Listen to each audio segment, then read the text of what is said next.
The stakes have never been higher, and I've never been so high as we are right now here in Toronto. You can see the beautiful CN Tower behind me as the sun peeks through the clouds on another amazing day here at the 2023 Champions Chess Tour Final. We have day 2 of the semifinals coming up.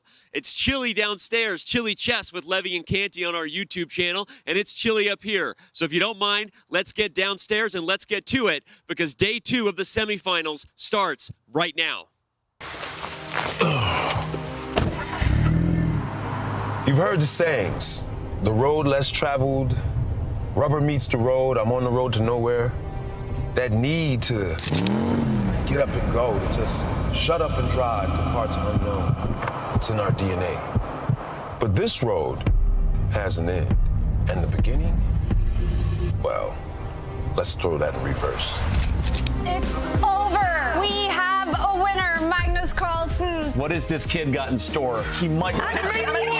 One move checkmate. There's been curves, hills, corners, and even a breakdown or two. The game is over. That's a wrap. We see a reaction. Magnus is Magnus, mouse slipped. Oh my gosh, look at Jordan's face. Some have pulled over, but some What is he doing? slammed that foot to the floor and just kept going. Any second now, Hikaru Nakamura is the winner. Nodirbek Abdusattorov, Maxime, Vachier-Lagrave, the Frenchman. He wins the AI Cup. After 6 stops along the way, it's time for the greatest proving ground in online chess to drop that final pin in the GPS.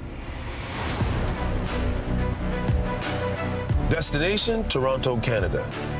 8 players from all 4 corners of the globe descend on the Queen City with one goal: to prove who the one true king of online chess really is. I think this is the strongest final there's ever been. I know that it will not be easy. It's nice to play in top tournament. Magnus will want revenge. It's my last tournament of the year. I'm a bit desperate to end it well. It's having the opportunity to play against the best players in the world. It's always a challenge, and I enjoy it. It's going to be a very close fight. It's going to be very exciting. Live from Toronto, Canada, this is the 2023 Champions Chess Tour Finals, and it starts now.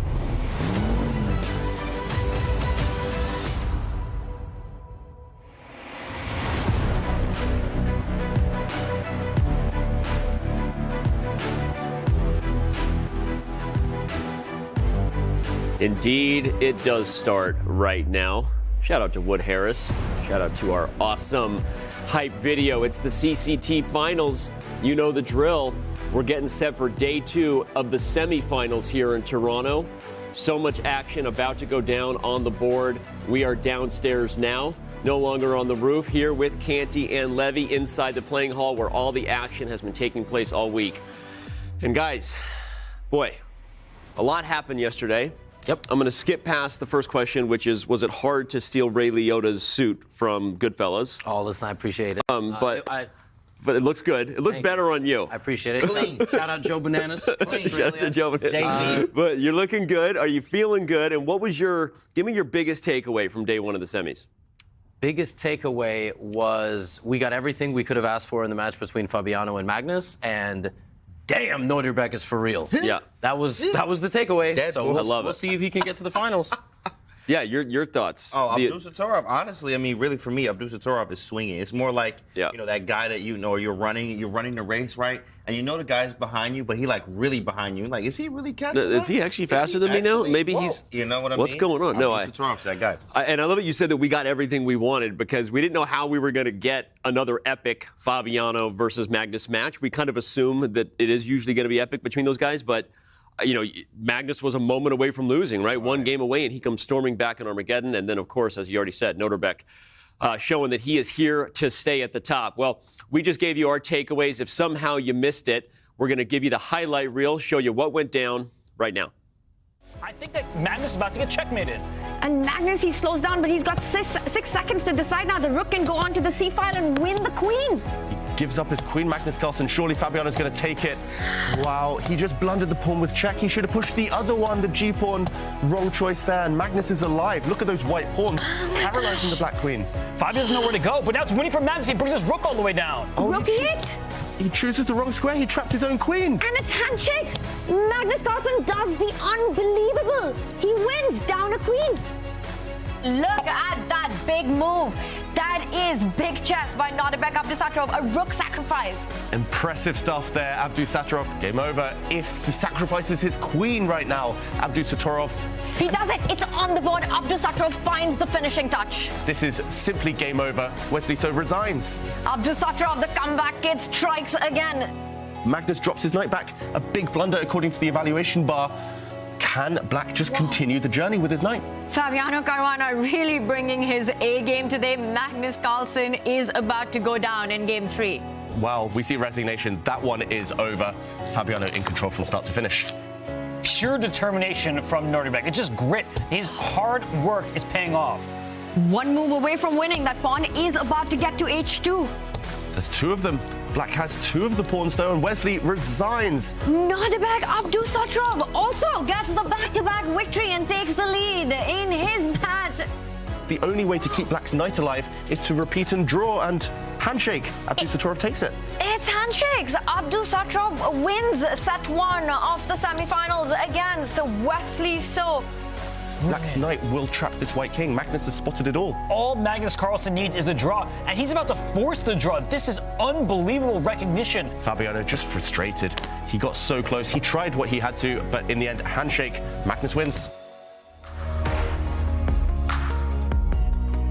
Wowzers, wowzers. It was amazing. The Uzbek dragon spitting hot fire as he takes down Wesley So. And he didn't even need Armageddon like Magnus did. Magnus, of course, as you saw there, comes storming back to win an Armageddon, and that's where we sit. If that's where we stay, we would have a Magnus Carlsen versus Nodirbek Abdusattorov final. Who knows if that's what we're in store for? Yeah. But again, real quick thoughts on the big play we just saw there. Well, yeah, I mean, I think it's important to point out Fabiano was dominant in the first 3 games. Yeah. He almost won 3-0, right? But we're talking about Nodirbek. That's really the star. He came out guns blazing against last year's global chess champion, right? And that was Wesley So. He took him down after losing the first game. He stormed back twice. He won in convincing fashion, had absolutely no problems putting the match away, did not need an Armageddon yesterday. 19 years of age, the only other player currently sitting here that has a World Chess Championship, and that is in rapid chess.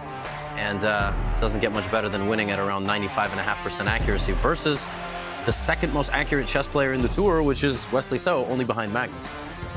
Yeah, weirdly enough, it actually seems like, people forget all the time. And even I, like you say it every day, but then you forget that he's a world rapid champion, bro. Like if you said if Magnus was world rapid champion, oh, you expect that. Let's see, oh, you expect that. 5-time? 5-time, right? But Nodirbek is like, oh man, I'm a world rapid champion. I'm right behind you guys. Yep. I'm about to bring the heat and show you I am a world champion just like you, Magnus. You always know that at some point the next generation is going to start breaking into this group and start winning these events, right? We all kind of want it, right? You have Magnus and Fabi and Hikaru and Wesley. They've been dominating for years. But then when it starts to happen, it makes you a little uncomfortable. You go, wait a second, are we ready for this? I mean, like, Nodirbek's born in 2004. Yeah. I think I was graduating high school in 2004. But all right, let's show everybody the fun fact here, which is that Nodirbek is the youngest World Rapid champion. He won it as the second youngest behind Hou Yifan, second youngest World Rapid champion in history, right there. And again, he's a boss, right? There we see the ranking of world champions in any format. And Hou Yifan, man, I didn't realize she was so young when she won, by the way. Sorry, I'm just like staring at that stat. Yeah, and I mean, she won she won the world championship overall. Yeah, shout out to Hou Yifan, a great friend at chess.com. She's done commentary with us before, so I apologize. I fumbled a little bit looking at that because I was like, she was 16? Yes. Nodirbek is the second youngest player in history to win a world championship. She won the overall women's world championship, but he won the world rapid at 17 years of age, and I think he won it in like a tiebreak versus Jan Nepomniachtchi, who's like, that's no slouch, man. That's a top 5 rapid and blitz player and classical player in the world, 2-time challenger for the World Chess Championship. Not at the time, but now we know. So, I mean, Nodirbek, he's got the nerves and he's got the skills to back it up. 100%. Well, we're going to move through talking about his opponent now. Yeah. Wesley So, the guy who dominated. We've been calling him Flexi Serrano, all the things you talk about. 100%. But Canty, despite what was the dominant storyline through the round robin portion, it could all be slipping away from Wesley if he doesn't hold on tight right now. Yeah, in fact, it was the nerves. It was something we haven't seen from Wesley all, 6, 7 matches he played here until he played Nodirbek. In fact, when he played Nodirbek there, it got a little shaky. You could tell even Nodirbek said himself, he could just smell the blood in the water as he stares at his opponent, which is very uncomfortable. Imagine I'm just, what's up, Danny? Your move, bro. Yo. Your move. Yo. You know what I mean? Don't get your makeup on my shirt. I did that last time too, in fact. But staring at you that close, right? It's uncomfortable, right? So I hate that. He does man. a lot of I hate that. You're just playing somebody, and they're just like this, and then they're just, oh yeah. How'd you like that move, bozo? Yeah, yeah, that doesn't feel too good, right? Yeah, dog. He just stares at you, and you can't stare back because it's your move. It is a little different playing OTB when that stuff's going down, right? I mean, you feel like if So was shaky, which is what Nodirbek said, he felt like So was a little shaky. Maybe something has to do with the psychology, you think, a little bit there? 100%. Probably a little bit. I mean, he doesn't stare at people because he thinks they're handsome. I mean, maybe he does. I don't know. Maybe he's like, damn, Wesley's got some nice stuff going on. He's looking at him because he's like, I'm going to bury you into the ground with my moves, not these fists, not yet. Right. And that's how he took the lead on day one. Like I said yesterday, this is Wesley's worst situation in Toronto. 2 years in a row, he won last year, and he destroyed the round robin phase, and today he's looking at potential elimination, 3rd and 4th place. So. Who said chess was not a contact sport, right? Full of emotion and intimidation, seriously, and it is something that you can feel when you're here and you can see it as the players look at each other. But all right, we also had a lot of fun with Wesley. Maybe he's feeling intense right now, but he was feeling pretty relaxed after the round robin stage, and he and I got up to some topics a little bit off the board. All right, first game we're going to play is rapid fire. All right. Basketball. Kobe. Kobe, all right. Baseball. Shoot. Well, the ones who play at the St. Louis Cardinals, they have some young players. I think was Mike Matheny a player? Mike Matheny? Yeah, I like him. Yeah. Okay. I meet him all. What about soccer? Lionel Messi, because he's very consistent. Okay. Also, since back in college days, he was already number one, and he's still until recently number one. Football. Mahomes, I watch him. I watch also his commercials. Okay.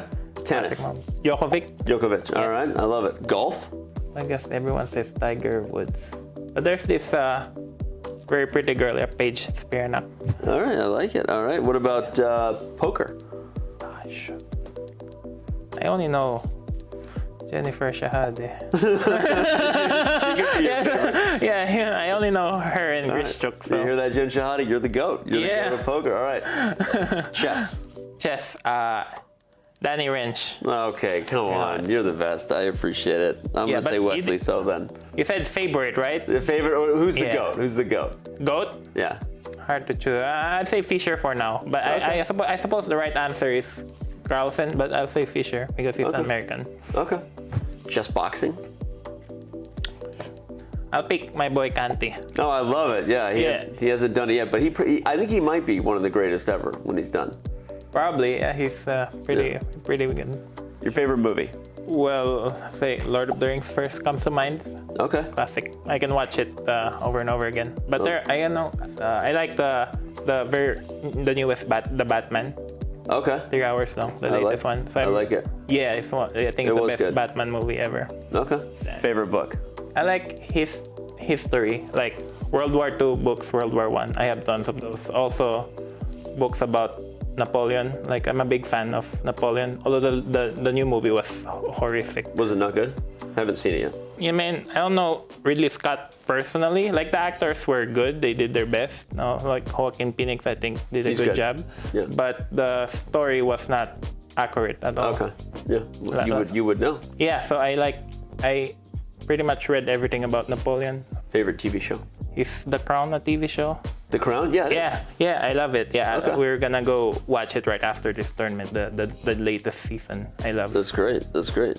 Favorite author? I'd say Sam Shankland if he writes more books. Okay. Well, that's the first thing that comes to mind. Like, I really want to read Levi Rosman's book, so I'll get there one day. Well, on Levi, I'll ask you, who's your favorite chess creator? Well, Hikaru. I love his Twitch streams. Although since his Twitch websites, I've been following him less. Yeah. But when he was in Twitch, like, I enjoyed watching his Title Tuesday stream, especially. Like, yeah. Favorite chess game of all time? Okay, my game against Sergei Karyakin in 2017, Norway, was an amazing game. My win against Dingler in 2015 in Bilbao in the King's Indian was also pretty epic. Like, that was the last time he literally played the King's Indian with black.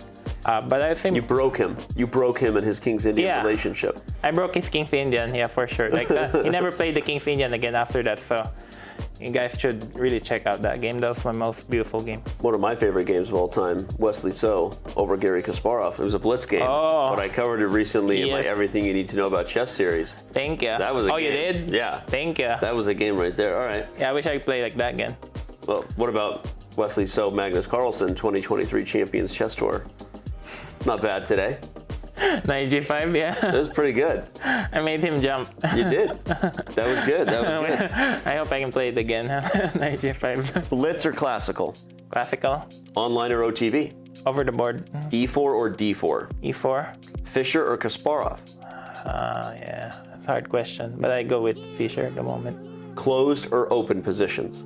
Open. Open positions. Searching for Bobby Fischer, the movie, or The Queen's Gambit on Netflix? Yeah, it's a tough question, but I go with The Queen's Gambit. Okay. Wesley is hilarious. By the way, we had to edit that down because we talked for a while. He gave a lot of answers. But we need that. We need these guys. that. We need these guys to open up, to tell us about their interests, because we need all the fans watching at home to care about them, not just their chess moves. Like, Wesley's a great interview. So thank you, Wesley. Thank you, Wesley. That was awesome. It was great. There's more coming your way. If you follow our YouTube channels, you can get into it. But we have got to get into the next match, boys. We've got Carlsen 3-2 over Caruana because of the Armageddon tiebreaker. He's getting set today for probably a very, very motivated Fabiano. So let's move over to that one. If you're Magnus, I almost called you Wesley because I'm thinking about Wesley. If you're Magnus, Levy, you acknowledge that you didn't necessarily have your best chess yesterday. You also acknowledged at this point you kind of have an issue with starting slow. Yeah. So how do you fix it if you're Magnus's coach for a second? I mean, if I knew, I would probably be up there playing as opposed to commentating. The first 3 games did not go his way. The last 2 did. Very much a tale of 2 matches within one match itself. We will see. I think Magnus is capable of adapting to whatever happens in the first game or 2 of today's match. So remember, the second set is a best of 4. If Fabiano clutches it out and wins that set, then they play a slightly shorter set, which breaks that tie. So we might have a bunch of chess today as we talk about the highest, ELO of all time, right? It's really hard to bet against Magnus. Well, you mentioned Fabi clutching it out, Levy, and let's remind everybody that these 2 guys we're watching are 2 of the 3, obviously with Kasparov, highest rated players in history. So sometimes I think we take it for granted, but they may go down as always being 2 of the top 3 together, right? I mean, these guys have had incredible careers. Their rivalry is insane. And Canty, your thoughts? I'm just going to ask, do you think Fabi clutches it out? Yeah, if Fabi does what he did yesterday and just stay in the groove here, hey, Magnus, he knows what he needs to do. Of course, Magnus is like, hey, if I'm playing at my best, if I'm feeling good, I'm going to play good. I'm one of the best to ever do it, right? But if Fabi can do what he did yesterday and just repeat and stay consistent and stay in his own lane there, he might have a chance, actually, really, as he did yesterday. I thought Fabi was going to crumble when he blew that first game, but he didn't. Yeah. He almost won the match. Right. Yeah. I think he's the guy we always say is the most stoic, the most present. You think that that's something that's really going to pay off for him today? Well, look, my picks were Carlsen and So, right? Because I just thought they were the favorites in their matchups. But I can't change that pick because now that I know the results of the first day of the semifinal. But I will say, it almost felt like Fabiano lost couple of mini matches within that match. Yeah. Right? Because he was up 2-1. That 4th rapid game with white, Magnus just showed up just vintage imbalance, creating a complicated position, and he won. And the Armageddon was very tense, but it came down to a couple of critical decisions. So you lose a couple of... Now you got to wipe the slate clean, and you have to show up today. We'll see if Fabiano can put on a good fight. Right. And I'm just hoping for as much chess as possible, so... Well, we're all hoping for as much chess as possible. We want long days here in Toronto because that means we're having a lot of fun. And all right, more ad breaks, or more ad breaks. We want more ad breaks. We want more subscribers. We do appreciate everyone, and we want more time with Kaya. We're going to throw over to her right now. Let her take it away and talk about catching up with Magnus Carlsen. Hey, Danny, I'm standing here in the hotel lobby bar where the venue for the CCT Finals is. And I have to say, you guys are looking surprisingly fresh and feisty this morning because I hear you guys were spotted at a bar here in Toronto last night, having some drinks, playing some bug house with the chess bros. And I also hear Magnus Carlsen was there to hang out with you guys and to have some fun. And speaking of fun, that was one of the top goals for Magnus Carlsen this year. I met up with him in January and I asked him, what are your goals for the 2023 CCT season? If you could list your 3 goals that you hope to achieve in 2023. Magnus Carlsen is looking ahead to yet another year with exciting chess. But first, let's go back to 2022. I would say on the board it was mostly pretty good. Overall, I think it was one of my better years. He definitely seemed focused at the board, as the 32-year-old finished the year by winning back the Rapid and Blitz World Championship titles. Was relief a part of what you felt there heading into a year where you will give away your classical title? The timing is perfect. Like if there was one time that I really wanted those titles, it would be now. But yeah, it just gave me joy, and like still when I think about it, it makes me smile. It was a really great moment. And joy is exactly what the world's best chess player wants more of in 2023. Just wanna, to play and have fun. And I feel like that's true more than in a long time, especially now that I have these Rapid and Blitz World titles now. I can just relax and have fun. I think I look at it, at least sometimes, a little more philosophically than before. That, if I have a bad event, I have a bad event. Then I'll hit back in the next one. Number 1 is win a game with 1b3. Okay. And second is to have fun. And third one is to win a game from -10 position. That's for the tour. And here they are, Magnus Carlsen, top 3 goals for the 2023 CCT season. And yesterday, he was able to check one of those goals off because he was able to come back from a -10 position against Fabiano Caruana in the first game. So let's see today, Danny, if he's able to also tick off those 2 other boxes. Back to you guys. I love it. I'd say the second one is also checked off because we did have fun last night. I think Magnus is having fun.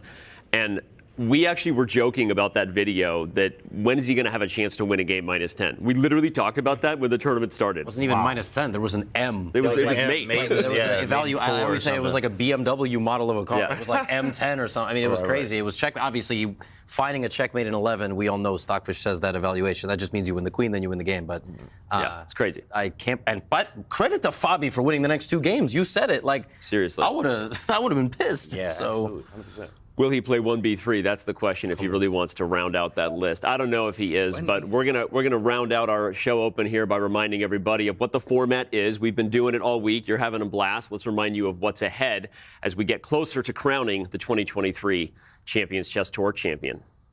The semi-finals are set. Our top 2 finishers from the survival bracket, Fabiano Caruana and Nodirbek Abdusattorov, have advanced. Our survivors now join Wesley So and Magnus Carlsen in a single elimination bracket. As the number 1 seed, Wesley has chosen his first opponent, Nodirbek, and we move one step closer to determining who will be crowned our champion of champions.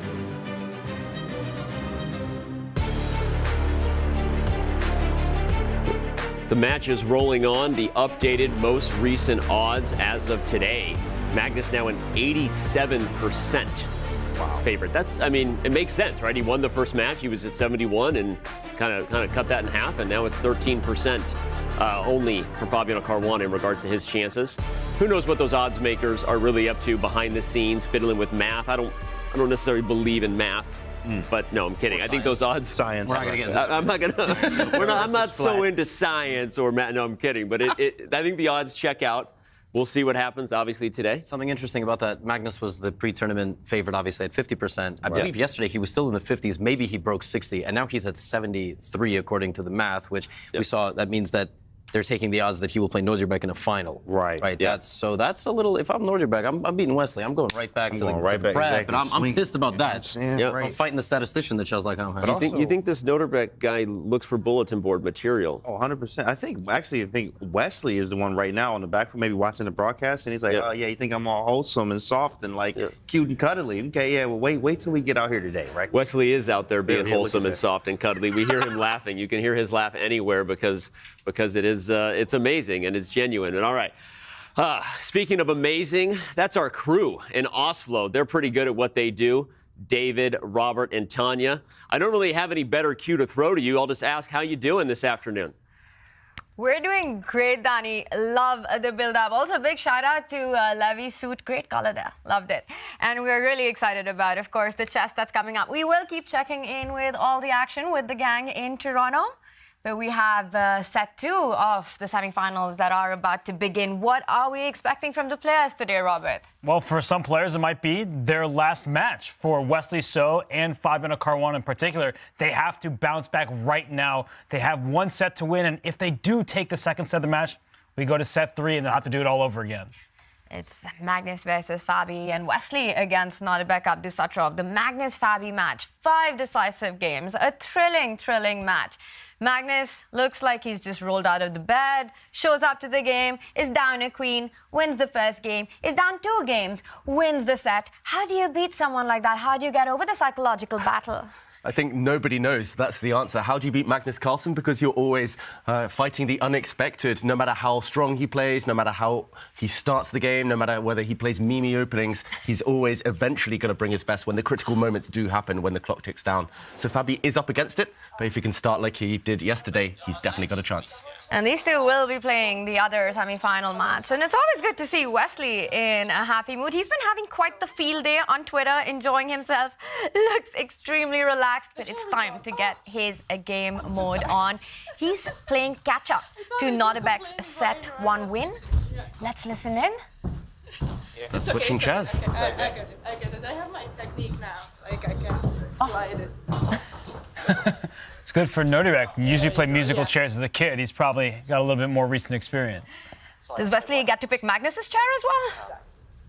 Oh. Wow, maybe the players are superstitious choosing their lucky chairs here. I feel dizzy just watching those chairs go round and round. And wait, Fabi, now he's moving as well? How dizzy are you guys getting? I'm struggling to keep up with these musical chairs here. They think they are ready. It's just all right. To make sure that we. The players in Toronto are ready with their chairs, and it's time to get into the chess for Nodirbek Abdusattorov. He took set 1. This is set 2. Wesley has to win to take it to set 3. For Nodirbek, he's the guy who knocked out Hikaru Nakamura in the survival stage. Takes set 1 against Wesley So.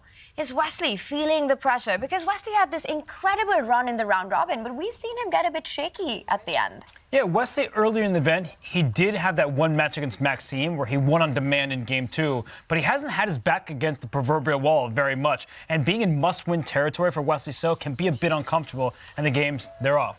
And we are off. Wesley So, what will be his opening approach in this one? A set that he has to win on demand.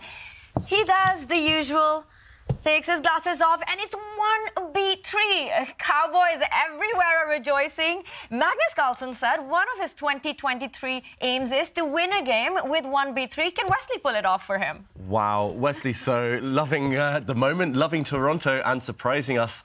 This I would never, ever have predicted. He has played 1b3 as recently as the World Cup, over the board in classical, in rapid. He has, years and years ago, produced a course, I believe, for chess base on this opening, before he'd ever even played it over the board. But this is really rare to see at the top level. White gives up any ambitions in the centre and starts playing on the flanks. Look at this last move. He's fianchetted a bishop, brought White's light squared bishop out, and now White's knight sits on the edge of the board. And Nodirbek replies in kind. And this is one of those openings where I say, do not try this at home, because both players just put their knights on the rim. Wesley just moved his light square bishop for a second time before developing his kingside knight or castling. It's going to be a situation where you're like, what in the world? My coach taught me to develop all my pieces. Castle, don't block some pawn pushes so my other bishop can get out. This is wacky chess, and maybe it's what Wesley needs. Do not try this at home unless you're Wesley So. But that said, Wesley is the one who's got his head in hands already. Plays a very unconventional opening approach right here. It's the kind of opening that you want to play in this format when your opponent has little time. It's rapid play. You want to get them out of opening preparation. But so far, Nodirbek has played quickly, and this is the first move that he slows down on. What is going on in his mind? Is he trying to counter the knight jumps that are coming from white next? Yeah, Nodirbek, he's trying to just gain his bearings in this position. Of course, he wouldn't have expected 1b3 when the move came, when the time came. He will have faced it before throughout his career, though, and now he's just going back into those memory banks, that mind palace. He's recalling what his opening theory said. Maybe he's trying to get Wesley out of his preparation. Either way, this opening, Wesley here is going to look like a genius, or it will backfire. And yeah, we love to see it, though, either way, this approach. In set one, it was Nodirbek who played the better chess in critical moments. And in this matchup, there were several critical moments as well between the two highest-rated players in the world fighting for a spot in the finals. Fabi has to win this set. It starts with the King's Pawn opening. And are we going to see another Archangels by Fabi that worked so well? The moment of truth is now. Wow, and Magnus Carlsen repeating his strategy yesterday, which somewhat backfired. Yesterday, one win, one win, one loss with the white pieces for Magnus Carlsen, but both games he was suffering. It's Fabi, though, who switches things up. It doesn't put the bishop on c5, puts black bishop just on e7, so no dark Archangel today. Going back to more classical waters, Robert. And we saw Magnus look to the side because he probably was anticipating that Fabi might go back down his chessable course. He may have spent a lot of time outside of playing in the pub, watching some chess videos, seeing what Fabiano had in store for him. But this is some classical chess opening lines. And Magnus playing a quiet variation from the white side, pawn to a3. He's not challenging black's advanced pawn on the queen side over here. So this might be a longer battle. Who do you think that suits more? Normally, I would say Magnus Carlsen, but then again, Fabiano is still well within his opening preparation. And unfortunately, in this opening, the Spanish in general, there's not much new under the sun for Fabiano. He will have studied it all before, and you can see by his quick response, he's ready, he's prepared. He, with black, was the first to launch a surprise, and Magnus now the first to think. And for set one, Magnus showed up straight out of bed. But it's clear that was quite a wake-up call for him. Everything that happened yesterday, he was so close to losing set one. And today, looking sharp, playing a sharp opening as well. Despite Fabi losing set one, it just feels that Fabi just needs to do exactly what he did on day one, because he could have pretty much wrapped up the match in 3 games. Yeah, Fabi, he just needs to be maybe a bit luckier, a bit sharper when the clocks are really ticking down low. That's the only thing that stopped him in game one yesterday, but he did everything right. You talked about Magnus looking sleepy yesterday, looking a bit sharper today. Is that just because of the hair quality? Slicked back hair today for Magnus. Fabiano, meanwhile, always looks sharp. Bishop out to g5, still a new position, still a well-known position. Sorry, Robert. Well, yesterday we talked about air quality, hair quality, and today we really do need to talk about chair quality because we saw the arbiter, Judith. She was fixing the players' chairs, making sure that they were sitting in their proper seat. And right now we see that Fabiano, he thrusts his pawn forward to c5. We are seeing some trades. So by pushing the c-pawn 2 squares, the square next to it, that d5 square, is one that is accessible to white's pieces. So Magnus, he's playing for these pluses. He has the control of that key central square, and for that knight on the rim for Fabiano, I do expect it to jump back. There it goes. I feel like we're still in the framework of these two players' preparation, and for Fabiano, he is making his responses very quickly. Yeah, both players well-versed here. Just a mark of respect to each other as well, both playing pretty much their best repertoire, not messing around with any kind of surprise openings. No 1b3 in this one. It's all about playing classical chess, minimal risk. Just play your best. And right now, Magnus again thinking, surprised by this last move, which looks very natural, looks very normal. I think Magnus he'll take a pause here, 1 minute or so, decide upon a plan, which pawns to push, potentially on the queen side, and then he'll go for it. But looking very balanced in these early stages. We see Lo-Fi Girl there in the background. Some chill music. So far, a chill start to this game. And Magnus, he's very concentrated because while he may be up a set, he, of course, has the inside track to the finals. We saw the predictions beforehand. 73% chance to win it all, 87% chance to win this match. He's not taking Fabiano lightly. Fabiano did outplay Magnus a day ago in those first 3 games where Fabi did score 2 points in those 3 games. And it could have been even more had he not blundered away a winning advantage in the first one. But Magnus, he looks ready for what's about to come today. And for Fabiano, he may be shaken a little bit after yesterday's result, but he's clearly not broken. I think what's about to come on the board today in this position is Fabi going ahead with the queenside pawns moving forward. That A pawn will march up the board where the square the knight has just vacated. We can expect the B pawn to move forward. Meanwhile, Magnus eyeing a central break, trying to get D4 in. But you always have to watch out. Fabi's bishop on F6 will open up if there is a break in the center. I'm once again liking this position for black out of the opening. Who would you say has won the opening battle so far? Ooh, early days. Despite the fact we are out of the opening, normally signalled by when both sides have finished castling and development here. Pretty much most of the pieces have been developed. I'll still say that the players are aware of the middle game plans. They know roughly what they should be doing, which pawns to push, which pieces to put on which squares. So I'm going to try and hold off on answering that one for now, Tanya. I think it's the next 5 or 6 moves will dictate who has won the real battle. I don't think Fabi has anything to complain about, so I'm inclined to say black, especially after this last move. Black's dark square bishop will just drop back to g7, a nice hiding spot, the fianchetto square after all. But yeah, still maybe too early to tell. We get some King's Indian-like tendencies if that bishop is able to slide back and the f-pawn goes forward for black, because the side that controls the pawn breaks is often the side with the advantage. You hear me say this all the time. That's a key pawn break available to black. And for white, you can strike on the queen side. Maybe you push your pawn to b4. Maybe you push a pawn to a4. You have some choices here if you're Magnus Carlsen. I like that Fabi is playing quickly. Yesterday, that served him very well. When he had a lead on the clock, he also was able to dictate some of the course of action over the board. And for Magnus, he's trying to determine which pawn to push. How do I deal with this? He does play b4, and it remains level, but I like the chances that both sides have here. They're playing on opposite flanks. Yeah, maybe I'm just too biased because I like these positions with black. I play them with black, and it just feels that you managed to get the space on the queen side. You can think about expanding on the king side. There's a5 breaks. There's potential f5 coming in next. You have to watch out with the d5 knight jumps, though. It's going to be an interesting fight. It's one of those positions that starts really slow and strategic, but once you get a break in, once the pawns start disappearing from the board, the position suddenly explodes. Yeah, and it is likely to explode eventually, just judging by the way they were both playing yesterday as well. Often there would be slower starts, a bit of build-up, a manoeuvring phase for 10 or so moves in the middle of the game, and then suddenly it's just chaos. Clocks are down, tactics galore, left, right and centre, and right now this does feel like the calm before the storm in this game. And meanwhile, we might be able to switch to the other game shortly, because that one is much wilder, a very different type of game happening in the other semi-final right now. And here we go, Wesley So against Nodirbek Abdusattorov. And wow, white's pawn landing on d5. He might have started with a flank opening, 1b3, a very quiet pawn push, but Wesley has now gone to that central strategy and pushed everything forward in the middle of the board.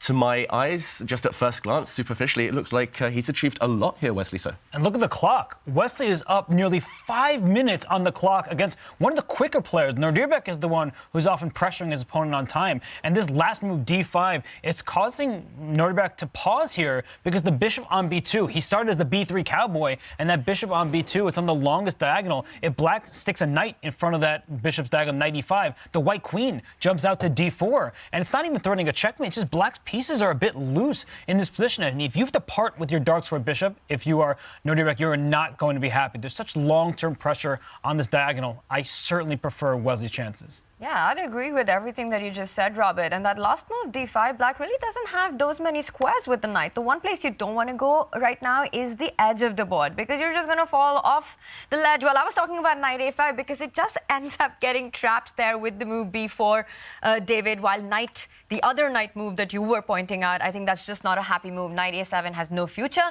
Meanwhile, you can't drop your knight back to e7 either, because black-white just captures the knight on f6, and that would just destroy your kingside pawn structure, which means that your move, Robert, might just be the only one, and it feels as if black's pieces are getting in the way. That bishop on f4, the knight on e5, if the knight was to jump to the center of the board, just looks a bit unstable, but it's probably the only move that Nodirbek has. And he's played it. The knight has just landed, and I love Robert's move, queen into the centre, always lining up on the diagonal with queen and bishop. This battery can be really promising long-term, and it causes some immediate difficulties. There's actually 2 moves that I'm quite attracted to here for white.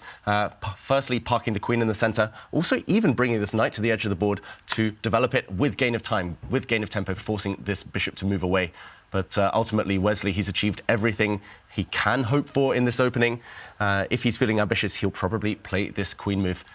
I'm looking at pawn to d6 as well, just clogging up Black's development. That looks a bit tempting to Wesley, so spoilt for choice. I think he's achieved everything he can hope for, especially today where he needs to strike back against Abdusattorov. Somewhat amusing because White hasn't completed his own development, but that d6 idea that you're mentioning, it's a good one to just shut down that bishop before it even thinks about getting into play. So Wesley, he's a bit spoiled for choice at the moment. I think if I were him, I would try to maximize my time advantage because this position isn't going to get any simpler in the near future. If there's an imbalance of a dark square bishop for White compared to a knight for Black, that's a long-term initiative for Wesley, and I think he can use that to his advantage. And that is almost a 5-minute advantage on the clock for Wesley Saw. And a good position out of the opening, putting pressure on Black's pieces. Now, set one had a very different narrative. When Nodirbek managed to get good positions out of the opening, we saw him convert technical endgames. We saw him play well, aggressively, sacrifice pieces and wrap it up when it was required. But this is the first time that we see Wesley get an initiative out of the opening. And this reminds me of a term that Magnus Carlsen coined, anti-young player chess. And 1b3, do you think that's what Wesley's achieved with this? Yeah, because they prepare so deeply these days, thanks to the accessible engines, the players, they can study all of their opponent's games. B3 is not something you study in depth unless you're playing against Hikaru Nakamura, who plays it all the time online. And I do think that the top players, they come more ready for it because of all this online experience they get against these top players who do choose to go the B3 cowboy route. But in this position, I think they're both in novel territory. And I have to say that Wesley, he did the best he could, and he has a nice chance here. Yeah, it feels like both players freestyling, and this hand-to-hand combat, it tends to favour the more experienced player or the player who's more comfortable in the type of position that is achieved. And yeah, he needs to stay clear of those long kind of technical endgames. Wesley, so today, Abdusattorov was just too strong yesterday. You have to learn from your mistakes, try something new, and that's what he's been doing. So I love the approach with White.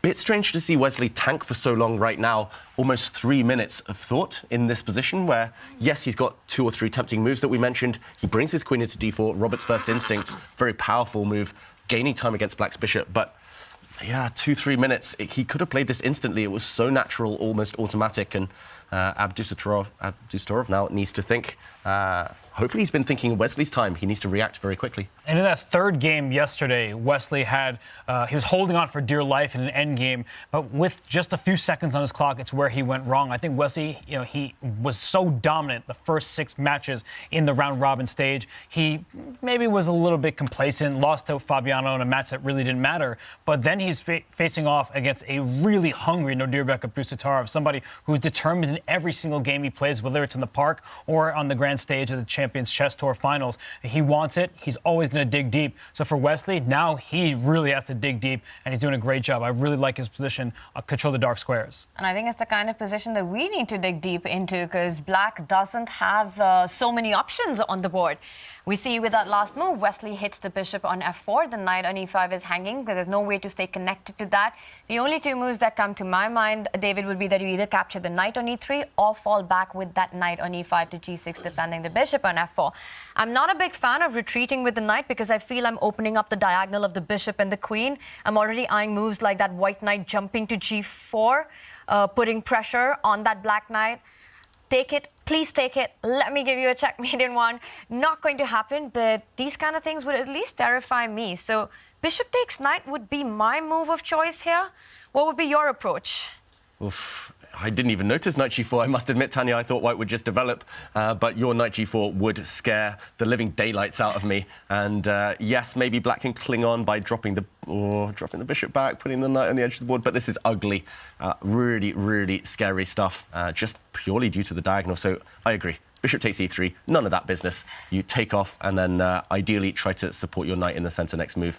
The problem is, after queen takes bishop, with this diagonal opening, can you support the knight? Do you have to move it anyway? It's a double attack, a double hit on your piece here in the center. The question is, after pawn to d6, can Wesley get greedy and capture a pawn? If the answer is no, but due to pressure on the e-file, then I think this is what Abdusattorov should be going for.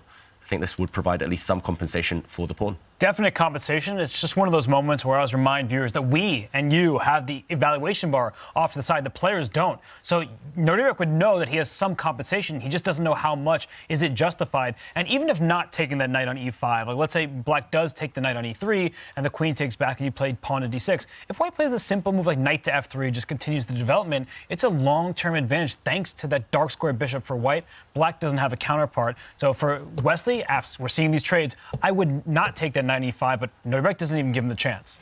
Wow, dropping back, fearing that pawn sacrifice, but this knight is not well placed. Later, it will come under fire from Harry, the h-pawn over here. And also, it does give white the opportunity at some moment to even sacrifice a pawn, throw a pawn away to block in this bishop. So again, for Wesley, multiple tempting moves. Watch out for the white king even castling queenside if Wesley's feeling super ambitious in this game, because he has so much space here. He has the better bishop, the better pieces, and wow, this one is shaping up, this warming up really nicely.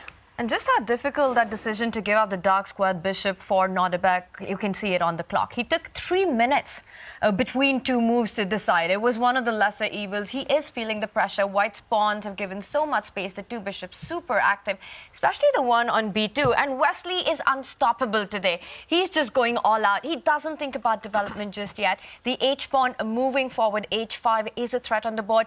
And the one thing I immediately notice is that if black was to slide the rook to the center of the board, David, something that is such a natural move, that bishop on b2 is quite the monster and comes to the rescue, because you just take away the knight on f6, a key defender of that rook. So rook e8 is not an easy move or the one that you want to make here.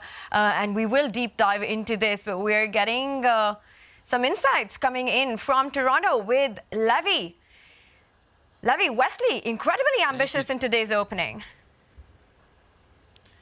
Yeah, thank you, Tanya. And also, I noticed that we're matching, so that's very cool. And I mean, we're looking at the game here in Toronto, and we're blown away by what we're seeing. It couldn't have gone any better.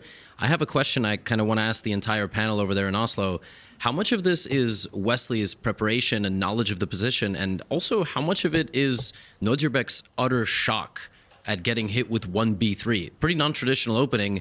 And he might have just gotten himself into trouble, right? He just could be reeling from the very first move of the game.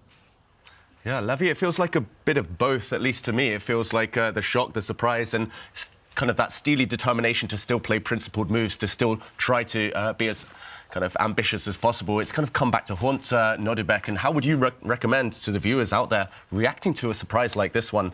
Follow Nodirbek's approach, fight fire with fire, or just try to survive in the early stages? Because clearly what's happened has backfired. Never an easy choice, right? Because when somebody hits you with a surprise, you don't know how deep their preparation goes. And for Wesley, he's shown that he can achieve a good position. So I think for Nodirbek, he's doing the right thing for classical chess standards, using your time. But as we look right now, he's 3 minutes, 30 seconds remaining. Wesley's nearly 9. It doesn't seem like it's good territory for Nodirbek. So what's the next move? The position's good, the time advantage is strong, but black has 3 pieces pointing at white's g4 square. So I really want to play f4 here, and I wish I could teleport my pawn on g2 to g5 and my h-pawn to h6 all in one go. But I also kind of just want to play slow with like pawn to f3 and maybe long castles so nothing can go to the g4 square. What kind of stands out to you? We've got 2 grandmasters on the panel, so what stands out to you? How do you actually turn this attack into a full point? You can't just pause the game and say I'm better and get a win that way.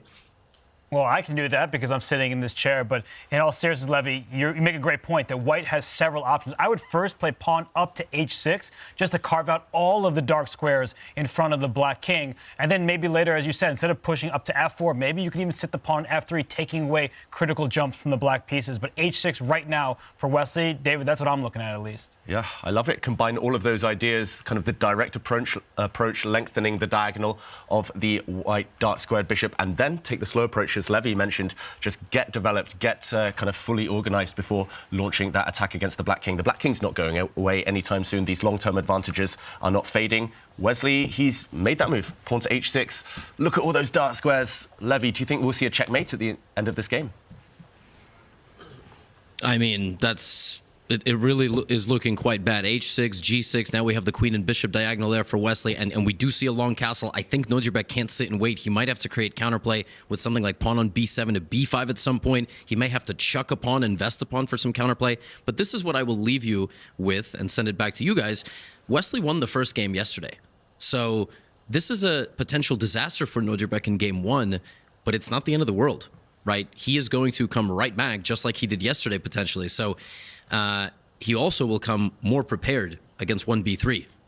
So that's the food for thought I will leave you with. And if Wesley wins this game, I still think we could go all the way. Absolutely, and it's not over till it's over when you're playing against the world's very best players. For Nodirbek, he's in early pressure. He did lose game 1 of set 1, went on to strike and take the match, and it looks like this is going to be a tough start for him as well. I'm just looking at those dark squares around the king. That queen lands on g7, that's checkmate, and can't you just get rid of that knight on the center of the board, push that f-pawn 2 steps ahead? f4 would be my first thought in the position. What's wrong with that? F4 for the score. I think you just win a piece. Nodirbek suddenly head in hands. I think he might have miscalculated. He's relying on a trick to bring the black knight forward to eye up a fork. b3 is loose. If you take this black knight now, whoops, a royal fork, and you lose material. But I think he might have underestimated that this pawn can simply be defended.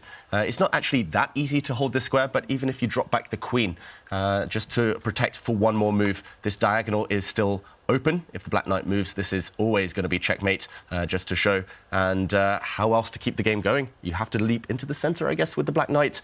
But now, you just move the queen. It's actually quite clever. Yeah, it's quite clever from Nodirbek, and that's the thing. He is such a fighter because the queen needs to stay in line with that bishop. Otherwise, no checkmate there. If you move your queen back, oh, I'm hitting your knight e5 with my pawn, your knight e4 with my queen. Now the knight moves away from the e5 square, and the rook on e8 protects the knight over there on e4. The game continues. In fact, black wouldn't even be that much worse. So this is tricky stuff from Nodirbek. Maybe Wesley, I mean, we see the evaluation bar in the live position after f4, knight c5. It still says that white is much better. Maybe it's just like one of these just absolutely brutal moves like king b1. Just like, you're not going to fork me. You take my pawn on b3. I drop my queen back to c3. And now really both knights are under attack. But I have to give Nodirbek credit. He's giving himself a fighting chance. White doesn't have so much shelter in front of his own king. That's actually an amazing resource. When I first spotted f4, knight c5 first was not even on my radar, and I'm sure for most of us it would be a difficult move to find, threatening a fork. But that's not the main thing. The thing is, it's not easy for white to actually defend that b3 pawn. So to think about just sidestepping with your king, giving it away, for Wesley, if he does the calculation, takes his time right now, and spots this defensive resource of king b1 that you pointed out, this could be a quick game then. Yeah, this would be almost over. White would win a piece. This black knight would drop. Still some work to be done to wrap it up, to convert the advantage. But I think ultimately this is the key moment. If he finds king to b1 at the end of this 2-3 move sequence, he should win with white. And he plays the first move, f4. Moment of truth, he plays king b1. Wesley so has a decisive advantage. The knight is falling in the next move. Love this style from Wesley, just playing this ambitious chess from the very start of the game. He's finding the tactics when necessary. So it's not just like Wesley only enjoys these quiet positions. And we see the position on the left-hand side. That is a very quiet position between Magnus Carlsen and Fabiano Caruana. We see that both sides have queen, 2 rooks, 5 pawns, and a minor piece. It's very even on the left side. But on the right side, we're going down that line. Wesley So has a huge advantage. And this is the Wesley that we saw in the round-robin stage. And then he lost the last match to Fabiano Caruana, and we saw him struggle on day 1. But this kind of precise chess is exactly what happened in the first few days in Toronto, and Wesley is back in form. Back in form. It feels like the beast has woken again.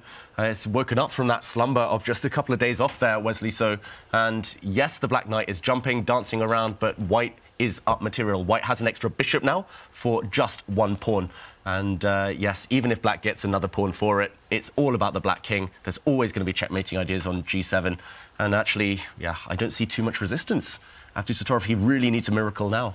And Levy pointed out that on set 1, it was Wesley who got the first win in, but it was a very different game. The entire game, it felt as if it was advantage Nodirbek, and then in the time scramble, Wesley managed to get some tricks in and win it.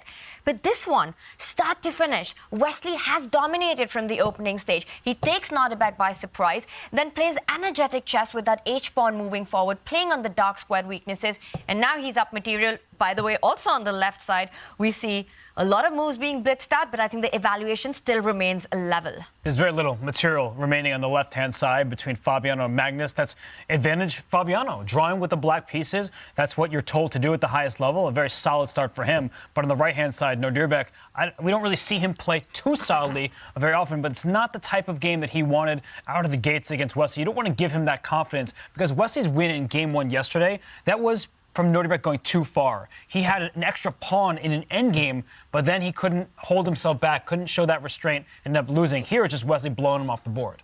Yeah, when Wesley has nothing to lose, as we saw earlier in the tournament against Magnus Carlsen in that amazing Armageddon, then Wesley just displays some incredible chess. It's as if Wesley turns into Mikhail Tal somehow, just sacrifices pieces, attacks, checkmates, and he's doing the business there. Meanwhile, back to the left-hand side of your screens, Magnus Carlsen against Fabiano Caruana. Level pawns, but things are changing, pawns are dropping.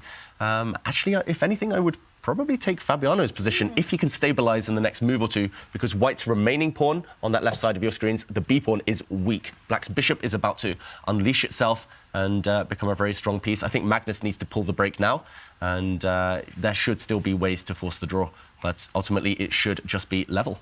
And Fabi had to fall back with the queen to defend that rook on b8, which was hanging, so no time to pick up that knight on f3. He needs to watch out for his clock, though. Fabi is down to about 2.5 minutes. Magnus has a 3-minute advantage almost on the clock. Is it time for Magnus to liquidate the situation further, pick up that e5 pawn, and he'd be happy if Black was to pick up the b4 pawn? Can Fabi actually make something of the pin if Magnus was to go knight into pawn at the center of the board? I don't actually think there's a way to exploit the pin because White can always defend it, but it does look like, as David would say, hoovering off the pieces is the way to go. So if Magnus can just get them all off, it'll be equal. But on the right-hand side of our screen, the eval bar went down a bit. Nodirbek quickly responded, and it went right back up. So perhaps missed opportunities there for Nodirbek Abdusattorov. I don't think he's mentally resigned because he always gives a fight, and he is opening up a line on the right-hand side in front of the White King, but apparently there was a better move. Yeah, there was a better move. Not an easy one. I think he played the most human approach, Abdusattorov. He's trying to open up White's king, which doesn't look like it has too much shelter, so still some counter chances against Wesley's king there. But he could have actually brought the black queen forward into e7. Difficult move, eyeing up the a3 pawn. There was a pin on the e-file. Now Wesley has stabilised. The only safe square for the White king is the one in the corner, but luckily it's protected by that beautiful dark-squared bishop, which landed on b2 as early as move 2 and is now dominating the board, dictating the play. Wesley still a piece to the good. Nodirbek Abdusattorov, as always, just never giving up. And I think there were a lot of takeaways from day one, and one of them was that you just continue to fight it out till the end. And he has sacrificed his rook for that bishop that you were pointing out, which controls key squares on the queen side. And now Black can think about stepping up with that rook to b2 to create some chances, to at least create a chaos on the board. A huge threat. Queen takes pawn, as well as the knight in the center of the board under fire. And Wesley's move here is pretty easy. He has one move that defends the knight and defends the pawn. Queen diagonal to the right-hand side. Queen e3 protects both. The Black king is also about to get checkmated. So it's not just the White king in danger. The Black king actually may be even more trouble. So great recognition by Wesley. Also great time managed by him. He's been leading on the clock from start to the finish, and now Nodirbek just down to a minute left, and his chances are going out the window. And I want to draw your attention to the left side of the board because that central pawn was grabbed by Magnus Carlsen, and we were talking about whether you take advantage of the pin or not. Fabi, instead of hoovering all the pawns off the board, steps up with the rook to the central file, attacks that knight. White has moved the rook as well. Are we expecting all the trades on that e5 square? Pick up that b4 pawn, draw, agreed? Yeah, Fabiano Caruana has the chance to draw pretty much on the spot if he trades off the white knight in the centre of the board over there. If he takes it, it's a draw, guaranteed. He's looking for more. He's trying to look for options to keep the game alive, but ultimately there was nothing else. He takes. The rook's off the board as well. Black will take the pawn and dead draw. We see a handshake. Carlsen against Caruana. It is a draw. First game between the two top players in the world, world number 1 and world number 2, ends in a draw. 3 more rapid games to go. Meanwhile, Wesley putting the finishing touches in his game. Has Nodirbek managed to muddy the waters from a practical standpoint? Yes and no. I'm going to say yes, he's muddied it. It looks a bit of a mess right now. Wesley chose Messi as his favourite footballer. This position is the definition of Messi, but I do think he's going to win it. I think he's just got too much control. He's got an extra rook. Nodirbek trying his best to set up these sneaky traps, attacking white's rook on d1 now, threatening to maybe bring the black rook to b3, but look at this. Wesley so energetic. Knight to c6, counter-attacking against the black rook. Watch out for the black king. Checkmate on the back rank incoming. And I think this will be the clincher. There's checkmate on the back rank. There's a checkmate if that queen lands on g7. Everything is a problem for Nodirbek. He's also down an entire rook, right? It's not like he has material compensation. And I think that's the point. Even if he doesn't deliver the check and the queens get traded off, that's an end to the game as well. Where there's one check that black gets in, do not step up with that king to a2. That would be a mate on Wesley. So he blocks it with the queen. No time to pick up the rook on d1 because black's queen is hanging on f6. And that is it. It's handshakes. Wesley gets the job done in game one on his route to try to level the match score and take it to set 3.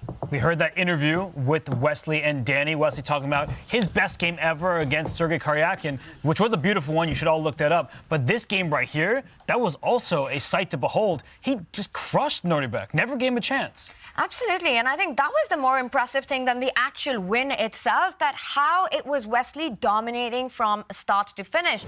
The Magnus Fabi game, which ended in a draw, was peaceful throughout, and I think for that, Fabi should be relieved with the black pieces, once again neutralizing out of the king's pawn opening, keeping everything under control. But Wesley was the MVP of this round. Yeah. This was Wesley so at his best, back to another level, and I want to show some highlights from that game, from that classy victory against Abdusattorov in the first game of today. We will get to that segment and throughout the Champions Chess Tour. The players right now are in Toronto playing over the board, but throughout the season, they have been setting up their Opera browsers and been playing some spectacular online chess.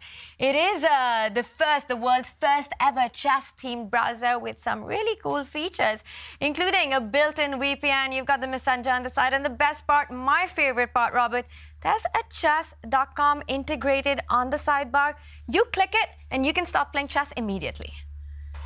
I mean, it's bad news for a lot of people out there who need to stop playing so much chess. I know some of you are playing chess into the wee hours. You know who you are. Maybe take a break every now and then, but that's really cool. Just one click away, you get to go and play your friends or anyone on the internet.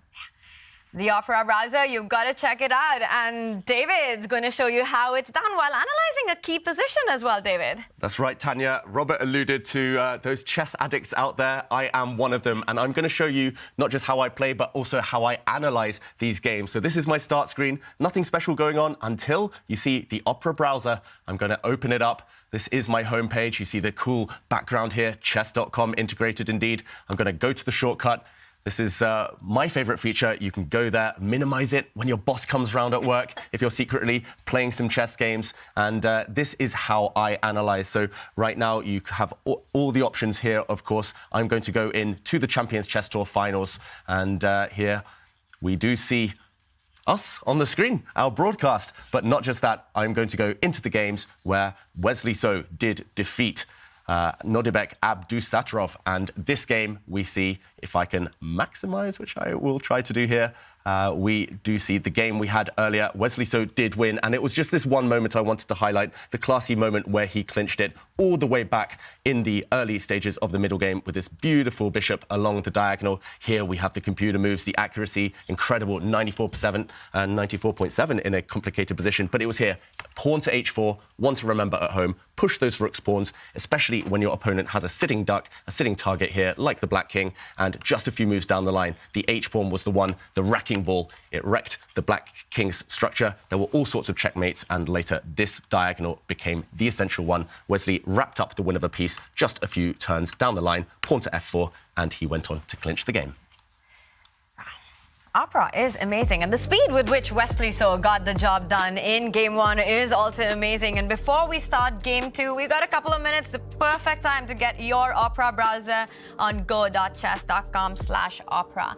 Best ever chess team browser in the world. And Wesley So's got a smile on his face after that fantastic game one. From start to finish, flawless play.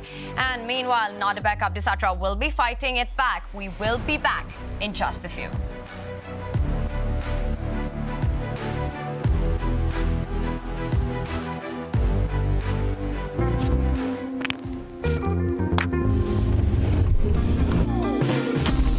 Nodirbek Abdusattorov is a phenomenon. The teenage prodigy from Uzbekistan had his first big breakthrough in 2021 when he won the World Rapid Championship. Since then, he has smashed through the 2700 barrier and even led his country to their first ever gold medals at an Olympiad. It is Abdusattorov's endgame skills that truly set him apart from his peers.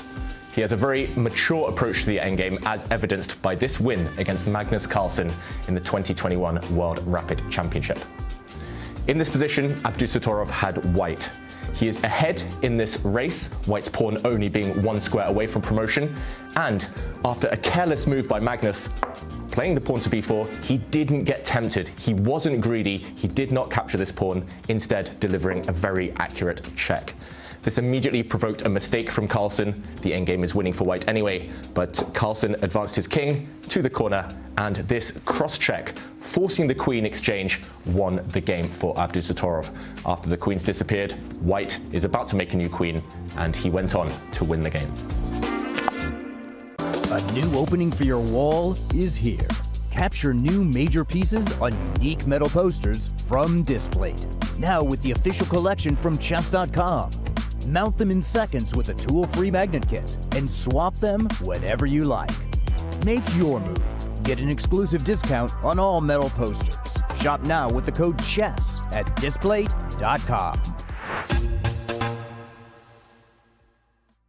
It doesn't look like much, but neither would a Sicilian defense to the untrained eye. This is a performance enhancer. You don't see it? How about now? Manage your air quality, sharpen your performance, change the game with Air Things.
Who doesn't love the Mittens plushie? And it is on our merch store. Some great gifts that you can pick up for the holiday season. Head to chesscom.shop. It's bigger, it's better, and it's cuter than ever. And speaking of plushies, it is time to get to some plush chess as Wesley So gets the early lead in his match against Nodirbek Abdusattorov, and he gets it done, ticking off one of Magnus Carlsen's goals for 23. Win a chess game with 1b3. And speaking of Magnus, Kaya got up with the world number 1. Game 1 is a draw. And is that a good result for you, Magnus, when, Fabi will have to win this match?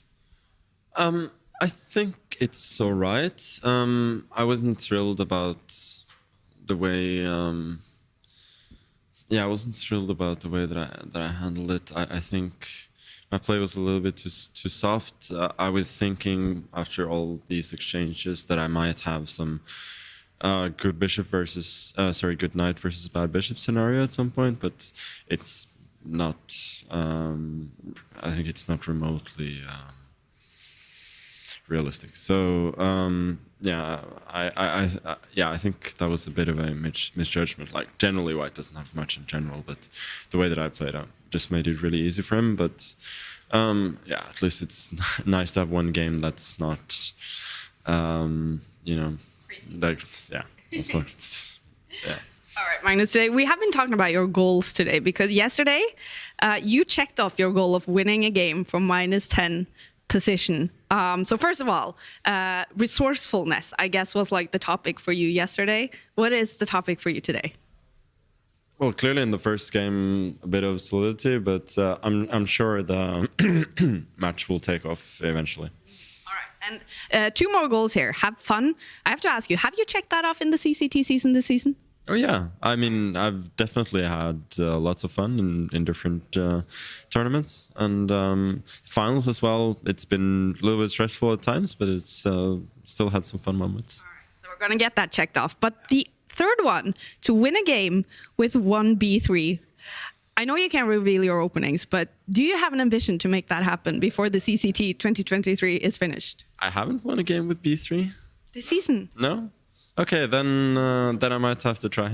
And funny that we are talking about that, because I don't know if you checked out Wesley So's game. He played with 1b3, and I think he just won that game. Yeah, I mean, what's not to like? Like, it's not a terrible move. Well, not to reveal any of your opening tactics, but what is it about for you rest of today? I don't know really. I mean, so far that's a bit of a tentative start, but we'll see what he wants in the second game. Well, go have some fun, Magnus. Thank you for stopping. We will get that checked off. Magnus Carlsen confirms he has had a lot of fun in the CCT season this season. So back to you guys. And we've had so much fun as well. Kaya there giving some opening ideas. Maybe 1b3 needs to check that off his list. He doesn't have that much time. But there is also World Rapid and Blitz coming up later. Yeah, Magnus has time to check that off his list. He's having a lot of fun. That's a good thing. And I was just thinking, he said his play was a little bit too soft. That was the first draw between them. Yesterday, I don't know who was Paul Dano and who was Daniel Day-Lewis, but there was definitely blood. Today, we have a quieter start in their match. But Wesley, on the other hand, he got the job done against Nodirbek in game 1. How much would you love to see Fabiano throw 1b3 at Magnus right now? Oh. Just to be a bit of a troll, just to get in Magnus's mind. It feels like all the players are having fun out there in Toronto. Fabi needs to get in on the action. Yeah, he does. And we did have a lot of action with 5 decisive games, including the Armageddon between these two in set 1. A slow, solid start between the world number 1 and world number 2, but it was anything but solid on our other matchup. Wesley So going all out today. I think that Nodirbek would have preferred to be solid, but Wesley gave him no chance at all. Wesley was in a punishing mood. He delivered a knockout very quickly. That was barely even a game. I don't think Nodirbek even felt like he got his feet beneath him. So we'll see what Nodirbek brings in game 2. He actually has come back from a deficit 3 different times in the Champions Chess Tour finals here. So he's proven already that he can do it. Yeah, including against Hikaru in the survival stage as well, losing game 1, striking back, and then knocking Hikaru Nakamura out. On day 1, on set 1 of this very semi-finals, Nodirbek Abdusattorov lost the first game and then strikes straight back. What does he need to take away from those 2 games is exactly what he's thinking about. He starts with the white pieces. What will be critical in the opening in this one? Well, firstly, he needs a better opening than the previous game. Luckily, starting with white, he'll dictate the nature of the play, the pawn structure, and maybe he'll be able to land the first surprise. I think that would be key for Nodirbek. But then just do what he's been doing throughout the tournament. As Robert mentioned, he's come back so many times. His play is decisive by nature, and he's got to take inspiration from these semi-finals in general. We've had 11 games, including yesterday's Armageddon, 9 decisive results, only 2 draws. It feels like something's in the air out there. And he can take inspiration even from the first game. He got into big trouble against Wesley So, but finding that resource with knight d7, knight c5, Nodirbek is sharp. It shows that he's not going to go down without a fight, but he's playing Wesley So, and you look at Wesley, he's ready for game 2. And we are ready for game 2 as well. And in just a few seconds, we will have the first moves. Nodirbek Abdusattorov playing catch-up.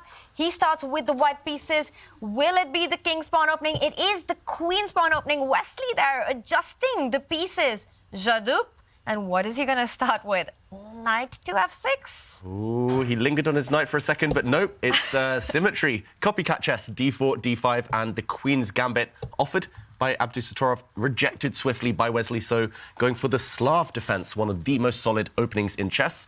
And what variation of this Slav will we see? How ambitious will Nodirbek be here?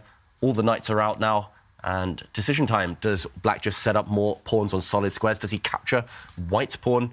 Here we go. Semi-Slav and the triangle variation, where black just puts pawns in the center. It's interesting because Wesley, in classical chess as well, has often chosen to play Queen's Gambit accepted positions where he takes that pawn on c4, but he doesn't want to give Nodirbek the center. When you steal that pawn, it is a gambit. White would control some key central squares, namely the e4 square. So Wesley, he's adopting a much more solid approach. He says that my pawn triangle, it's going to keep control of the center for now. I can develop my dark square bishop, castle my king.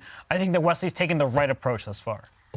And very instructive how Wesley waits for white to first develop the bishop and then captures that central c-pawn, forcing Nodirbek to waste one move by having to play the bishop twice and immediately strikes with b5. This is still within theory territory. That bishop, the light squared bishop that Wesley has, will come out to b7. And often these positions are again about getting those central breaks in for black. If Wesley's able to get the c5 going, but right now under control, what do you make of this choice by Wesley to dissolve the center? Yeah, interesting choice. It means that he's deep in opening preparation. Otherwise, Wesley wouldn't be playing like this, giving white extra central pawns. Lovely shot there, I've got to say, with both Fabiano and Magnus.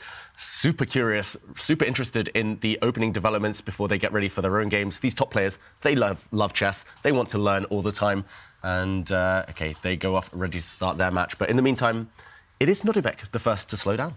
Nodirbek's thinking here because he has a big choice. Does he push his pawn in the center? E4, they say, is best by test, and he can test Wesley right here to see if Wesley understands the dynamics of the pawns pushing. But I think that right now Nodirbek should be happy with the outcome, even though he's the one thinking.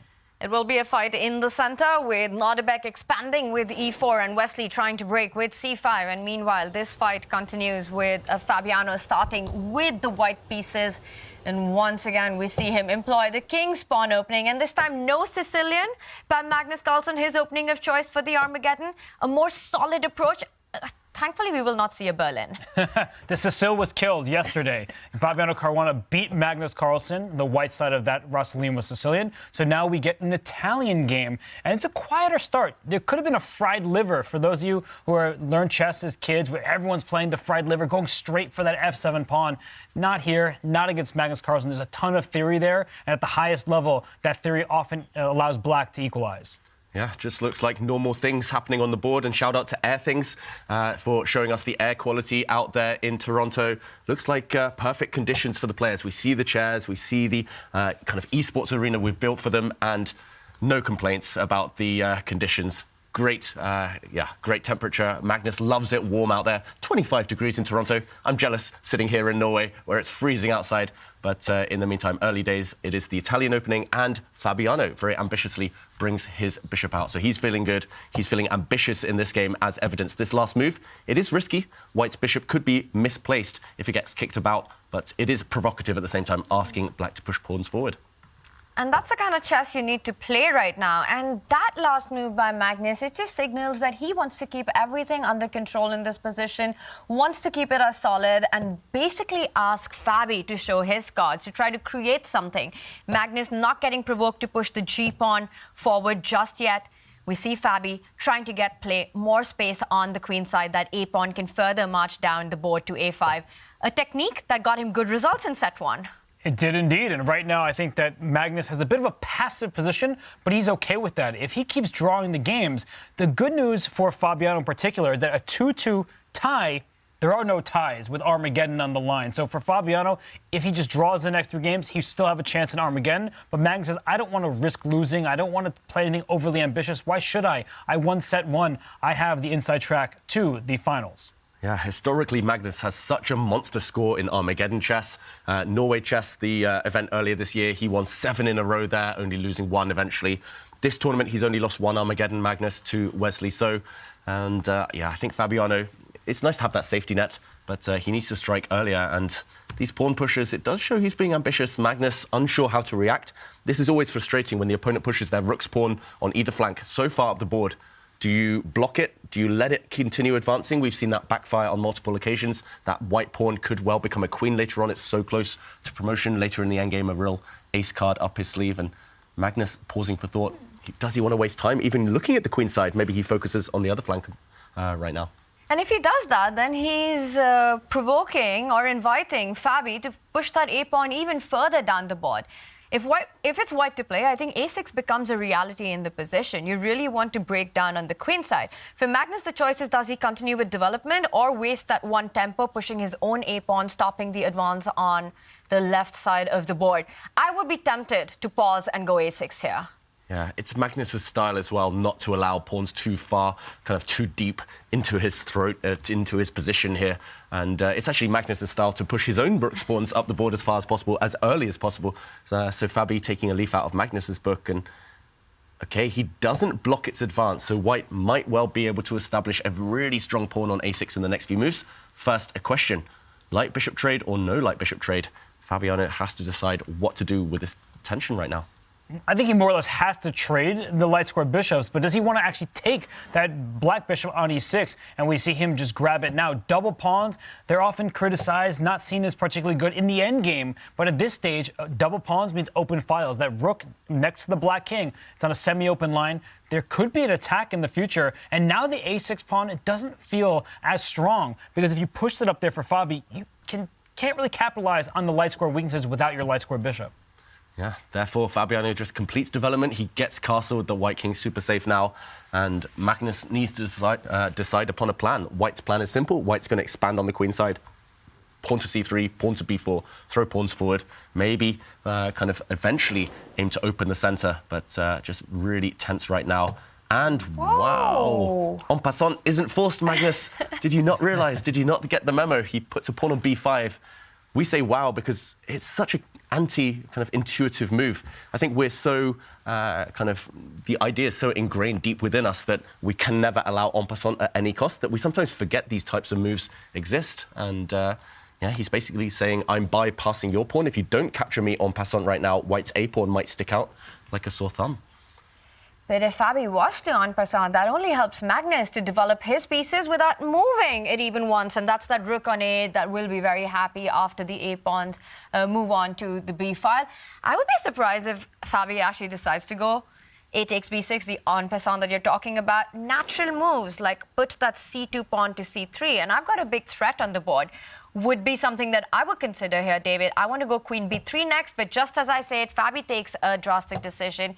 He decides to go for the trade on b6. Does this surprise you at all, Robert? I am surprised because I think that this allows black to continue his plan. He's just trying to trade off pieces. That pawn on e6, it's hard to target it. It's maybe the one weakness in black's position. And Fabi, he's continuing to develop like nothing has happened at all. But I don't know where he is going to strike, because if you push d4 in the center, that eventually will allow a series of trades. Black will no longer have double pawns. So I don't think that Magnus is the least bit unhappy. And we first have to trade rook, something like that. But the point still stands that it will allow black to undouble the pawns. And that means that there's no issue whatsoever. I think Magnus, just like Fabi in game one, is super happy in game two. Yeah, Magnus described his play as a bit soft. It feels like White's play has been a bit soft here as well, not able to achieve anything much. And like you said, Robert, if you trade off rooks and then go d4, this is kind of the only kind of logical way to make progress right now, or at least the most direct path. But yeah, just a series of trades. Why should black ever be worse here? I don't see it. Black can always block the center, push a bunch of different pawns, depending on his taste right now, and looks very, very level to me. Yeah, well, Magnus Carlsen can afford to be solid. Fabi cannot. This is one of his two whites, and he has to find a way to break through, and he has to do it soon. This game looks like Magnus should be happy out of the opening outcome. No big weaknesses. Rooks getting traded off on the A file. While on our other board, to me, it looks like the kind of opening that you want when you are in a must-win situation. Well, not in this particular game, but over the match. Nodirbek has to score somewhere. We see an asymmetrical pawn structure. There is an offer of a knight on e4, but more importantly, the fight for the c5 c5 square. If white is able to control that, white does end up with an advantage out of the opening. And black can go wrong here in a number of ways. For example, a tempting move. Rook C is a great move from Wesley. So you don't want to push your pawns too soon. That was a lesson I was about to try to teach everybody, because if he had pushed his B pawn too early, that gives white, just hands it over the light squares, and that would be light square domination. It'd be hard for black to fight off for those squares. So I think that this is a great start for Wesley. Is he going to strike with c5? It's a question that will remain unanswered until Wesley actually plays that move, because that's the key idea. Yeah, just building up, Wesley keeping the tension. And body language, it doesn't look like Wesley's too thrilled with this position, but at least he has no weaknesses. And if he does get that kind of c5 break, we will show this on the board shortly, but if it's all about that square, all about that pawn break. And Abdusattorov, no obvious moves to clamp down yet. He still needs a bit of a helping hand, I would say, here in order to fully achieve exactly what he wants right now. White's goals to shut down that c5 break, not quite attainable right now. So really tense position, really balanced. But Nodirbek, I wouldn't say that this is exactly what he would have been hoping for. He would have maybe wanted something a bit more dynamic rather than playing for these small, kind of strategic, preventing pawn break type of ideas. But it's never easy to achieve that when you're playing against a player like Wesley. No. Tough to beat. Tough to beat. And in this one, tough to crack as well, the position that we have in front of us. Once again, it is a fight for who gets control of that c5 square. I'm looking at natural moves here for white. You know, you're playing on the white side. You want to get your rooks into the game. You want to get them onto the central file. The good news for Nodirbek right now is that because of the pressure on the pawn next to the c pawn, the b pawn, the b5 pawn, c5 isn't exactly easy to achieve for black. And black did have a free move. I think he can get away with c5 simply because the rook on c8 stares down the path towards the black queen on c2. So c5 is a huge idea, and you see that Nodirbek first trades, and he's trading some more. So he is doing everything he can to prevent the c5 push, because now if there's a knight trade again in the center, as the knight covers c5, you can't play c5 because the bishop is loose. The queen b6 for black, that's often the way to solve your problems, is you defend your bishop, you reinforce the c5 square, but white is just in time to push with b4 now and truly clamp down on the queen side. So Nodirbek's doing everything right here. He keeps posing this question, can you get c5 in? Will you be able to make it work? And for the moment, it doesn't seem that easy to accomplish for Wesley. Yeah, the big question is, does Wesley have options? Does he have to trade off a set of knights? It looks like the white knight is heading into this square. And just to show what not to do, kind of the nightmare scenario for black is to just kind of ignore this, to allow the white knight to park itself on c5, to have to trade off and to be left with a horrible, horrible bishop. This is why we're talking about this pawn break so much, because suddenly you could find yourself with a dead piece stuck behind its own pawn here on c6, and white would have the bishop pair, white would have a bind on the dark squares. This would be one-sided traffic, and actually I think long-term white simply winning. So you have to act very quickly, Wesley, so before a white knight lands on this square, or before white is able to clamp down with a move like b4. The more you're breaking this down, the more we're looking at this position. It just feels like this is advantage Nodirbek unless there's something immediate. And I think Wesley realizes exactly all these points and he's going all out for it. He makes the move c5. One thing is easy to spot, that if white was to take the b5 pawn, black captures on d4.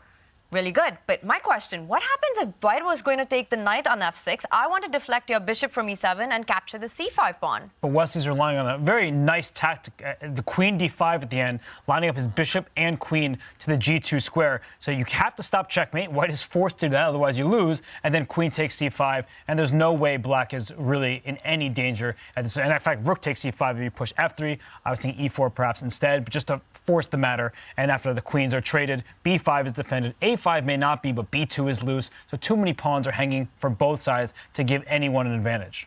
Yeah, really beautiful tactics. And he played 1b3 in the first game. Suddenly, his long piercing bishop in this game as well, on the long diagonal, is the key piece. Look at this g2 pawn. It's vulnerable. Knight takes c5 was going to be the other move I wanted to suggest originally. But again, queen to d5 type of ideas here, threatening checkmate, and this is just really awkward to answer. How does white kind of block this checkmate threat? The answer is, if you push your pawn to e4, you might just collapse on the c-file. This would be disaster town. And if you push f3, suddenly look at these white bishops lined up, skewered on the d-file. So Nodirbek correctly did avoid this. He went for the other option, as Tania mentioned, but already Wesley so throwing the tactics out there, hidden kind of gems there from Wesley, the tactics, and bishop takes. I'm assuming he's going to appear on the board. Is he really contemplating taking with the pawn? Oh my gosh. Oh, that would be ugly for the black king, but maybe not objectively bad. Maybe the black king will shuffle out the way. The black rook would land on the g-file later. Wow. Wesley, so he's paused for a reason, and when the top players stop, when there's natural moves, it means they're thinking about something a bit crazy, a bit spicy, but he does go back with the bishop and take. Do you think if he drew the first game instead of having won, he might have really considered g takes f6? There's no need to risk it, but the engines, they approve of it, and Wesley was legitimately thinking there, so you know that he kind of wanted to play it. Yeah. But bishop takes knight, given the mat situation, such a good human approach here.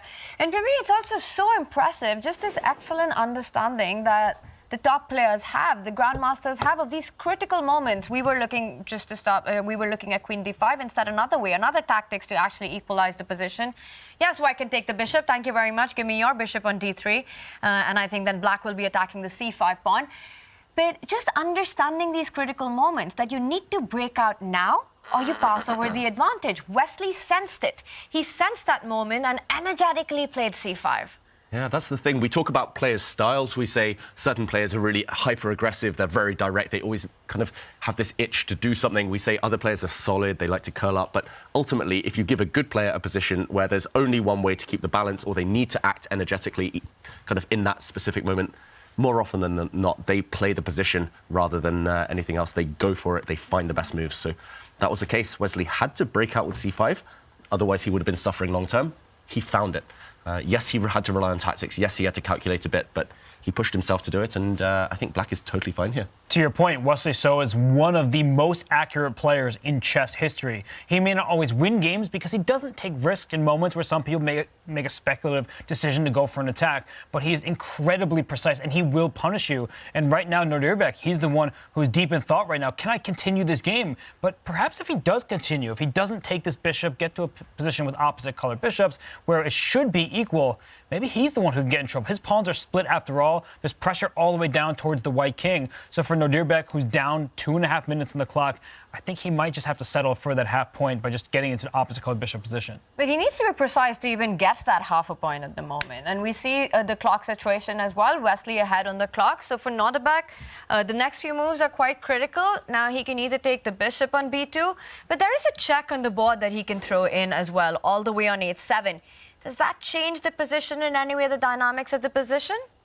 Potentially, it does force the black king into the corner, and I guess the question is now, do you take this bishop, or do you just move your rook out the way? I'm not sure you should delay too much longer. If you move the rook, for example, then the bishop just gets out of dodge, just moves away, and no good discovered attacks against the black queen. Actually, this pawn is being rounded up. Watch out for black's queen coming over and striking against the king side. Wow, he plays the same idea, just a different order, but I think, again, if this bishop check isn't scary, as we just showed, it's just a one-move threat, black just dodges, then Wesley has the time. Just grab a pawn, be greedy.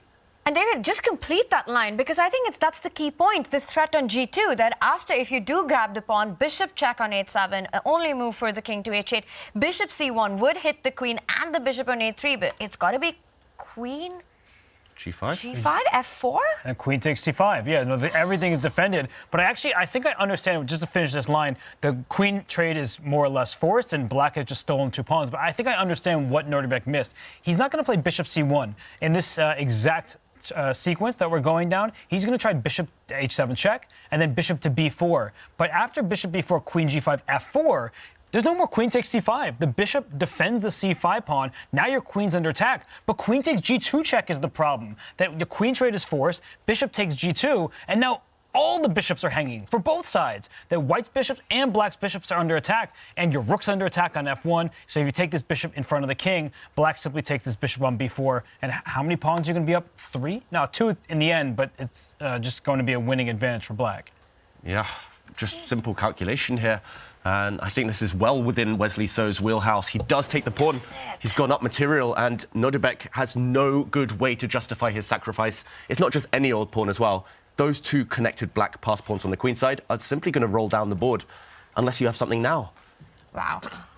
Wesley, with speed and accuracy, goes pawn hunting. It looks like he's calculated this line to the end. Nodirbek in big trouble. And we've got our crew joining us from Toronto. Danny, Nodirbek's got to be feeling the heat right now. Things have gone very wrong for him.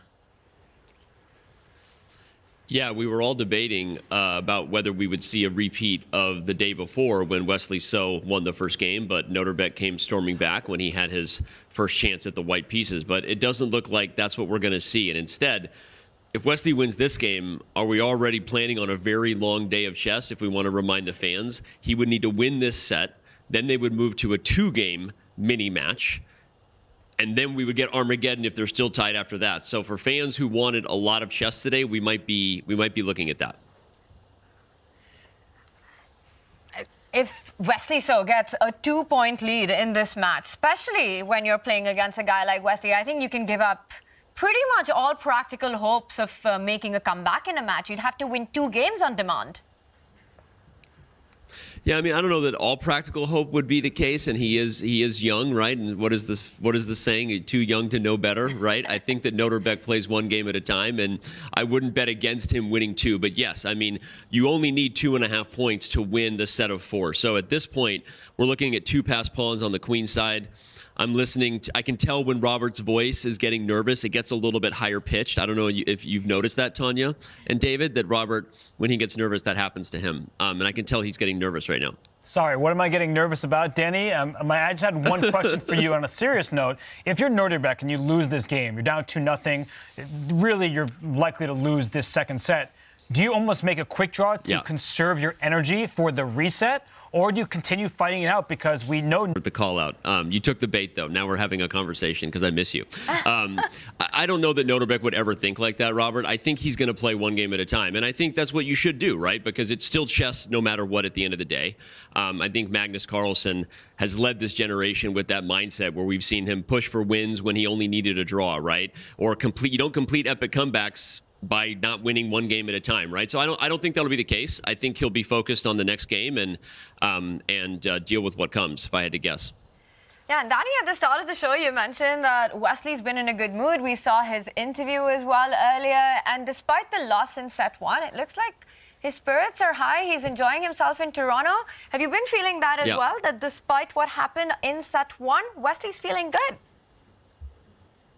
I think the spirits have been high for everybody. I almost feel bad because the conversation that happened out in the lounge after Nodirbek lost the first game was all of us debating on what his nickname should be. I said, this is really serious work because you're going to be dominating chess for a very long time.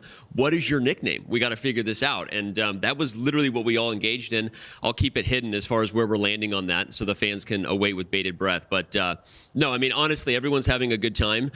Players are hanging out. I think it actually helps their mindset to really feel relaxed and casual. Yeah, we'll see how Nodirbek's feeling if he loses this game. He might not engage with us on the content that we're doing for Uncovered. For those who haven't checked out Fabiano and Christian Chirilla's podcast and the things he's doing here, it's actually pretty cool stuff. So shout out to Christian's YouTube channel. Sorry, I don't even know what it is off the top of my head. The C-Squared podcast. Go check it out. And Danny, I want to pitch in my idea for the nickname. It should be No Dear Comeback, and because I think he will come back later. But on a serious note, what about the other matchup between Magnus Carlsen and Fabiano Caruana, which is much more cagey? What do you make of that? Has it altered your predictions in any way? No, I mean, I guess my overall match prediction was that we will have a Magnus Carlsen playing in the final. I think he's the favorite. Although I did talk to Fabi, I was like, man, get us Armageddon today. Let's go. So rooting for him to get us all the chess he can.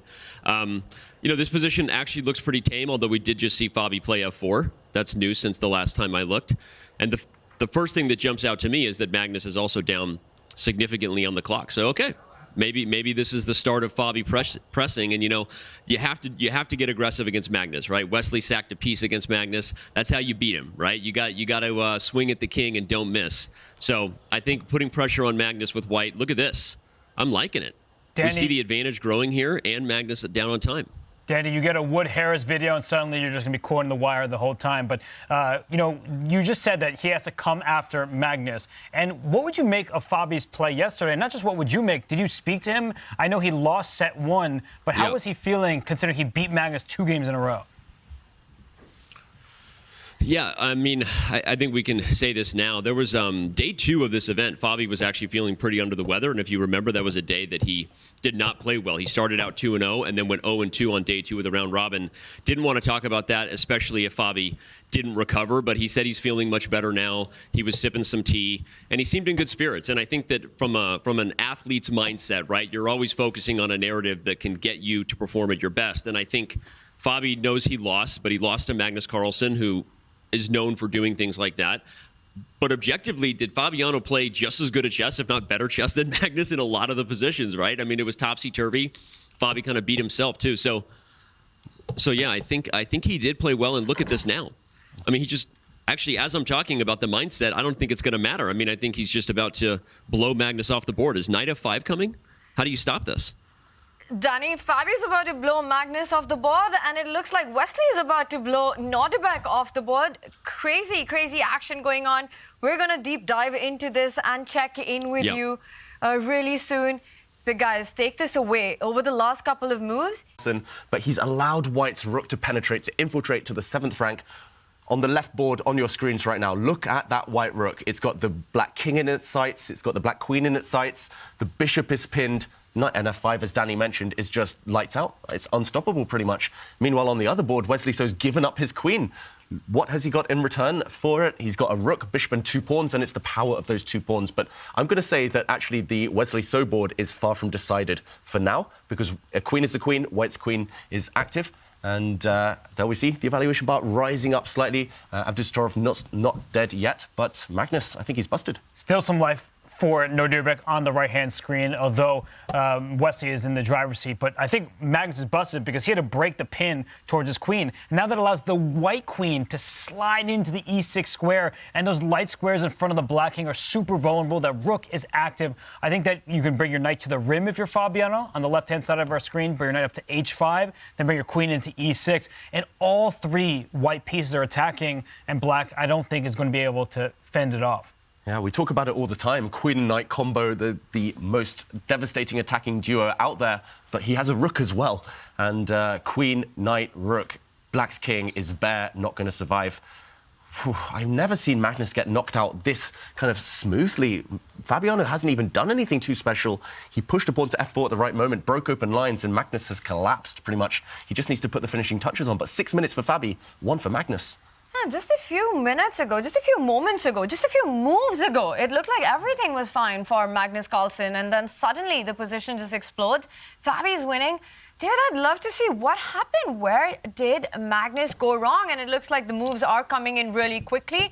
Magnus with about a minute on the clock, so perhaps you'd show us later what really happened there, because I don't know what this turnaround's about. How did he get here? It just seems easy now. I mean, that queen just slid in. The bishop's under attack. If the bishop slides back to defend the king, then the knight just hops in. So all 3 of White's pieces are going to go for the black king.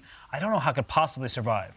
Yeah, you need a miracle now. There's just 0 counterplay against White's king, however. White's king in the Caruana game has a beautiful hiding spot, a beautiful safe haven on h2. And normally in these positions, you will not be able to defend passively. Here, there's no active defense either. Look at Magnus's pieces. How sad is this? The black bishop, black queen, black rook, all on their back rank. 2 of them on their starting squares. And White's knight is going to join the party. This one looks almost over. There's already some really nice checkmating patterns in the air.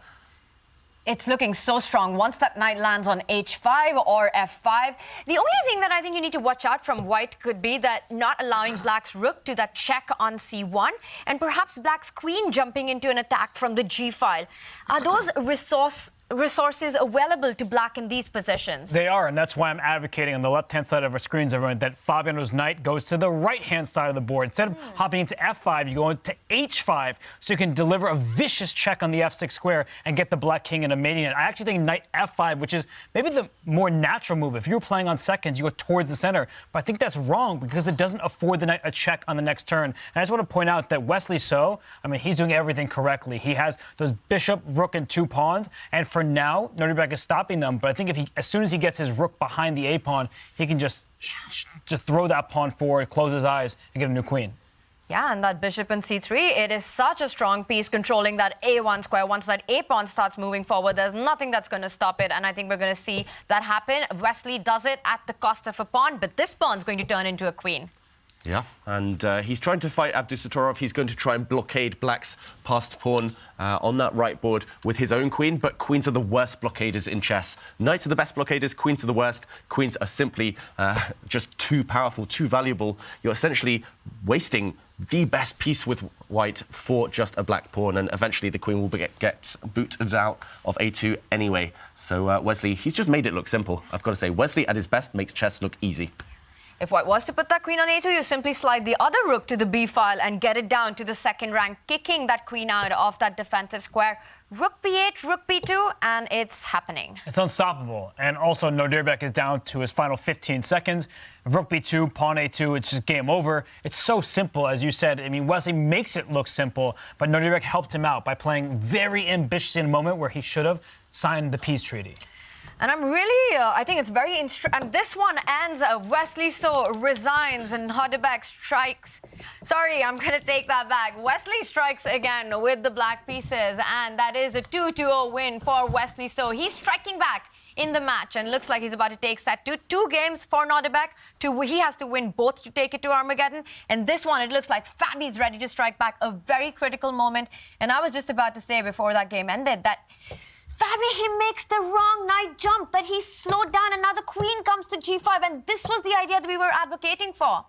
Wow, and suddenly Black is alive. There's some counterplay. White is still doing well, but big threat in the position. Black wants to drop a queen into f4 with a check.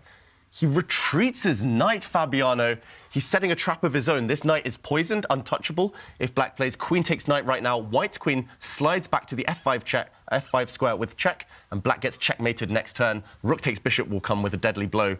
Wow, this is really crazy. This is what Fabiano's relying on, but it's not the best. Maybe Black can hold on. He opened up 2 things at the same time. The f5 square for his queen, as you were saying, with check. Also, the rook now covers that f4 square. So the bishop jumps out for Magnus Carlsen. He's still in this game. If that bishop can wrap around, because there are no checks against the black king, unless you want to trade queens, which I don't think you do, that black bishop is about to wrap around and go harass the white king.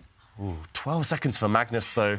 Fabiano, it's as if he's trying to be too clever. He's trying to find some really sophisticated way to knock out his opponent when he could have just done it brute force. One knight jump the other direction, and probably it would have been checkmate within 3 or 4 moves. But now Magnus is alive. And he took a good 3-minute think for that one, and it just felt as if Fabi's going to find the right way forward. And the big difference was that the knight from h5 could have arrived on a check on that f6 square, which probably would have wrapped up the game by now. But again, now Fabi with the advantage, but he has to find it all over again. Magnus has got a brutal idea of bringing the bishop onto an attack. A check on f4 would actually be game over for Fabi. Oof, yeah.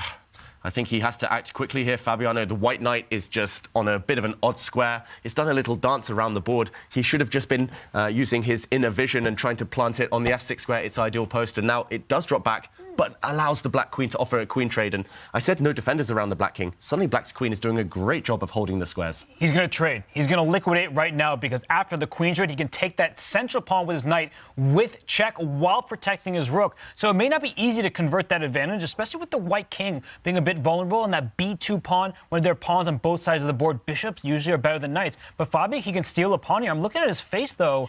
He doesn't look that happy with his decision.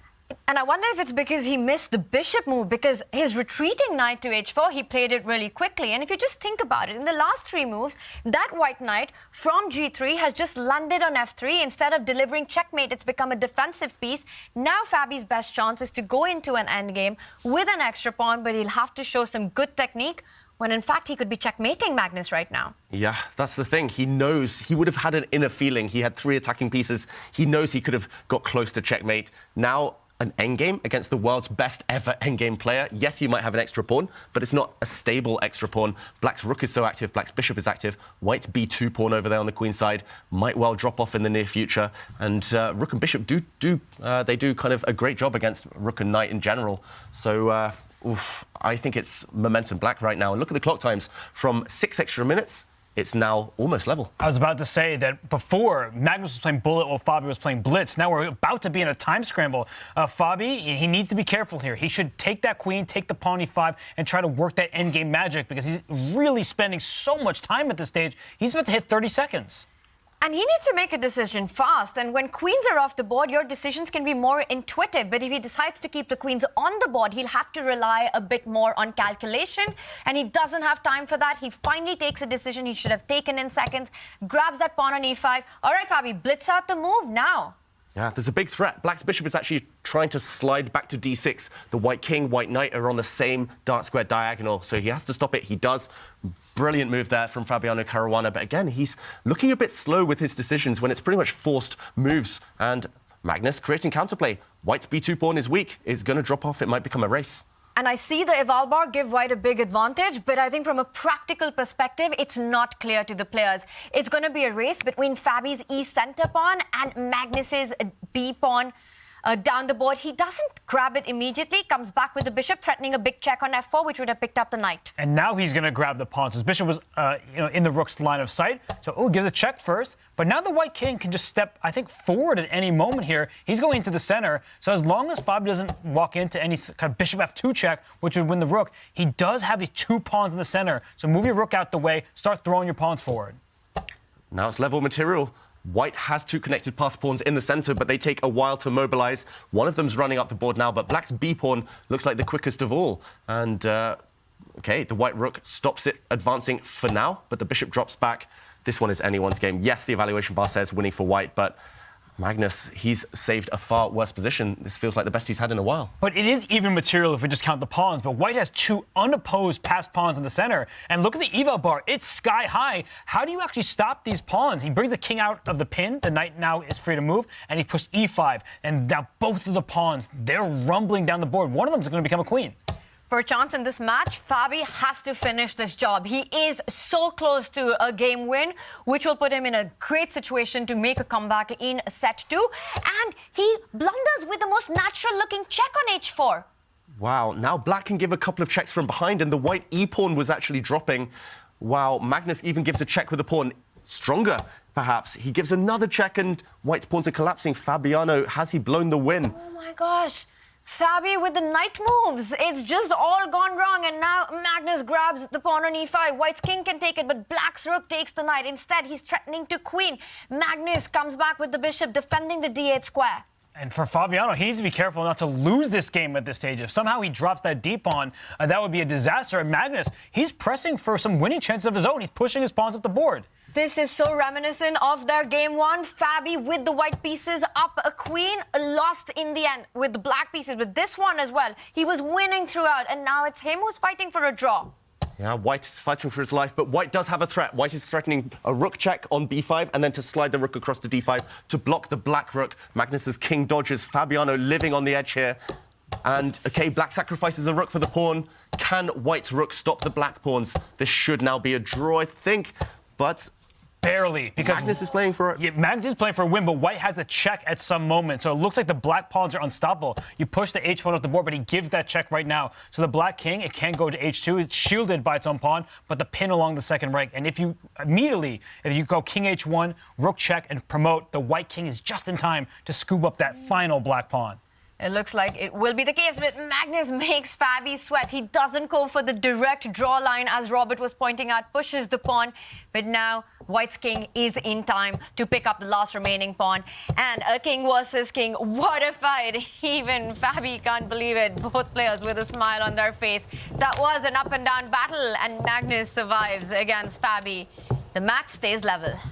Wow, their heart rates must be sky high right now. Fabiano feeling frustrated, disappointed. For most of the game, he was dictating things. We saw a bit of a raised eyebrow from him there. Magnus, he might not be showing it, but he is relieved. And there was a smile, but it's like that meme with the guy in the corner, and he's smiling on the outside, but it's a mask. Inside, he's crying. Fabiano Caruana's had so many chances in yesterday's match and today against Magnus Carlsen. But as Fabiano himself said, unless you put Magnus away, he will fight to the bitter end, and he just salvaged a half point. And this is the fight to get to the finals. It is the final day of the semifinals. The players need to make it to set 3, and it means that Wesley So has to win his match.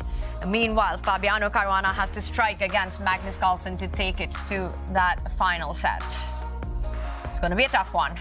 What matches we've seen thus far. Wesley So, he's become Flexley So once again today. He's back, but for Fabiano Caruana, he needs to somehow put Magnus Carlsen away when he's ahead. That's a completely winning position. He wins that against anybody else in the world, but Magnus Carlsen isn't anybody else. He's the #1 player, and he has been for over a decade. Wesley So with a 2-0 lead in his match against Nodirbek. It looks like that one is most likely headed to the set 3. But David, Fabi was so close to getting that win, and it all came down to finding the right knight move. Exactly, and I'm going to highlight that one moment, Tanya. It was all about one move. It was a golden opportunity, but Fabiano, he went wrong. It was a coin flip, he flipped, and he landed the knight on the wrong square. It was here he could have knocked Magnus out on the spot. White's rook, supremely strong on f7. White's queen, supremely strong on the e6 square. It's just improving the remaining piece, bringing it to join the attack. He actually leapt towards the center, which 90% of the time is the right idea. A knight on f5 normally does thrive, but here he needed to go towards the rim. The idea is that this is the quickest route towards the black king. This check is potentially deadly. If, for example, black tries to preemptively dodge the check, then white can renew the threat by moving the queen, putting pressure on this black bishop,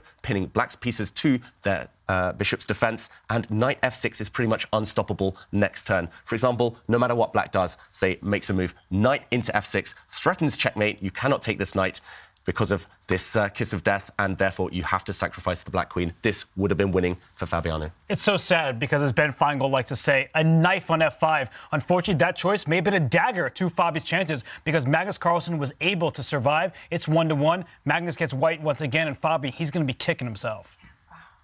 Get those puzzle rush in. It's all about tactics. And Wesley So was also so sharp getting his tactics in for that win against Nodirbek. Wesley So, once he got an opportunity, he leapt on it. He was decisive, he was brilliant with his calculation, and he even sacrificed his queen.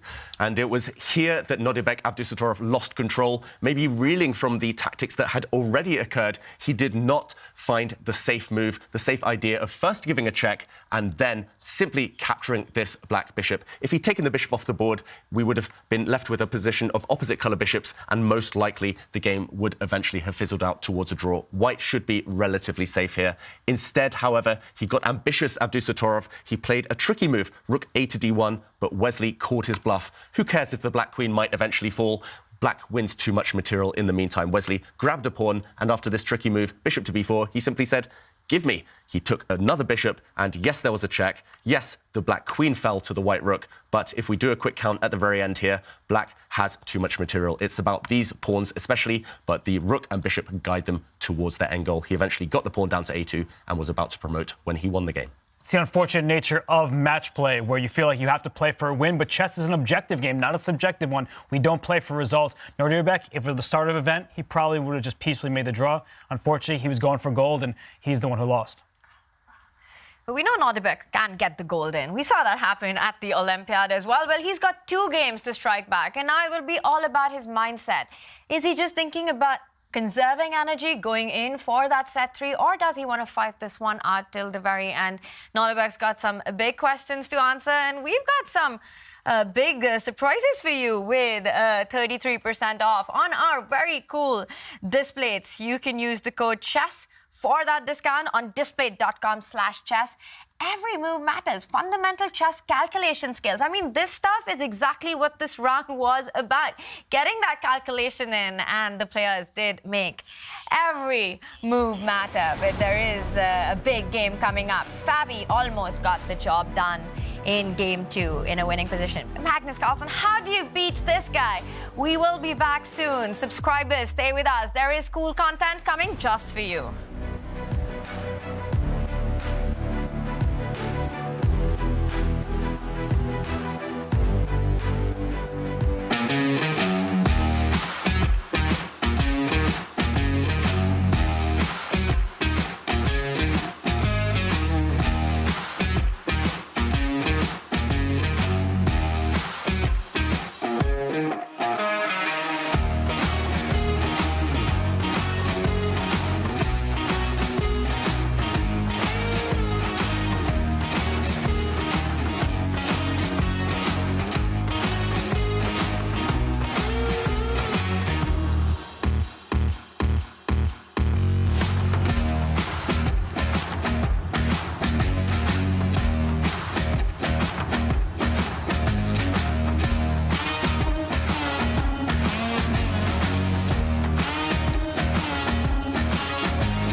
We are in Toronto for the CCT Finals here with Fabiano Caruana on fire these days, and you had a great run in the CCT 2023 as well. How will you describe your journey through the season, Fabi? I was really motivated from the beginning, so I played all the events. I think I was one of the few players to play all the qualifying events, and it was a bit up and down for me, some disappointments, but overall, a lot of really close ones. I think they were all close. I don't know if there were any washovers one way or the other.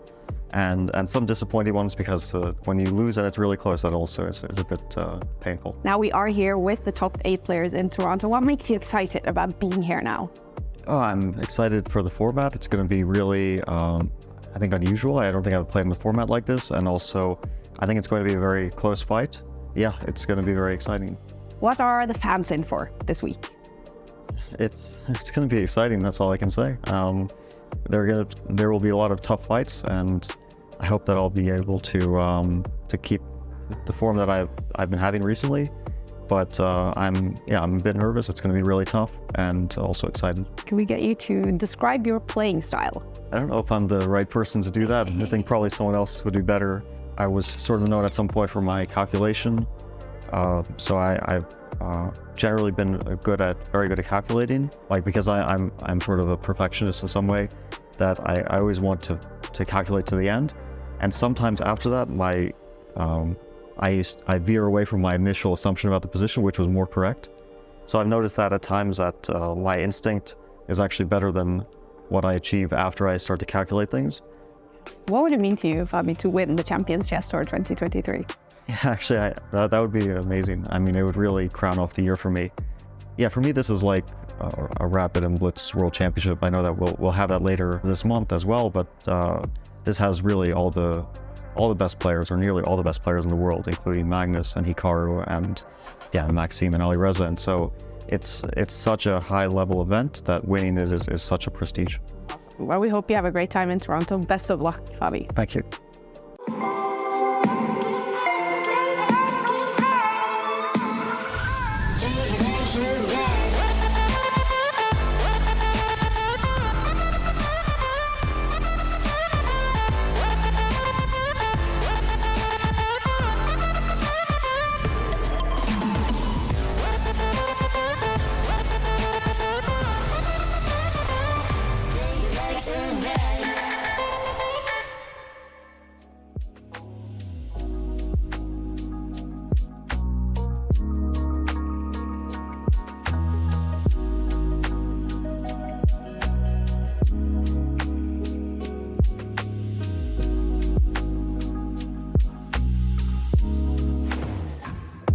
Fast and furious chess action continues after the Champions Chess Tour Finals. It will be the FIDE World Rapid and Blitz, where Magnus Carlsen will try and defend his Blitz and Rapid World Championship titles. It starts on 26th December. Mark your calendars. And Robert, you will be calling out the action. It's going to be the Dream Team, you and Peter Lecko on the World Rapid and Blitz. What are you most excited about? It's such a fun tournament. The action never stops in the chess world. So we go from here to the World Rapid and Blitz. I'll have the call with the legendary Peter Lecko, who himself almost won a World Championship title against Vladimir Kramnik. So I'm super excited. Fast-paced, energetic play, and so many worthy contenders. I don't even know who's going to win. Well, 3 out of the 4 semi-finalists are going to be there. Magnus Carlsen, Nodirbek Abdusattorov, Fabiano Caruana, amongst others, the world's very best. So that's one that we're really excited about. And one player, Wesley, he may not be playing at the World Rapid and Blitz, but what chess he is bringing to the board today as he takes the 2-0 lead. And Kaya caught up with Wesley. Wesley has just come out swinging today, up 2-0 now in this match. How are you feeling? Well, very happy because yesterday he was playing like a total computer, just like perfect chess. Like, he didn't give me a chance. So now at least I got some chances. Like, I thought the first game was very good. He probably made like 1 or 2 mistakes in the opening, but I was very pleased with how it went. And the second game, he just blundered. Bishop takes a3, which is nice. So it's good to know that Nodirbek can still blunder. Well, how are you mentally been able to come here and play like you're doing today after losing the match yesterday? Well, I'm good. I'm fine. I mean, I'm a Christian, so I let God let his will be done in all things. It's a job. I love playing chess. I'm not the best at it. I had some hopes in the past, but I love showing up, giving my best, and just putting in some work every day.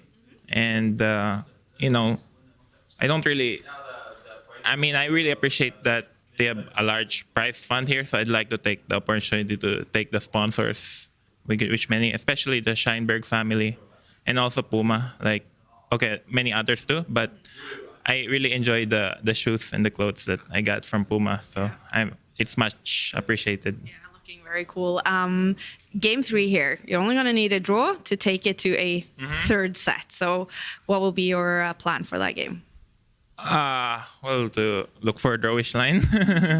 But the match isn't over until it's over. If the match continues like the way I'm playing and then the way he's playing, then I think I'll win very easily. But it's not guaranteed. He could suddenly play like a machine again. So I have to be on my full force. I hear you keep saying that he's playing like a machine, playing perfect set. What everyone is talking about in chess these days. Is that what you are insinuating? No, I'm not insinuating that. I just want to check. Yeah, no, it's not like that. It's just I'm actually praising him because I know how great a player he is. Like, not making any cheating allegations. I'm just saying he's a really, really good player. Like, I'm very confident with the security checks here. Like, there's so much security checks here. Like, this is the strictest tournament I've ever played in. They check every single pocket. It's just I've seen how Nodirbek plays when he's in great form. Like the match that he played in the games I played in the Olympiad, also at Tata Steel, were really impressive. So it's nothing like that. He hasn't reached his full potential yet, and he's a great player. But hopefully I'll win today. So I appreciate you saying that, Wesley. And finally, okay, something more fun. So this board shows Magnus Carlsen's top 3 goals for the CCT this season. One of his goals was to win a game with 1b3. He hasn't been able to so far this season, but you have won a game with 1b3. And actually, I hear that's only the second time in your rapid career that you play 1b3. When's the first time? Something with Levon Aronian. Could it be CCT 2021 season? Oh, interesting. Yeah, but how cool is that to win a game with 1b3? Yeah, no, I've been practicing a lot. Nice. Yeah, like I know Adiban made the course on Chessable. Well, I actually didn't see it, but I've been analyzing some 1b3. Like I played a lot in Title Tuesdays, especially first 1b3. Also, I played in some Blitz games, Berlin, and then some rapid games in the Ilya Levitov tournament in Amsterdam. So I've been practicing it a lot. I didn't think it would work. I just wanted to, E4 hasn't been working well at all. Like I don't wanna lose with white, so I decided to play something else. And also in the second game, like I don't usually play the semi-Slav. I just thought I'd play some new opening, and it seems to be working well. If I had a bigger repertoire like Magnus, maybe I could play something different every game. But we'll see. Fantastic. Well, congrats on your performance so far today, and good luck in Game 3. Yeah, a lot of games to go. Yeah, thank you for joining us, Wesley. So he won a game today with 1b3. Amazing. That was quite an amazing finish after the Cowboy opening. And indeed, we do have a lot of chess to go and potential set 3. Potential Armageddon's coming up as the players are fighting the semi-finals battle on this board. Only one of them will survive to move on to the finals. And for Fabiano Caruana, he was so close to getting that comeback victory in Game 2. And now it's back to the black pieces. How much of this will be about getting out of the opening without any trouble? Well, that's always step one in any opening, especially when you have black. You just want to survive. You just want to ensure that you reach a healthy position. Step one, you equalize, and then you start to outplay the opponent later. But meanwhile, we'll try to get those moves on our electronic board very shortly. I don't think it's 1b3. I'm just looking from the side angle of the board here on the camera. But, OK, we want those moves as the players, they're really rattling them out now on the board. And here we go. It is, wow, the Berlin of 1d4, as they call it, Robert. That's a really good way of putting it. And Magnus himself has been known to compare openings to one another if they may have a mirror image. And we see that the knight jumps into e5 in this game. And I thought that knight usually heads to the g5 square, so that when the light square bishop slides out here, you'd be able to capture it. So I think that Magnus is the first person to deviate from the main line, the main continuation here. But is he going for some aggressive intentions with a queenside castle with check? The black king, after all, has moved. That last developing move by Magnus definitely signals that he wants to put that king on the left side of the board, bring that rook out with a check on that black king on d8. Meanwhile, Fabi still has to finish his own development. The bishop from f8, the knight from b8 needs to come into the game. That white knight on the center of the board would be the thorn for me if I was playing black, and I would start thinking about ways of trying to trade it off with either knight coming on to c6 or to d7 at some point. And Fabi goes into a think. So he's the one taken by surprise here? Yeah, I feel we need to just forget the moves for now. We just need to talk about the psychology. This is one of the most topical openings in chess. Seemingly everyone pretty much plays this opening these days. And Magnus forces Fabiano to think this early, brand new move. Whether it's good or not is another question. Advantage Magnus in the mind games. Advantage Magnus, and it feels like objectively, whatever it might be, it's worked for now. And can Nodirbek make his moves work against Wesley's king-pawn opening? And he starts with e5. No more b3. I'm disappointed. I wanted to see Wesley continue with that strategy, but here we see the Scotch game. Another rare guest at the top level.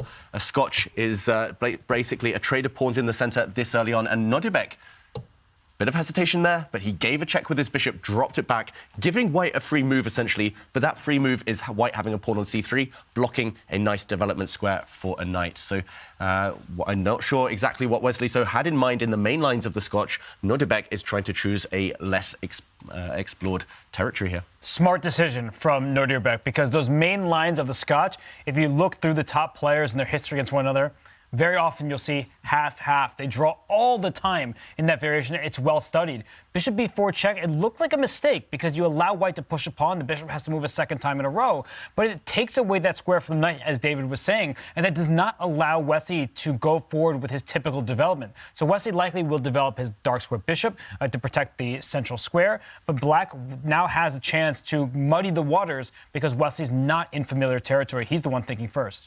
And David, you spoke about psychology in the Magnus-Fabi matchup and the opening approach there and how that would affect Fabi. What about in this one? Now, Nodirbek is trailing 0-2. He's down by 2 points. He has to win this game on demand. He has to win the next game on demand. What is going on in his mind, knowing that his shot against perhaps the hardest player to beat? Is this essentially over? I'm not sure. I think psychology is one of Nodirbek's strong points in general. He just seems unfazed, unbothered, undaunted. I can't even remember the quote right now, but he is the Iceman. Nerves of steel, Nodirbek Abdusattorov. And I already feel like he's tricked Wesley in this opening. Wesley chose the Scotch, and black has 3 or 4 main variations there. Nodirbek says, no, none of that for you. You cannot rely on your homework, your opening preparation. I'm going to play a rare variation. And as far as I know, this knight move is a bit dodgy. I've played the Scotch my entire life as well with white. And this last move has a bit of bad reputation for Wesley So. It feels like Nodirbek has surprised his opponent and might be able to profit. We see the pawn push. It's a pawn sacrifice. A pawn given up with check. This is brilliant from the Uzbek youngster. Pawn sacrifice, not my favorite movie, but a great idea in this position because he is giving up this pawn on g7 with check, mind you. The king will have to step to the side, but white isn't spending so much time with just one piece. You're supposed to develop in chess. You're supposed to get your king to safety and castle. And when we'll dive into the details, that pawn, I don't think it's really worth it for all the trouble that you are going to face afterwards. Black gets such a rapid initiative with the queen jumping out, the knight developing, and I feel like there's going to be too much pressure against the white king. So easy to feel that when you're playing against a player like Wesley, you're down 2 games in a match. How do you make a comeback? But it looks like Nodirbek already creating a bit of chaos on the board, exactly what he needs to do with the black pieces. And if Nodirbek is able to get this game win, I know it's really early to talk about any score, but at least he's been able to create a chaotic position right now, asking Wesley questions. If this he gets in the bag, then we've got a proper match on our hands. Anything can happen in game 4. And what Nodirbek does best is when he's a lead on the clock, he uses that as the 17th piece. Our buddy James Canty loves to say the clock is the 17th piece. And he did it against Hikaru Nakamura. It looked like Hikaru was stabilizing, was finding the way out, but he didn't have enough time, and he had to play some moves quickly when thought was required. So I think that Nodirbek, with a about 2-minute lead coming up on the clock, with a better position, more development already, I love his chances right now in game 3. Wesley So has to be so careful right now, and he's also been the victim of the death stare. I keep seeing Nodirbek's eyes just kind of stare off. Imagine Superman with his laser vision there, just peering deep into the opponent's soul at this point. And Nodirbek, dream start, and Wesley takes the bait. Is this pawn poisoned or not? Wesley's a pawn up, but yes, the Black King has had to move. That's irrelevant. It's all about the White Knight now stuck on the edge of the board. The Black Queen comes out, threatening checkmate on the F2 square. Wesley So is in huge, huge trouble unless he defends accurately, and he's already living life on the edge. The Knight makes yet another move. 1, 2, 3, 4, 5, 6. 6 Knight moves in the first 9 turns for White. This is crazy. Look at the black pieces pouring out. This is trouble for White. This is like an actually good Stafford Gambit. So Eric Rosen, yeah, don't play the Stafford Gambit, but play this. This is a dream come true. Look at all your pieces develop. That knight on f6 is about to come out to g4 with more of an attack. So Wesley plays his bishop out to e2, and now the pawn on e4 can be captured. And once that pawn is gone, it's material equality. That rook on h8, it could slide 1 square over on any turn, just to put pressure against the white king side. If you think you're castling there to safety, not so fast. So I think that Nodirbek, he can restore material equality, and they can continue his initiative from there. And look at that focus of Nodirbek. Wesley, he continues to play fast, though. The last few moves, knight h5, knight g3, bishop g2, bishop e2, made really quickly. Is Wesley, do you think he knows what he's doing? Or it's that, okay, I'm in trouble out of the opening, at least I need to just play fast to put the psychological pressure on? Yeah, I think Wesley's just using all of his experience to kind of bluff his way through here just to survive. Wesley is one of the best players in the world when it comes to defense, when it comes to just stabilizing positions, manageable kind of control type positions. So he won't get checkmated, at least not yet, but he is having to give back his extra pawn. I'm just counting the pieces. I mean, it's just so many active pieces for Black. I think he's actually done everything wrong on the board, Wesley So, but the fact that he's actually survived quite quickly, he's only 1 minute down, despite being hit in the opening by this surprise, it means that he's got good prospects if he can survive and weather the original storm. Yeah. I'm looking at this position and the idea that you mentioned, right? You equalize the material. You pick up that pawn on e4. But with those trades of knight, does that also ease the pressure off Wesley a little bit? Can he go short castle, get his king to safety?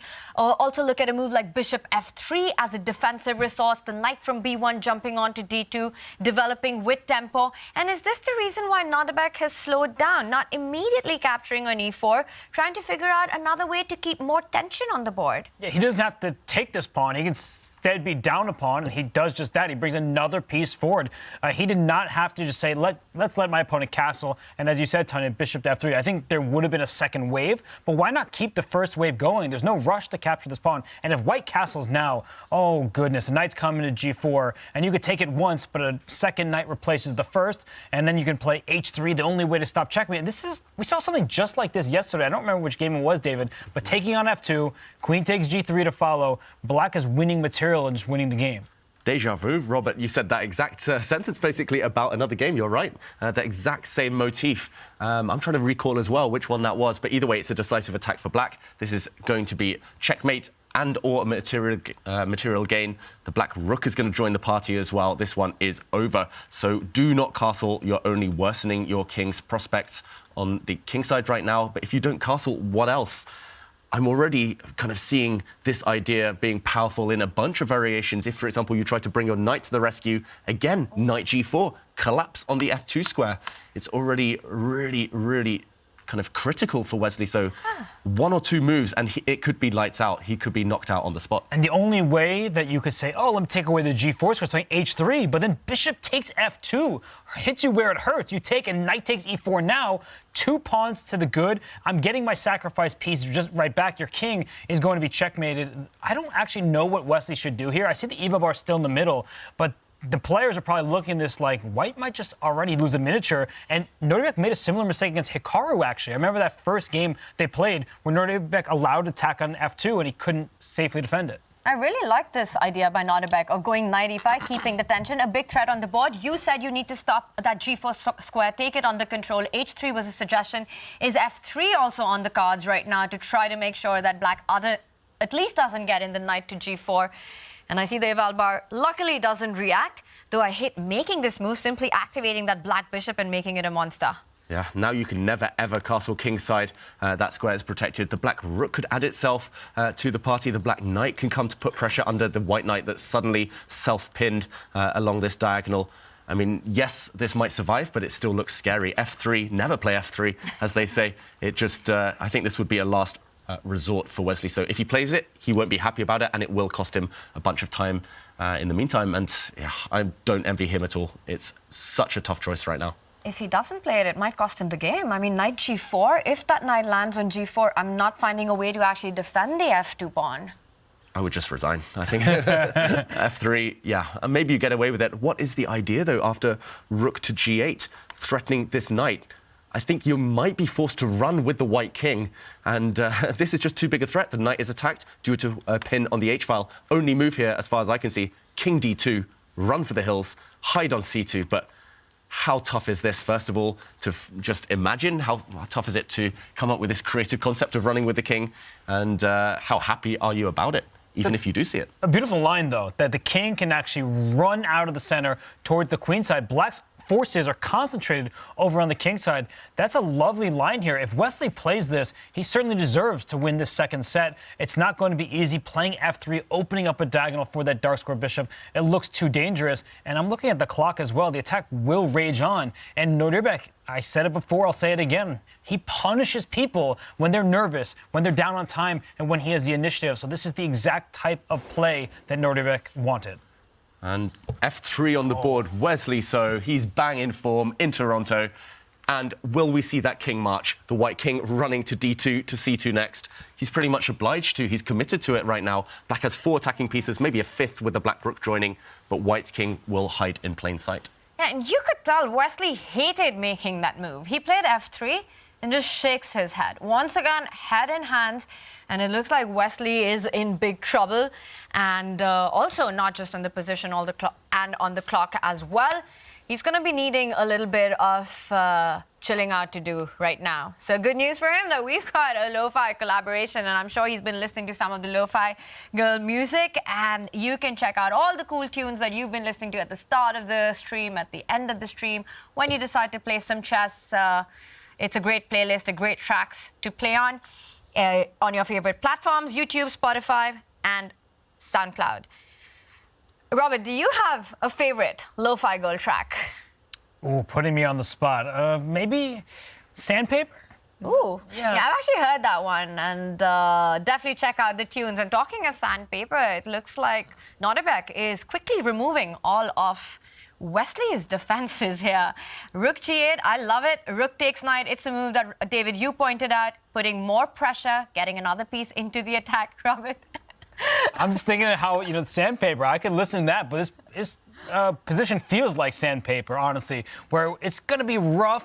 Wesley's going to have to run away. If he plays king to d2 here, it just shows the type of form he's capable of. He's lost his match in the 7th match of the round robin to Fabiano Caruana. He lost the day yesterday to Nodirbek, who he said was playing all the best moves, and that was meant as a compliment. I do actually want to talk about just that very briefly. Historically, when you say someone's playing like a machine, it was meant as a compliment. Now it's taken to mean something else. I know Wesley meant well when he said that about Nodirbek, and King D2. How is he playing like this? This is incredible. How does he find these defensive resources? I think he had to in that position out of necessity. Otherwise, he just had to resign. Black was threatening rook takes knight. So the idea behind this is actually for the white queen to protect her rook in the corner on h1. And now Black's rook cannot take the white knights. Now Black needs to find another way of attack, another route in. But yeah, the creativity behind finding f3 first of all, then king d2. almost superhuman. But the attack rages on for Nodirbek. There's a king and a queen in line. I want to get rid of the pieces that still remain on the d file. I would play d5, throw that pawn forward, open up another file. I'm still worried about Wesley's king. He'll probably move his king on over to c2, but files, diagonals, lines, they're all going to open up, and the queen side for white is completely undeveloped. The rook, the knight, and the bishop on their starting squares. I just can't imagine a better looking position for black, and yet the eval bar is completely unimpressed. It's right there in the center. Nodirbek's player, abrasive like the sandpaper, as you said, Robert. But David, you said that it is out of necessity that you find these resources.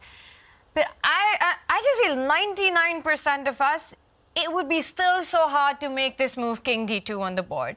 I see your threat, rook takes knight. It would at least take minutes to find it. But Wesley played f3. You only play f3 if you have seen the idea of marching up the board with your king. Yeah, exactly. And this is when the top players, they're backed into a corner. They find the best moves. If you give them a narrow path to survival or narrow path towards winning a game, 99% of the time, they do find those critical ideas, even if they look counterintuitive. He's sandpapering over the cracks here with this last move, but he's surviving. He's still alive for now. He is alive and surviving a very difficult opening, and some more critical decisions are coming up for Wesley So. And at this critical moment, we've got Danny joining us from Toronto. Danny, were you having FOMO about this madness that we're seeing on the board and wanted to jump in on the analysis?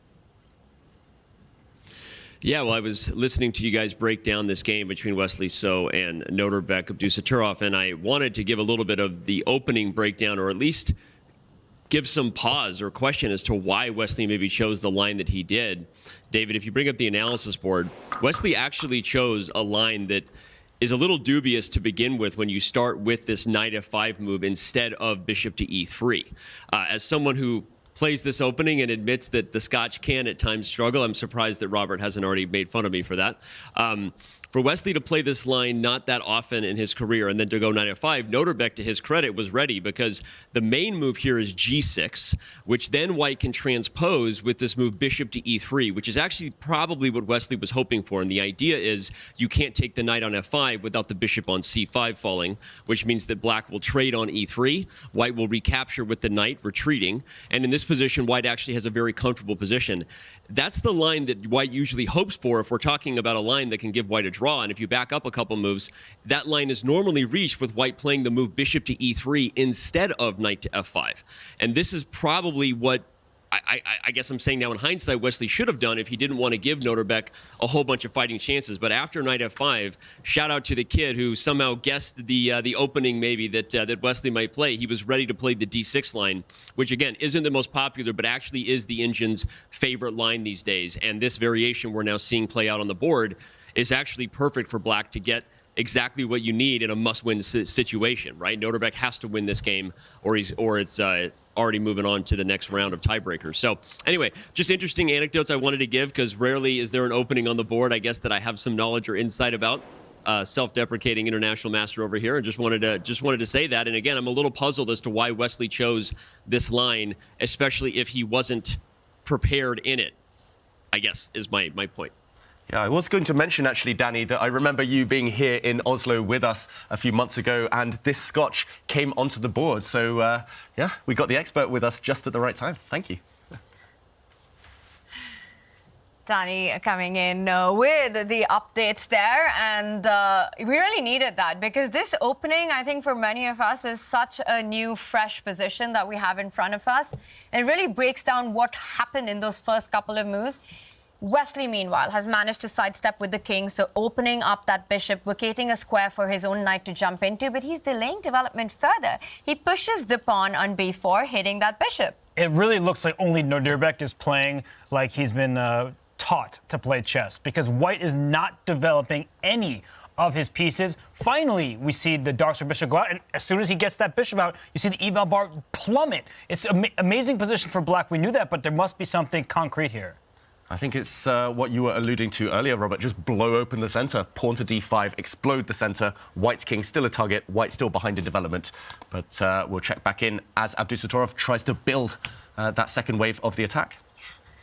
He's managed to get all his pieces out, but let's not forget that Abdusattorov has sacrificed a pawn. So it is all about getting to White's king, opening up those files. He can't play slow here. Give White a couple of moves, give him time, give Wesley time to take out the knight, develop it to d2, develop it to b3, and White will be up a pawn. So Wesley, momentum is key right now. And he needs to make those decisions fast, forcing Wesley to take difficult decisions with less time on the clock. But the move seems very straightforward for Nodirbek. Pushing your pawn in the center, your rook typically wins a stare down with the enemy queen, and trying to open up more files and lines towards the white king. The one bit of good news for Wesley is that the rook on d8 is not protected for the moment, but that doesn't matter. Nodirbek, he holds nothing back. He strikes with d5. He might strike and win game 3, and then suddenly this set isn't over. Now we've got a match on our hands. If Nodirbek Abdusattorov gets the job done in this one, and so far with the black pieces, he's done everything right. We will check in with this as Wesley has a think. Meanwhile, there's a very different dynamic on our other semi-finals matchup. We see an endgame where White has a bishop pair, Black's pawn structure a little bit loose. We see 3 pawn islands for Black, 2 for White. In general, having the bishop pair in an open position, you feel it's better. But to me, the lack of development in White's pieces would compensate for that. I'm just hating that pin on that knight on f6. Yeah, Black needs to break the pin. That's the most urgent factor in this position. Look at Fabiano, his body language right now. It looks urgent in itself. And it looks like he knows this is a critical moment. He needs to get rid of White's dark-squared bishop. You need to kick it away, simply. Black's knight on e6 cannot take it. There's a pin on the e-file. There's a pin on the diagonal. And therefore, move one of the rooks across or use a pawn. Use the black h6 pawn to kick away White's piece. And if we do see a bishop for knight trade, if White's dark-squared bishop has to trade off on f6, Fabi will breathe a sigh of relief. He needs to act quickly, though. I'm looking at the clock. I'm looking at the position. It's definitely momentum White right now. It is, and I'm with you that you have to get rid of the dark square bishop. And even after that, it's still better for White because the healthier pawn structure that Tanya mentions. The opposite colored bishops, when there are no other pieces remaining, often it's going to be a draw, even if one side has an extra pawn. But with rooks and a knight on the board as well, we could see an attack, especially if that black king is drawn out to the f6 square. So advantage Magnus on the clock, advantage Magnus on the board.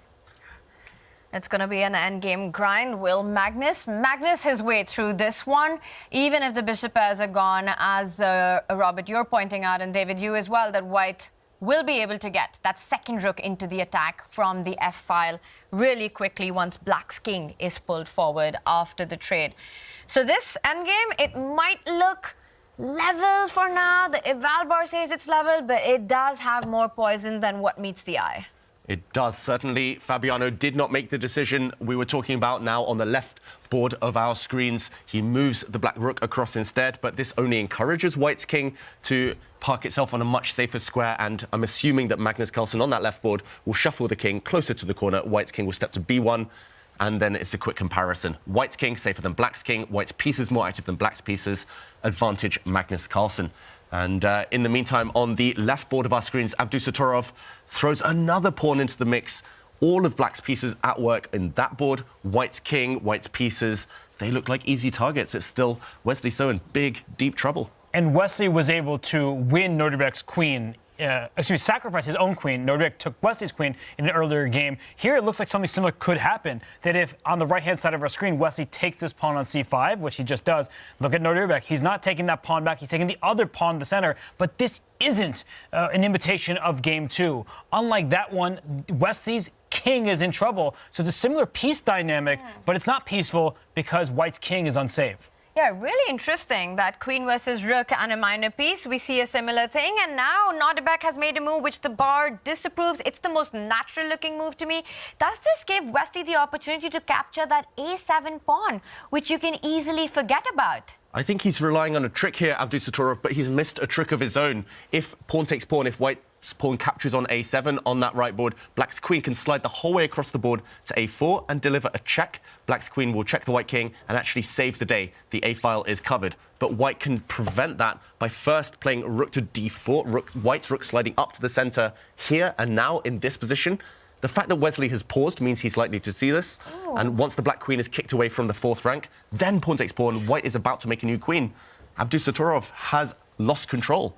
This is a critical moment. If Wesley So finds rook to d4, blocking out, shutting out that queen on the king side, and he does find it. Wesley So is missing nothing today. Great find from Wesley and a horrible oversight from Nodirbek. It happens to all of us, but look at how much time Nodirbek has left on his clock. I've talked about how he punishes his opponent by keeping control on the clock. He played too quickly there, and now Wesley has a fighting chance, and maybe not just a chance. He might be better. I actually might prefer the white side if I can take that pawn on a7 the next turn. That's an annoying passed pawn that Black's going to have to deal with, and Black's king itself is not safe. And Black will have to move up with the king to stop that pawn from promoting to a8. Once the queen moves back, White captures the a7 pawn. Black will have to stop it from promoting to a queen, which will give Wesley time to capture the f3 pawn. Yeah, Abdusattorov, this is his biggest strength, but maybe also one small weakness in his game. He relies on calculation. He backs everything up concretely. He always wants to play the most active, ambitious moves. He didn't need to, though. He'd already pocketed Wesley's queen. He could have just simply captured that white pawn off the board, the white pawn that now sits on b6, that's about to go closer to promotion. He could have taken it 2 moves ago. We would be arguing about the same position, but with Black in full control. Instead, we're talking about Wesley about to make a new queen, about to promote, just as he did in the previous game. And a material breakdown. White has a rook, White has a bishop, and White's about to have the strongest pawn on the board. Yes, Black has a queen, but that's not the most important factor anymore. Abdusattorov inside, he's going to be kicking himself. And Black's king will not be safer than White's on the right-hand side of the board. Wesley's king has been running. Now it's hidden. It has some shelter. The Black king will not receive so many pieces in front of it because you've already traded off many. And on the left-hand side of our screen, we just saw a trade where Fabiano, he gives up his bishop for a knight. So it's an advantage for Magnus. Healthier pawn structure on the left-hand side of our screens here, where Black has those 3 pawn islands, isolated pawns in the F and H files, and the light square bishop that can start poking at him. I've seen Magnus win countless positions with a small strategic advantage, better pawn structure, better minor piece. Magnus in control. It's what we would call a 2-result game. Really flashy move here. Magnus on the left board, moving his rook up, swinging it across. The rook is untouchable because Black's knight in the center is pinned. Magnus, he's having all the fun. If Fabi defends well, it's going to be a draw, but almost 0 chance of Black winning that one. And with that rook lift, what Magnus wants to do is try and provoke more weaknesses on the queen side by sliding it all the way across. Fabi preempts it, makes the move b6. Meanwhile, Nodirbek still in the think. It's clear that rook d4 was missed by him. Yeah, not a doubt. Abdusattorov took a long think there. The Black queen has moved away. The only Black queen remaining on either board right now. And Wesley is about to establish a monster pawn. Look at that White's a-pawn now, the new a-pawn, about to promote, about to land a touchdown. Black's king has to move. But the problem is, no matter where the Black king moves on the right-hand side board, that the king is walking into a dark square diagonal, that the bishop on b2. It's been a bad piece all game, but it is going to have its fun, because if you go to g7, we have a full diagonal from that bishop on b2 all the way to a king on g7. But no, he gives a check, and the evaluation bar is going up, up, and away. Why can't White just move the bishop and block that check? Oh, maybe the answer is you can move the bishop, even if you sidestep the king. I'm not sure what Abdusattorov is aiming for with this check. Wesley So doesn't have too much time, under 2 minutes, but he has, for the first time in this game, a superior position. I mean, I'm just thinking about what you said. Abdusattorov, what does he have in mind? If the bishop does move forward, he's threatening to queen on the next move. He's attacking Black's queen on the other side of the board.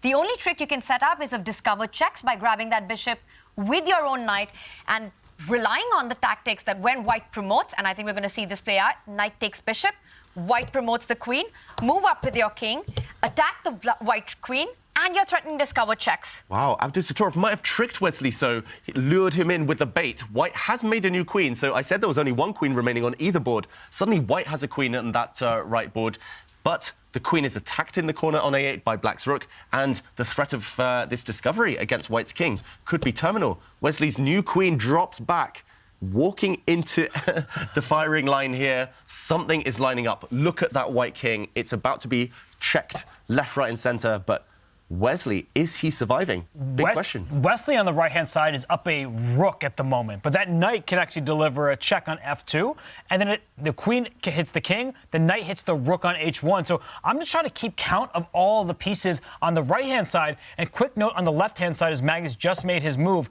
Fabiano is defending this perfectly. Every square that Magnus puts pressure on, Fabiano has it covered. The h5 pawn is defended, the e6 knight is defended, so Fabiano is doing everything correctly on the left-hand side, and he still has a minute on his clock. But Magnus is going to continue to try to squeeze water out of stone there with the bishop versus knight complex, pawns on both sides of the board. He's going to play this on Fabi down to a minute. He needs to keep those defenses up. Can Nodirbek find the big check here? And he decides to go with knight f2, attacking that rook. First question, where are you moving with your king? You've got to slide to the right or you've got to slide back. And he slides back to c1, a safe square, and white's rook disappears in the corner. I've got to say, all the drama is happening on the board between Wesley So and Abdusattorov. It's one of the craziest games you'll ever see. New pawns promoting halfway through a game, rooks disappearing in the corner. We do a material count. We see suddenly it is almost level. White is up a pawn after all of that mess, but the attack continues against the white king, potentially. And the black king is really not that safe either, because if you can imagine the c3 pawn on the right-hand side of your screen, if that was thrown off the board, that bishop on b2, it's just lurking back there, and there could be threats. But I think that Nodirbek can just take this knight on g3, the pawn will recapture, and the queen can take that pawn. It's becoming messy, the material will be even, but I like Nodirbek's clock the most. Whoa! No, that was a DGT error. There's no way Wesley would push a pawn instead of recapturing. That sometimes happens. And look, that bishop's alive. I love that last move by Wesley. He pushes the c-pawn. It doesn't aim at queening or moving forward, but it's all to activate that bishop on b2, which to me is a very scary piece. I don't care what the eval bar says. That bishop on b2, eyeing that black king on g7, I'd be worried in this position. Yeah, Wesley forgot to play b3 on move 1, fianchettoing his dark squared bishop. But finally, now on move 28, he's activated that beast, that monster, that archer, that sniper from afar. That white dark squared bishop is the most valuable piece right now. But it's all about the checks. It's all about the mutual attacks. And black's king steps forward, hiding out in the open on a light square. And Wesley drops back with his rook. Whose king is weaker? It's so difficult to tell. The players are now down under the 2-minute mark. This one is chaos. It's going in any direction. What a move from Nodirbek Abdusattorov. King up to g6. I was not at all looking at that. I think he can just steal this pawn on f3, and then he can always block a check on the g-file with his knight. So I believe that Nodirbek can take the pawn f3, get a bit closer to the white king, and what a brave decision by him. He gives a check instead. Did we see him move? That was Magnus Carlsen. I think he's still thinking about it. I was thinking, give a check and get the queens off the board. Your king is on g6. If Nodirbek Abdusattorov, he can grab a pawn, he can give a check, he chooses a third option. He doesn't care. His king is up in the open. He's going for the c-pawn. Wesley rightly sidesteps any checks on the c-line, moves away, and Nodirbek goes pawn hunting. No queen trades. He's a pawn up. Nodirbek here adds black. Both kings are equally weak right now, but black also has 2 passed pawns on that board. Abdusattorov, I think he's a big favourite. The black h-pawn will just start running. Meanwhile, the Magnus Carlsen versus Fabiano Caruana board still level, still Magnus trying to probe away for weaknesses, still looking to dominate the black knight with the white bishop. But wow, Wesley, so let's focus on this one on the right, because that's where the money match is. Oh my goodness, queen g7 check is a threat. That knight cannot capture the queen, and that's why Wesley slid his king to the corner, so the black queen can't deliver a useful check. And I think that for Nodirbek, he's to bring his rook back. He does just that. That h-pawn is really dangerous. It was a one-check threat. That has been stopped. Nodirbek's about to run that pawn up the board. And this is White's moment to try to perhaps get more pieces into the attack. That knight on a3, only if it lands on the king side, it will give Wesley the chances that he needs. And he starts with his journey, knight b5, heading to the center of the board with knight d4 coming in. Wow, the computer, the evaluation bar might say that black is better. Abdusattorov has the advantage, but in practical terms, the white king is suddenly safe in the corner. And Wesley, I think he's got great chances of turning it around. Both players around the 40-second mark. And now big threat against white's rook. He gives a check first, Wesley, so... But the bishop can block it? Brave check there, forcing the white queen into the corner.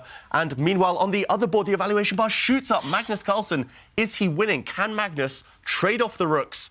He's won a pawn, Magnus Carlsen. Caruana's defenses are cracking. Yeah, the rooks are gone, and that's an extra pawn. It can run up the board. So while all attention was on Nordirbek's board, suddenly Magnus Carlsen steals a pawn, and I think he's going to win game 3. Just do not play Magnus Carlsen in endgames. It is bad news, and he does it. He creates his magic. But let's focus on the right side of the board right now. Rook to e8. Queen e4, putting that queen back on h1 by Wesley. So to me, that was a really surprising call. Well, Danny knows all about that, playing the Scotch and then you're getting your queen stuck on H1. So, Danny, there's your shout-out. But right now, Nodirbek deserves a huge shout-out the way he's been playing. And Wesley's down under 10 seconds. Wow, this is dramatic stuff. Wesley needs to keep the momentum alive. He forks the black rook and black bishop. The black bishop's defended, however, and Abdusattorov, a bit more time on the clock. He'll just move his rook out the way. Meanwhile, Magnus Carlsen has gone 2 pawns up on his board. On the left board we're seeing right now, it's the final stages. Magnus is going to win. But what about the other one? So much drama. I think it's the final stages of that one as well, as the players are down to seconds. Absolute chaos. Is the Black King going to march up? I don't think Nodirbek has better. Wesley, so what a find. Rook to G2. That has to be the move of the day. But right now, 3 seconds, and he captures the knight. Nodirbek is going for it. He doesn't repeat because that's not an option on the table. Wow, Nodirbek, a draw and a loss is the same thing. So he keeps the game alive. He doesn't repeat. But now it's a material imbalance. White has a rook. Meanwhile, okay, Magnus does take the win in his game, pass pawn running through, but Wesley has a rook for Black's knight and 2 pawns.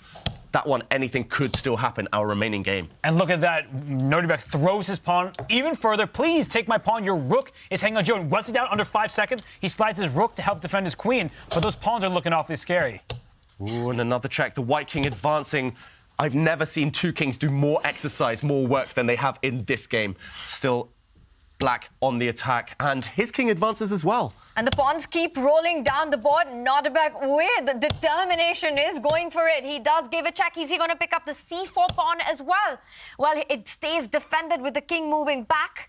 Nodirbek has to find a way to start pushing those pawns. Look how visibly nervous both players are on the camera, both shaking back and forth. Wesley fiddling with pieces. Queen's off the board. It's a race. It's a pawn race. Those black pawns are really quick, but look how quickly Wesley's going after the b7 pawn. If he can grab that, he's a passer of his own. And Nodirbek said he believes Wesley's shaking time trouble, and there it goes.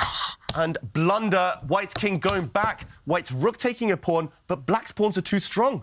Black can push the e-pawn perhaps right now. Black can give a check with the knight first. He's running through, he's promoting, he's going to make a new queen. Nodirbek on the brink of victory in this one, but he's got only 5 seconds to make it happen, and now he can promote. Can he go e1? He pick up the rook? He can, but he's worried the white pawn will also go and promote, so he keeps the knight on e5 to cover that c6 square. I think that was a great try by Nodirbek here. And Wesley was stuck. Wesley had no good moves. The white pawn kept under lock and key. And, ooh, some drama there. Touching a pawn, Abdusattorov, but he drops his knight back. Is he going to be able to break through the white rook? White's rook is holding 2 pawns simultaneously. And Nodirbek making moves with just a second on the clock, gains some time, gives a check now, but if he goes back, that could be a 3rd time repetition. But if he goes knight f3, knight g1, he gets the queen with check. So the white pawn steps forward twice, but black queen's first with check, and here it comes. He's found it. He's found the winning idea. And Wesley knows it. Yeah, frustration from Wesley So and resignation from Wesley So. What a fantastic game. I've never seen anything like that. Nodirbek Abdusattorov scores a win with the black pieces. And he can't believe it. We can't believe it. What a game. What a game. The players discussing. This is nice to see. There really are no words, but somehow these players are talking about the game. I think they're analyzing so many critical moments. You can see them pointing at the board, and they've got a round to play. I think they're discussing the endgame, the final stages. Could White have saved the game? And it looks like Nodirbek found some way to actually convince Wesley of his advantage there, and they've got a 4th game coming up, and we have got a match on our hands. Oh my goodness, Nodirbek Abdusattorov, he brought the heat. Wesley was so close to surviving, found a brilliant tactic by stepping his rook up, but just what a game from Nodirbek Abdusattorov, unreal. The chosen one strikes back, taking the match to the 4th game, and Nodirbek has to do it again to go into Armageddon. Meanwhile, Magnus Carlsen as well bounces straight back after that loss to Fabiano Caruana in classic Magnus style. Yeah, Magnus grinding away. We didn't pay that game as much love as we would like to have done, but Magnus essentially doing Magnus things. It was equal for most of it, but in the end, just broke down, eroded Caruana's defenses. Yeah. It was all eyes on Nodirbek Abdusattorov. It's just unbelievable stuff, unbelievable tactics, a complete roller coaster, David. Yeah, a roller coaster, one of the most just up and down, crazy, most fun, wild games you'll ever see in chess. And it was those two fantastic warriors, Wesley So, Nodirbek Abdusattorov. I want to praise Black's decision just in the next couple of moves here. Nodirbek, in a must-win situation, decided not to retreat and take this white knight. Maybe the most kind of rational decision right now. Instead, he went for chaos. Rook takes bishop, threatening to take this pawn, followed by a swift checkmate on the white king. And Wesley found a crazy defensive move, deciding to block on the second rank, control the black queen, because this rook is poisoned. If you ever take it, you walk into a nasty shock, the knight fork on the king and queen. Nodirbek here, he took a pawn with check, he gave another check with the black rook, and ultimately he decided, okay, I have to gamble. After another check, he took the white knight. We saw a crazy material imbalance, and later down the line, Nodirbek was rewarded for his courage in playing on. The black knight and pawns combined turned out to be superior to white's rook. Just unbelievable. We've been talking about Nodirbek's steely stairs, but that looked like nerves of steels to allow white to keep that knight and queen with the king out in the open. I'm just thinking about the chess that we witnessed on that game, but meanwhile, Magnus just outclassing Fabi in that endgame. Yeah, there were too many weaknesses, unfortunately, for Fabiano Caruana. He had split pawns, his opponent had a bishop staring in both directions, and Fabi was doing so well covering all of his bases, but without time on the clock, it's hard to cover the left and right hand side of your boards, and Magnus, he was relentless. He was able to first grab a pawn, then a second, and then the game. And he did just that, and with that, he levels the score, which means Fabi has to now do it all over again to take it to set 3. Fabi needs to win the final rapid game. He does. It's going to be difficult to come back from that. But if we just dive into the specifics of that game that we just saw, Magnus Carlsen, he did his vintage stuff. There's a pawn on b5 that's under attack. There's a pawn on h5 that's under attack. The knight can't go in both directions. It's not a bishop. If that knight were a bishop, then it could actually defend both of the pawns. Unfortunately, the knight has to choose where to defend. If it defends the queen side, then the rook slides right back over across the board to h4. It picks up the h5 pawn. That's what happened. And Magnus first won the h5 pawn. And unfortunately for Fabi, he was not able to recover. This is beyond hope at this stage. Classic Magnus Carlsen, going back to basics. This is how he kind of rose up within the chess scene originally, just grinding down his opponents, tiring them out in almost level positions. And unfortunately for Fabiano, there's not much you can do against the best player of all time in these types of positions. Sometimes I look at Magnus and just wonder, how does he play chess so well in these endgames that many of us would just agree to a draw or bail out of? He really gets the job done, just literally squeezes water out of stone. I don't know how the guy does it, but he does it time and time again. And we've got a big 4 game coming up, and both Fabiano Caruana and Nodirbek Abdusattorov have to win on demand to take it into the Armageddon. And there's big chess coming up, and there are big things coming up for our subscribers. Non-subscribers, subscribe. What are you waiting for?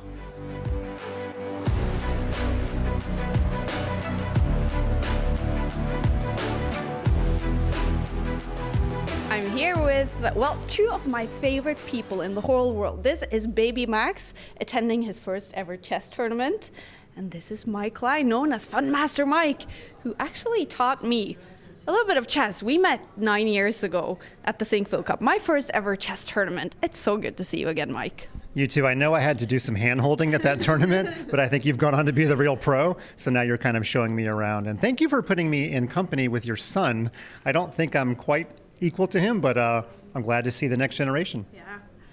Look at that. He's very interested in looking at you as well. Oh, yeah, that's a microphone, Max.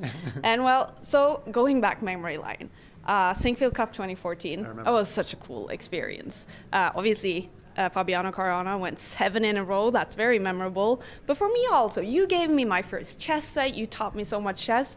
That was an amazing experience for me, Mike. Yeah, that's back when having Magnus on my home soil in America was like a huge thing. I have to also say I made one of my biggest blunders of my professional career at that tournament. Really? Yeah, Fabiano had won 7 games in a row and was about to be white against Magnus in game 8. And while interviewing Magnus, in my brain, I wanted to ask Magnus if he felt like maybe an underdog. He was playing a guy who was 7-0, but I think I accidentally called Magnus an underdog. That did not go well. We've patched up our relationship. We all make mistakes. Yeah, I also did my first interviews with Magnus back then. He didn't like Fabi winning 7 in a row there. Are you peeking at the camera? Yes. And well, now, Mike, you're known as Fun Master Mike. It's all about teaching kids chess for you right now. Yeah, I've kind of moved on from the chess journalism world and mostly retired that, except for a couple of gigs. I'm now mostly the face and the content creator and the biz dev guy for Chess Kid. In fact, I see a potential marketing opportunity here. Can we get Max his own little Peshka? Oh. That's for you, baby Max.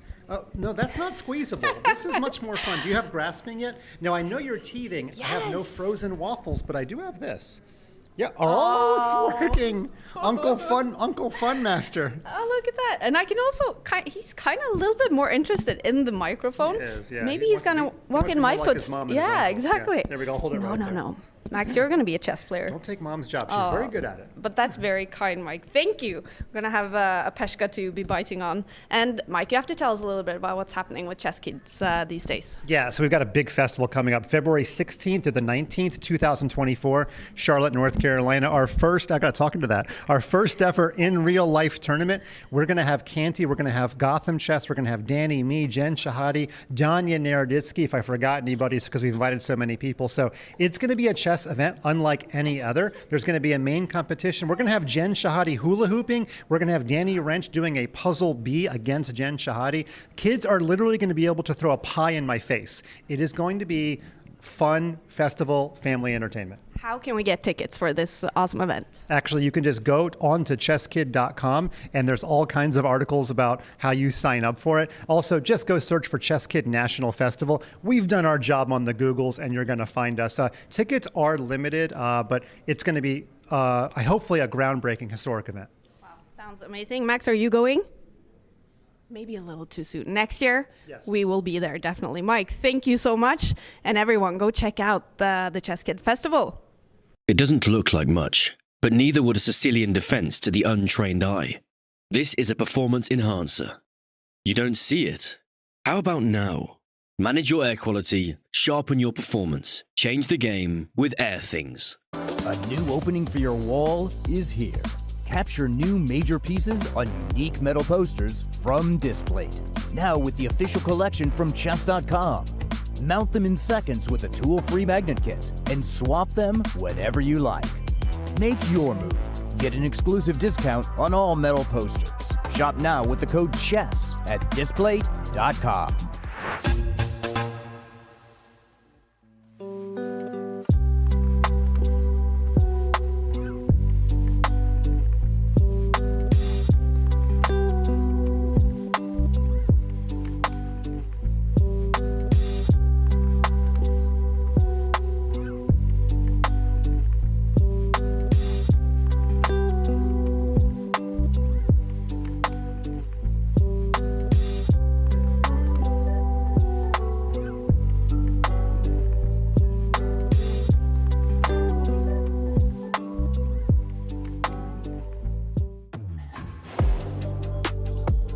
And we are celebrating the holiday season. It's time to get smart, and you get a very, very cool 20% off until December 31st for the Chess Kid Gold. Go to the website go.chesskid.com/CK20. It's all up in front of you. Use the code. Use the command CK20 in chat for all the details, and you get a 20% off. And that's not all we're celebrating. We're also helping you decorate your walls with these very, very fun posters that we've got.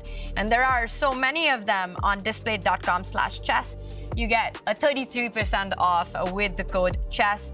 You got 3 in the studio. Which one's your favorite, Robert?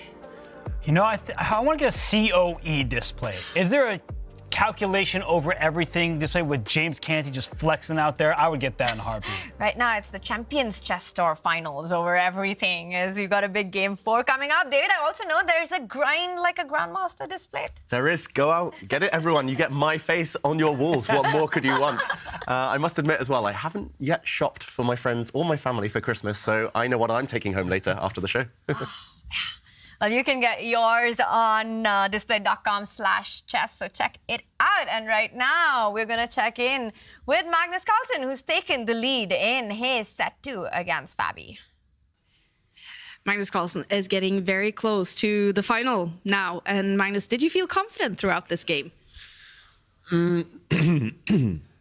Not really. I felt good about the opening. It felt that I had a slight but stable advantage, but I think he managed to activate his pieces, and then for a while I was just moving around.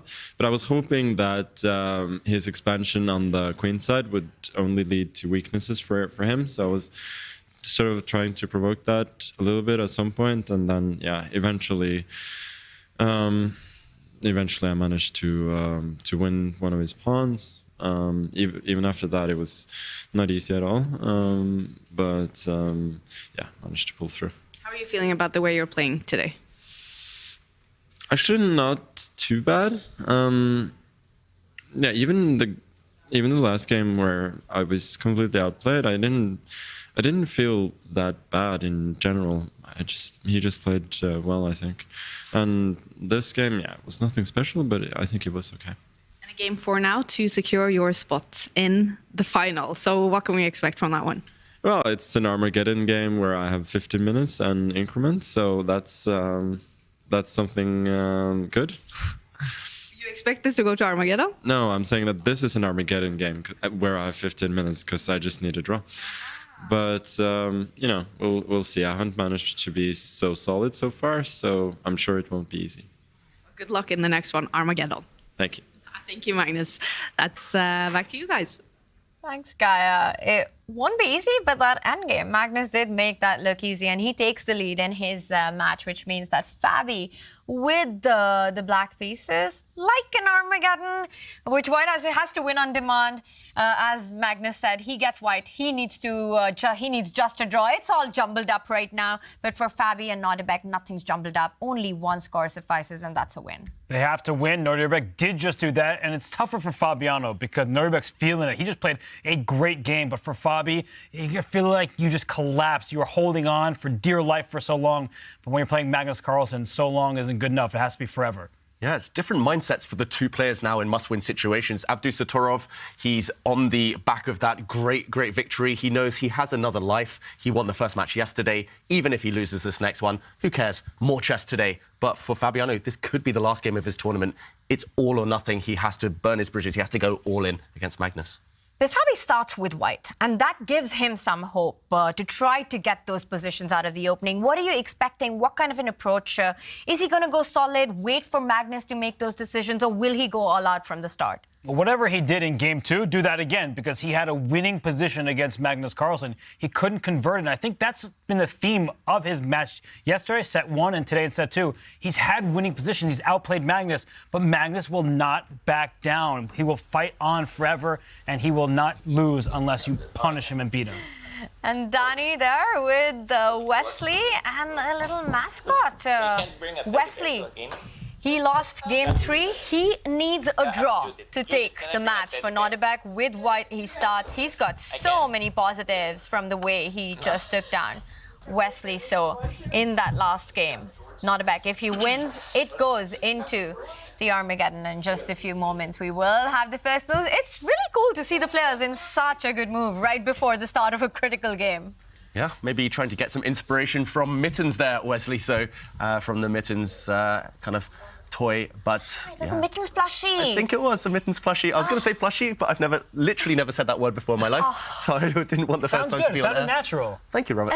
And you can get your Mittens plushie, but for now, let's get into the chess as we've got 1d4 on the board. 1d4 on the board, and will we see a repeat of a game from earlier today? Wesley So mixes it up. He pushes a pawn to a6 earlier. 2 games ago, we saw him put a pawn on e6. And despite winning that battle, that game, Wesley So is the first to surprise his opponent. White takes some space. And if I'm not mistaken, this is called like the chameleon variation because you're not exactly making it known what your plans are. GothamChess has played this from the black side for many, many years with great success. It's a situation where White expands on the queen side. You see those pawn on c5, carved out some good dark squares on that side of the board, but black will eventually try to strike back either in the center with an e5 push. You want to break down a pawn chain. You don't want to allow someone to have a connect 4 without fighting back. So I think that Wesley can strike with b6 or with e5, depending on the moment. He understands the nature of these positions. Yeah, and things are getting hot out there in Toronto, especially hot right now for Abdusattorov and Caruana. And is it getting warmer? I see 2 red rings there on the AirThings devices. The air quality getting really dramatic for the players. Meanwhile, on the board, Wesley, he's well prepared, he's fast, he's furious. He's probably furious about that last game, that defeat, and he's now hunting down White's dark-squared bishop. The bishop on f4 will be traded off within the next few moves, and to me, it looks like opening success. Wesley so. For Wesley, he does get that bishop pair early on. If White was to move it to that square 1 step towards the right, will we see a kingside expansion by Wesley in that case, putting that rook pawn 8-6, g5 in early on? We definitely will, because in a closed position, it's not the worst thing in the world to advance pawns where your king may eventually end up. The king still is in the center thus far, so it's not like you are forced to castle to the king side. But for Nodirbek, he actually doesn't mind if that knight captures his bishop, because White will have a true clamp in the center. One of the pawn breaks I mentioned was e7, e5. If there's a pawn f4 and d4, good luck to you. You're not breaking through there. It's going to be a strategic battle in the opening in this one, while Nodirbek thinks about what to do with that bishop situation. Let's check in with our final 4th game between the world number 1 and the world number 2. Fabiano Caruana needs to strike in this game, otherwise he will be knocked out of the Champions Chess Star final, and we see a repeat of what we saw between these two earlier. Yeah, going back to his Italian roots, Fabiano Caruana, he's playing the Italian game, and we saw this position, as Robert mentioned, he's pretty much sticking to what was almost a winning recipe, on the brink of victory in the second game of today, and again pushing his pawn forward, gaining space on the queen side.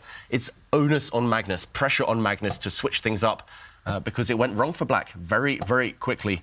And here we see Magnus still sticking to this tried and trusted kind of idea of trading off bishops. I really fear for Magnus Carlsen unless he's got something up his sleeve. And this is the moment that Fabi stopped and he went shot castle. Is he going to switch it up? Is this when we get a new move? And we're talking about their game 2 action. We had this identical position. I think Fabi's going to play a new move now. Well, I'm a bit surprised that he goes down the same exact path and now is the person who's sitting and thinking, because Christian Churla, his good friend, maybe he looked at this and gave him a little bit of advice. But Fabi, he's going down the same path, and yet he's not the one who's seemingly prepared. So either he's just trying to recall something, or he's just going to change it up on the fly. There isn't much time between games, to be fair to the players, but Fabi does not castle. He plays that pawn pushes c3. And creating a threat as well on the board. The queen from d1, if it arrives on b3, you will put pressure not on one pawn on b7, but 2 pawns, the one that has just been doubled up as well on the center. And Magnus literally doesn't care. He plays b5 anyway, an idea we debated in detail earlier today. En passant or no en passant. It does look like it's forced in some positions, but here White can very much maintain the tension if he desires. But why not just queen b3? I'm attacking b5, I'm attacking e6. Because the b5 pawn, Magnus is saying, is a bit untouchable, because even when you capture, let's say the white queen grabs that pawn on b5, the black rook will slide one file over, hit the queen and the loose b2 pawn behind it. So this pawn can be won by White. Black will have to defend the e6 pawn, but in doing so sets up a rook b8, so the pawn on b5 is actually protected just tactically rather than directly. And we were surprised with this move b5, which happened in game 2 between these two. Not in this exact same position, but a similar one. It looks like this is some kind of a preparation by Magnus, that he's just decided to go into this opening with this thematic idea of b5, and he's sticking to it. What must have happened is that in the break, the players, they don't have too long. They have a few minutes here and there. Magnus got on the phone. He called up his good friend, his second, Peter Heine Nielsen. What should I do? And Peter's saying, do the same thing. Yes, you had a bad position later, but your mistakes weren't to do with the opening. And just stay loyal, stick to what you know, don't burn too much time on the clock. And here we do see the switch up. This exact variation you mentioned with queen to b3. Probably in that phone call, Magnus discussed it with his second. And it's Fabiano deciding now whether to go and grab the pawn. As Robert mentioned, queen takes b5, White's queen going up, taking the b5 pawn would walk into a skewer on the b file. Black's rooks would switch across, switch focus, kick the white queen away, and who knows who that profits. Fabiano has to work that out. I think it's a little too direct, and I don't love what we're seeing here from Fabiano. He's going down the same exact line.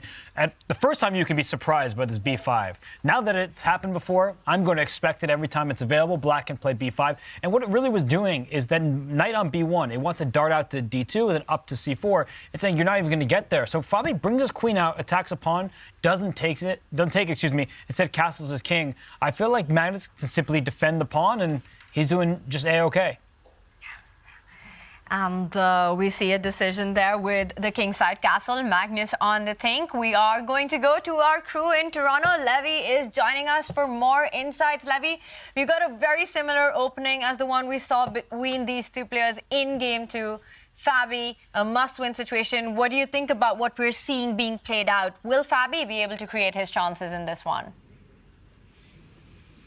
Well, it's not a matter of will he be able to. He doesn't really have a choice. It's just, is he going to go for a long positional out-grind type of game, or is he going to get frustrated at some point and lash out? But the truth is, in these e4, e5, these ruis, lashing out could just be punished, right? I mean, we're looking at the game right now. Magnus applying some pressure with his knight there on the king side. I don't know. I'm no expert in e4, e5 positions, but if you tell me you have to win this with white, it looks like a bit of a struggle. I don't know. What are we thinking? We thinking he's going to try to push d4? Is he going to try to reposition his queen off of b3? It's nice where it is. It's pressuring e6, but it's tough to add pressure. I do believe he's brought his rook. So is the idea knight f1, guys, and then reroute the knight to the center? Yeah, and Levy, before we deep dive, I want to ask you, because we were discussing in the studio what the players are getting up to between rounds. How are they preparing? Did you manage, do you have any update on that for us? Have you seen the players between rounds, between games? Yeah, I've definitely seen them. There's only one way in and out, which I suppose is a bit of a fire hazard, but we do see all the players there. We see them getting fair play scans. Nodirbek and Wesley are surprisingly chatty with each other, you know, considering they're playing for something like $50,000 either way that could go if one of them makes it to the finals or not. But Fabiano just sort of comes out. He's always very chill. It's actually quite difficult to read if Fabi won or lost. You only kind of get a sense once he starts analyzing. He's sometimes discussing games with Maxime, who is here, MVL, and Magnus just sort of maybe goes off, gets refreshes, and comes back. But I mean, there's a lot on the line here, and so they have to gather themselves very quickly, whether they win or lose. But we see Magnus is actually playing g5 on the left side of the screen there. So pause that conversation. And how do we feel about this actually taking the fight to Fabiano rather than sitting and waiting?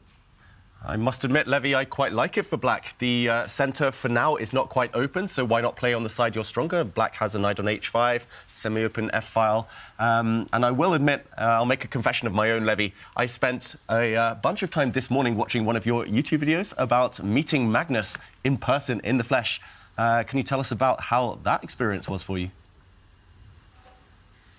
Yeah, well, I haven't had a chance to actually meet David Howell in the flesh, which I mean, once I do that I might just completely melt.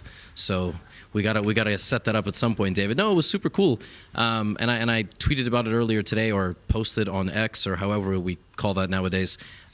It's sublime for me because, you know, 4 years ago I was just a chess teacher in New York City, and okay, I don't want to just, you know, undermine that profession, just the chess teacher, but I was watching these tournaments as a spectator and a fan, and that sort of never goes away. Also much taller than I thought, and if anybody chess boxes Magnus, they are going to have a serious issue. I get where all the hype from and the athleticism claims come from, so that was pretty cool. Got a little bit of a Gucci cologne smell. No, I'm just making things up at this point. Back to the chess, because, you know, we got to focus here. We've got a hanging knight on h5 in the Wesley So game, and meanwhile Magnus put his knight on the f4 square. So both these matches are great, I just have to say. A lot of tension, totally locked position on one side, and on the other side we've got, I don't know, we got Magnus coming in with an attack, I guess. Sorry, go ahead, David. I was going to say, if you had to pick right now which player you prefer on both boards, Levy, who would it be? I really like Wesley's position. I generally don't like being cramped like the position Nodirbek has, because you have to time a counterattack, and that's not a skill that I have at all. Plus, you have to play on the queen side in Wesley's game if you're Nodirbek. And I really don't know how I feel like being under kingside pressure. And, well, if I apply that same logic to the left side, I would rather play black, obviously, because you have the open f-file, close center, good attacking chances. What about you guys? Yeah, Levy, I was going to say on the left-hand side of our screen here, Fabiano, at least he has an opportunity to initiate a pawn break. And I often say the side that controls the pawn breaks is the side with the advantage. Black has some pawn breaks of his own. For Magnus Carlsen, he can push his g-pawn to create more threats in front of the white king. But I'm with you that I feel like Nodirbek, that position's too closed for my liking. And Wesley seems to be having all the fun over there on the king side. Oh, absolutely. Actually, why don't we pop over to that game? As Fabiano has to make a decision there with Magnus's rook on f4, we can take a look at Nodirbek versus Wesley So. That match has gone, I mean, it's been a crazy back and forth battle. So Nodirbek has just moved his knight. We see Wesley has a critical decision to make. It's a weird position, guys, right? Because Wesley has to basically not lose this game. That's the reality, because he's up 2-1 in today's set. So the position, however, is demanding violence of the highest order. Isn't that a really difficult tightrope to cross, right? Because you know white is going to play a4, b5 as we see these beautiful blue arrows drawn there from Oslo. I am not doing that. Look at that. f5, f4, very, very tense position. Who do we favor? I know computer says black, but computer's like 800 points higher rated than the highest human. So how are we feeling? Well, the computer normally loves connect 4, I was going to say, but the e4 pawn suddenly gets traded off. En passant, apparently it's forced, but e takes f3. Well, I'm not so sure about this one for Wesley So as he clears his throat. Rook takes f3, pawn takes, bishop takes. Oof. At least he's broken the head of the pawn chain. No, you couldn't pay me money. You couldn't pay me money to take with the pawn, but bishop takes, yeah, now a knight is coming to e4. I mean, once again, I'm just saying it's a situation where Wesley has to not lose, but he's taking the fight to Nodirbek. I mean, someone's probably going to lose this game, and there's a chance it could be Wesley, and then it's 2-2, and then we have to play an Armageddon for today's set. So, but anyway, I will let you guys live broadcast in Oslo take it away. Great listening to you. Thanks for checking in with me. Thanks, Levy. We will check in with you again soon. And I agree with him that, you know, in this game, Wesley needs only a draw. But he's going all out. There's no backing down from this position. Once you've advanced those kingside pawns, you've already declared war. With g5, f5 on the board, there's no way to go solid or passive in this position. And even if Wesley, it's advantage Wesley at this particular moment, that's also in some ways good news for Nodirbek, because he knows that the position will open up. There will be opportunities for both players to go wrong. Yeah, well, The Power of the Dog was a great movie from Jane Campion. I think The Power of the Knight has been the theme of this match. We just saw Nodirbek Abdusattorov win by blocking a rook with his knight so he could promote. Here, that knight on d7 for black, that's going to hop right into the center. Knight f6, knight e4. You have forward progress allowed for that knight. He started the queen e8. You have an open diagonal because the f pawn has been pushed. So I feel like white's play a4, b5, this kind of attack on the queen side, it's really slow and it might not amount to much, whereas black can actually throw pawns forward as well at f4 or g4. You have to time these things correctly, but with the knight maneuvers, with these pawn pushes, I certainly like black's chances. I've got to agree. The top players in the world, they like space, they like having access to weak squares, and that's exactly what Wesley does right now. And yeah, I'm loving your knight maneuver, Robert. I would take black here every time. And also ahead on the clock as well. For Nodirbek, it will come down to having those extra seconds, because this position will get very demanding and will require a lot of calculation at some point from both these players. Wesley looking really relaxed and chill right now. We've been talking about Wesley from the start as being this extremely solid player, is the hardest to beat in the circuit. Doesn't take the fight, but waits for the fight to come to him. When you give him the opportunity, he takes it. But this event, the Champions Chess Tour Final, from the very start, we've been seeing a very different Wesley. We've seen him get aggressive without being provoked. Well, here I think he was provoked a little bit, because if he sat passively, he understands at this high level that if you kind of just wait for your opponent to do something, you don't have a plan of your own. So he created some plans. He pushed his pawns in front of his king to force white's pieces back. And if he had given Nodirbek all the time in the world, we would have seen an avalanche on the queen side. That hasn't even started yet. There's not even a snowball over there. And in the middle of the board, you see all of black's pieces and the knights coming to the king side. I really like his position. And you know, the position is one where he kind of had to react, and he's reacting perfectly and quickly. That's maybe the most important element here. Yeah, you can tell how uncomfortable Nodirbek is here. Just his clock consumption here, his use of the time. It's really uncharacteristic. Normally we see Nodirbek, when he's confident, when he's on form, just blitzing out the moves, hustling his opponents on the clock, happy to play kind of not the best move, but wanting to play it quickly. And here, he's down 3.5 minutes. He's retreating his bishop back where he came from. I think regretting the decision to take on f3 with his bishop now. He wants to park it on d3, but either way, Nodirbek is suffering. If you give him the chance to turn the board around and take black side, I think he would every day of the week. So Abdusattorov right now needing a miracle to win this game. He puts the bishop on d3, but black's knights are coming in, black's pawns are coming forward. Kingside, the right half of the board, black is dominant. Well, swapping colors isn't an option, so Nodirbek has to try to create something out of what he's got right now. The one positive in the position for white is that there are still a lot of pieces on the board. Very few trades have happened. Very few things have been simplified so far. And even if Wesley is in driver's seat, I'm going to say this again, that this position, when it does explode, because Wesley has expanded the king side, I think it does have potential to go in Nodirbek's favor as well at some point. It does, and I think if Nodirbek can successfully push his pawns up the queen side, that's how he gets chances. He's got no play, no activity, no threats until he does just that, and we know he will, and that's why Wesley, he just can't sit around all day. He's going to try to improve his pieces. Maybe he's going to push his h-pawn, like David said. Maybe he'll just bring his knight up to that e4 square that was vacated when he took en passant. But no matter what, he needs to play in the center of the board here. I don't believe in the queenside pressure. Like, even if you get a4 and b5 in for white, it just feels a bit slow.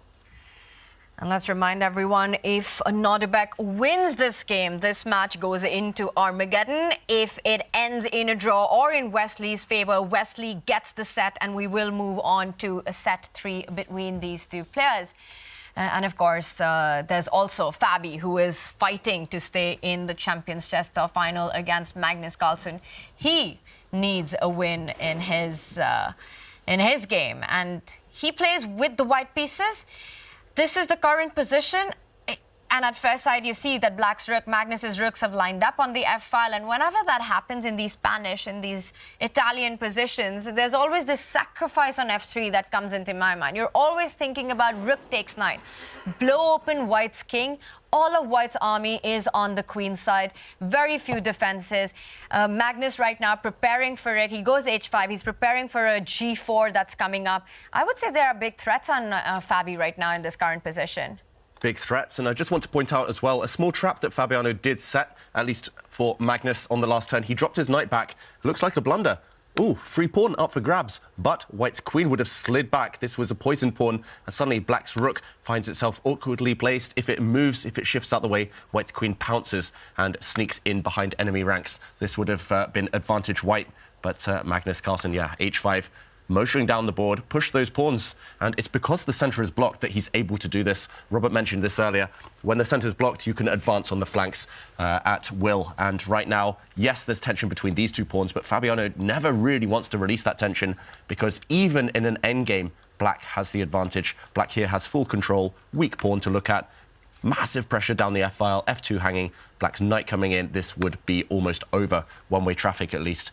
So h5. Fabiano has to be really creative to stem the tide. G4 looks so ominous right now. I would quickly be playing a move like rook to d2 right now because I see g4 is coming, and if you play g4 now, I swap off pawns, then move my knight probably back to h2, and that g4 pawn, it does stick out. There's not another pawn to defend it, so I'm not sure if black can ever take on e4, so that is something that you have to keep an eye on, but I do believe this gives white legitimate chances. Tania was asking in the game between Nodirbek and Wesley, is there some long-term potential for Nodirbek? I don't see it in that game, but here I do see it for Fabi because that's an isolated pawn. There's so many tactics up in the air. The black king isn't perfectly safe either. So I think that with white's position solidifying, he will then be able to turn it around.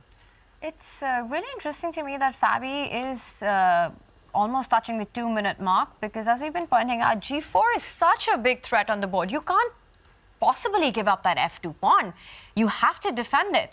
But are there some tactics? Is there another creative way to go into the offense? Because if not, rook d2, you play it really quickly. Yeah, maybe this is just symptomatic of Fabiano not being confident, not liking his position. I've been there so many times in my career. I hate my position, even if sometimes there's a forced move or one move that's clearly superior to the rest. You just sit there kind of wallowing, a bit down, philosophizing, and he has to just speed up, play rook d2, defend this pawn. He did. Yet, okay, he plays knight to e3. Wow. Provoking g4. He's actually going for a similar idea to you mentioned, Robert, there. Knight to h2. He wants to actually forfeit this pawn in return for the g4 pawn to activate his knights. And actually, I quite like this idea. If in the current position, black ever allows a pawn capture and the white knight to pounce into d5, suddenly there's actually access squares. So Fabi spent a long, long time in that move, maybe too long, but he did, in the end, find a creative idea. And I like the fact that it's not too submissive either. It's not reacting to black's threats. It's trying to leap forward with his knights. I prefer his move for sure, not just because he's the person making it, because it's ambitious. And he's just trying to create an imbalance in that g4 push that we keep talking about.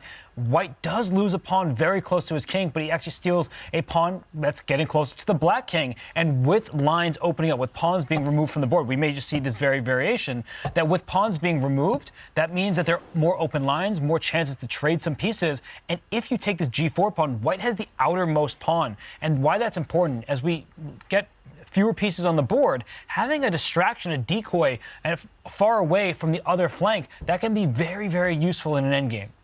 Yeah, really nice move there. Creative idea from Fabi. And I think this wasn't on Magnus's radar. We were struggling to see it as well, but he's found a creative way to keep the balance, but by playing actively. Often, if you have a choice between active, passive moves, if they both look roughly level, play the active one, put your opponent under pressure, surprise them.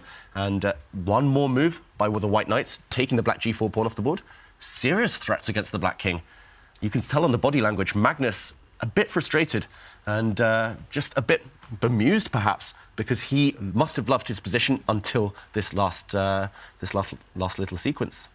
Fabi has definitely dragged Magnus into complications in this one with this creative resource that you were talking about. Very difficult to find, but we've seen him do that time and time again in this match. Moves like queen b4 earlier in their set one, and Magnus is going for it. He takes the f2 pawn, he's giving the g4 pawn. The one thing in Magnus's favor is that it's very difficult on that left side of our screen for Fabi's major pieces, the queens and the rook, to transfer over to the king side. So he's got some time to try to get harmony within his own pieces before the queen and the rook.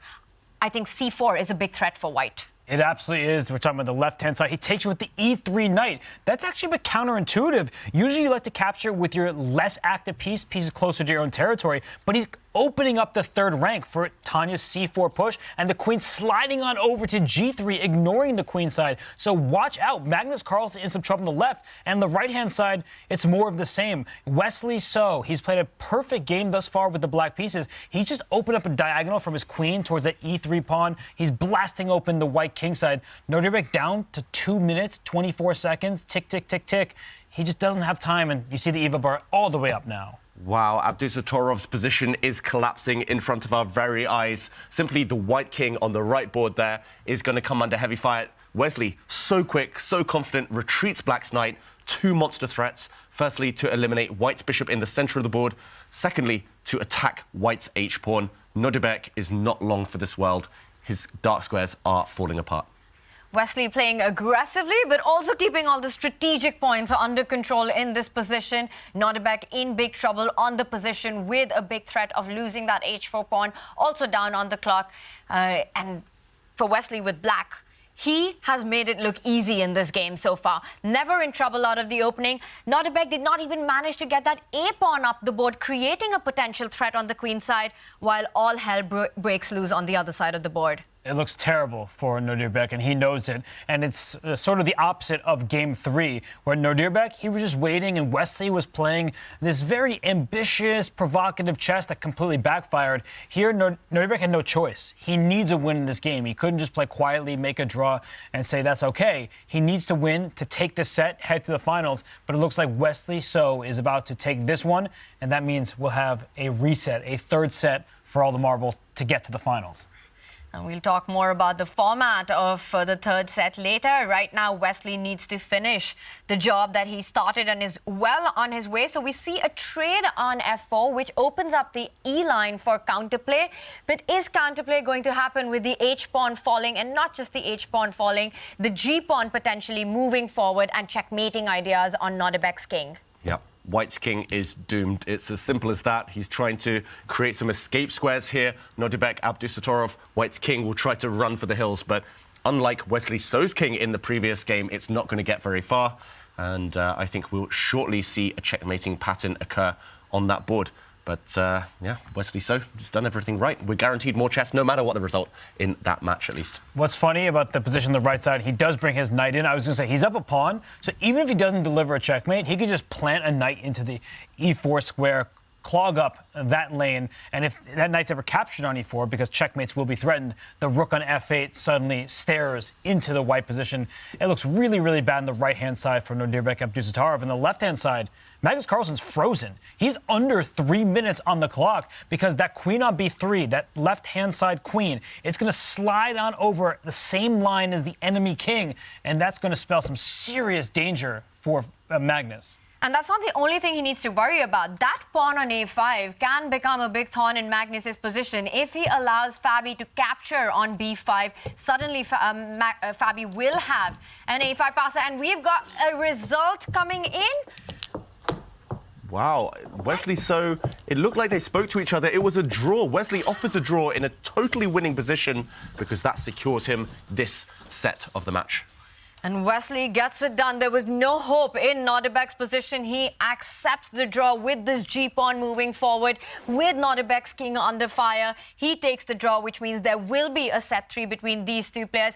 And to me, it looks like Fabi has made great progress.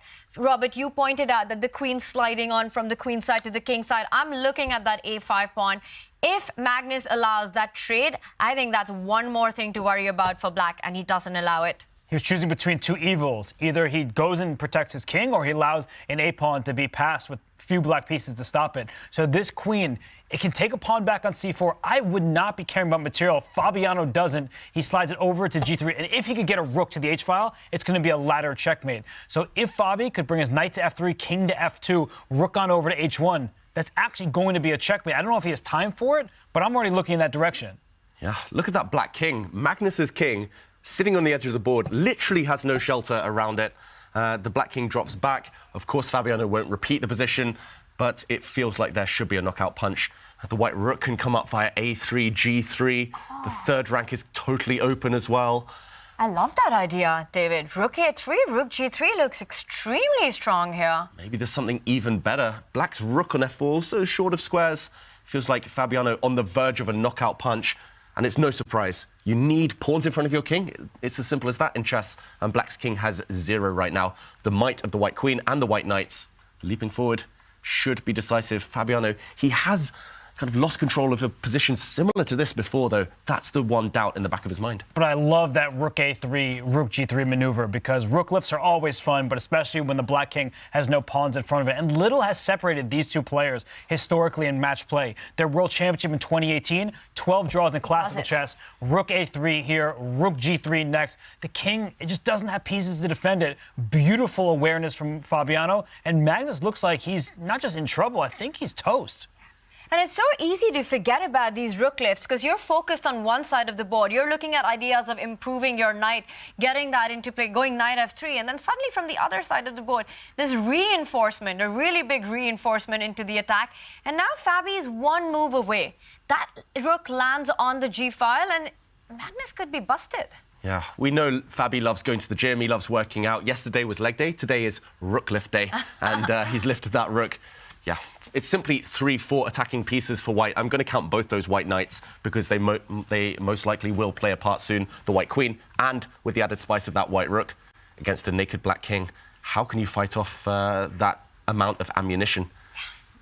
Even if we calculate variations, I'm struggling to see a way for black to cling on. And even if the evaluation bar wasn't through the roof saying white is objectively winning, with less than a minute on his clock, how do you defend a position like this? I know, look at Magnus. He's looking away. He's pretty much giving up. He's shaking his head. He knows he is lost. Oh my gosh. But he's going to fight. He's not going to give up at this very moment. I think the biggest problem in Magnus's position is what you want to do is you want to get a rook on the g file. But rook f7 isn't even possible because there was a check on h6, forking the rook and the king. So no way to get the rook into the defense. He tries to block it with the bishop. After rook does slide over to g3, I think Magnus wants to bring the knight over in front of the rook to defend that bishop on g5. I think that white can even there just win a piece quite simply. You can always throw in like a rook g3, knight h6 check, and black's position is collapsing. So rook g3 is step one. If he does go knight f7, I actually think knight h6 check just ends the game. So he blocks with his queen. That way, well, knight h6 is still there. Does that work? I think knight h6 is strong, but Magnus does love giving up his queen in general, and the number of times he suggests giving up his queen in analysis, it's crazy. I think Fabiano doesn't want to cash in too soon for an attack that's worth more, and knight h6 check is not going away anytime soon. First, he's just going to eliminate that bishop, that black bishop. I think the problem is that black is frozen. Magnus frozen on the camera, black's pieces are stuck, the attack is incoming, it's all about the g-file, and black is collapsing. Under 20 seconds now. He gives up material to fight against the threat on the g-file. He's trying to run away with the king, but the threats in the g-file continue because that bishop on g5 is still on the pin.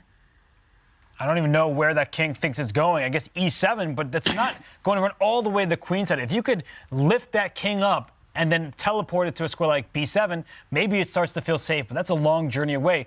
Magnus doing the right thing, though. His rook on f8, it could slide on over to the h-file, and maybe the white king could feel a bit of the heat. For now, Fabi has everything under control. He's also doing really well on the clock, and he just needs to put Magnus away, which he couldn't do 2 games ago. And he has to be careful about that because exactly with the white pieces in game 2, in a winning position, there were a few imprecise moves made and Magnus was all over in that game then. So for Fabi, he needs to still finish the job. He's up in exchange. To me, it would make a lot of sense to just draw back with the knight and try to capitalize on the pin along the g-file. Knight f2 would be the move of my choice here because I also stopped the check on e3. Is there another way to probably just with a stronger blow here right now? I like it, Tanya. You've done the hard work. You've won material. White is up, a rook for bishop. So why not just create smaller threats? Why not regroup your pieces? I think you don't actually need to do anything too special. There might be stronger moves, might be more direct moves. But ultimately, Fabi needs to play quickly. The only time it's gone wrong for him is when it gets super messy. He loses a little bit of control and he has no time on the clock. So just keep the time advantage. The win should be relatively straightforward if you play moves such as knight f2. He's about to decide. He reaches out for the knight and it's on the board. And one thing I'll note that if the queens do come off and maybe queen h6 for black, at least you're not getting checkmated for Magnus. You have a bishop and 1 pawn for that rook. So there is quite a lot of material and he's, I think, about to go for this. I don't think the task is that simple for Fabi if the queens come off.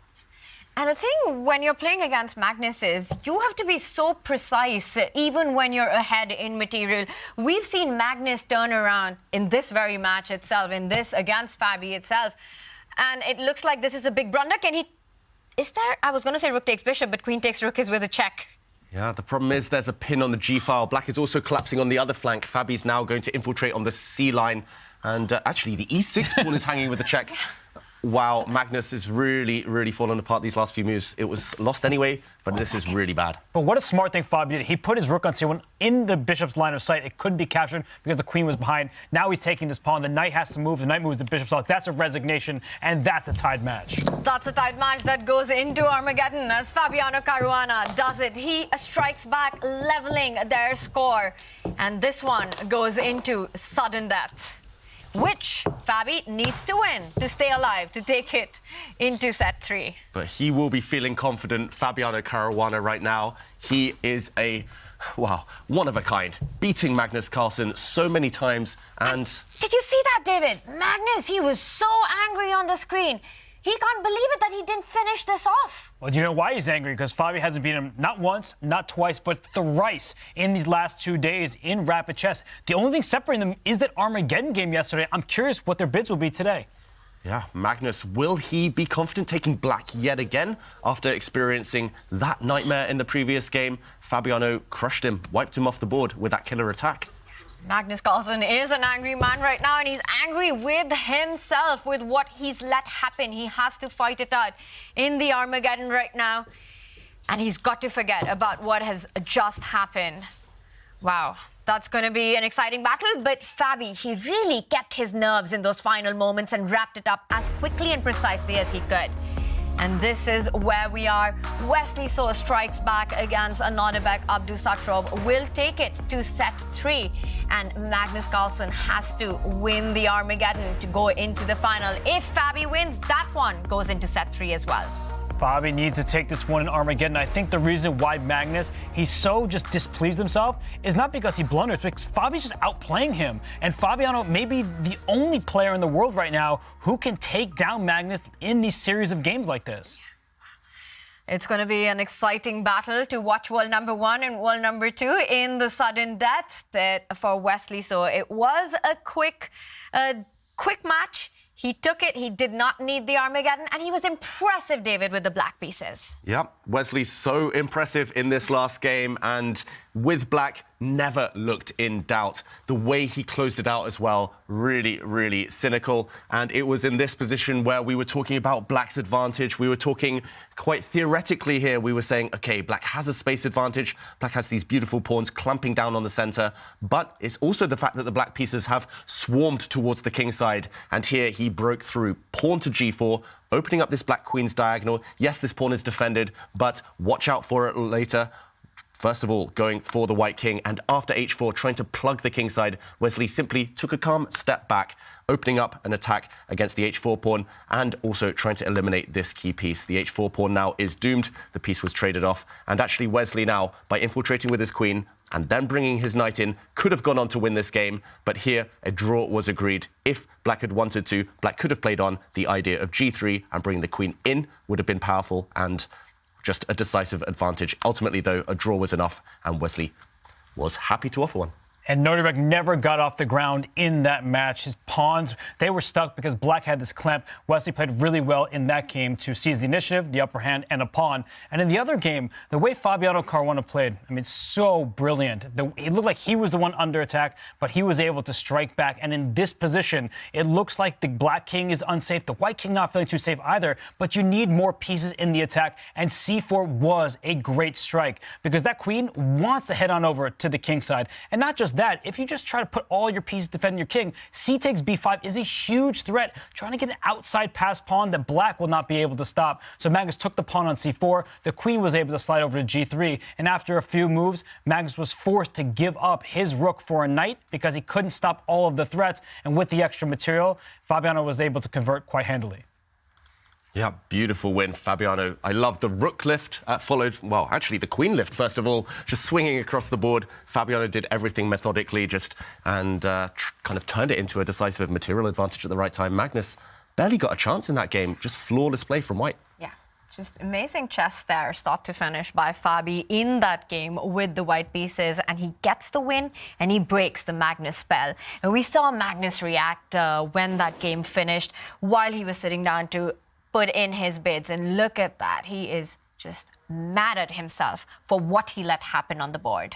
David, how's your Norwegian? What do you say? I will not say it. It's a kid-friendly show here, but it wasn't nice what Magnus was saying to himself there. Yeah. And he's frustrated. More chess for him is not what he wanted. Yeah. And if Fabi is able to get the job done in the Armageddon, it will go down to set 3. So we've got a big, big fight coming up between these two.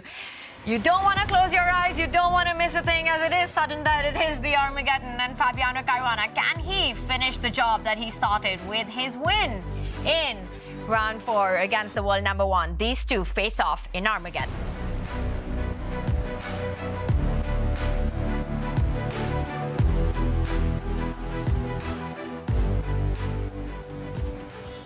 Oh my God, I can't believe it. We are here with GothamChess. He's our headliner VIP at the Chess Kid Festival. Yeah, that's you. And I just found out he's going to be streaming from the VIP room. Are you saying there's a chance I could be on your stream? No, not you. But the kids can be on my stream, Mike, and that's what's important. Oh man, I guess I got too old for this event. I'll be there, but if you're a kid in elementary or middle school, you get a chance to be on the biggest stream in all the land. Gotham, are you worried any of these kids are going to come for your job? Maybe one day, but I have over 4 million subscribers, so you guys got to start today. Practice up, chess kids. You may just get to be on Gotham Chess's stream. Sign up for the Gotham Chess VIP package, and we'll see you at the Chess Kid National Festival.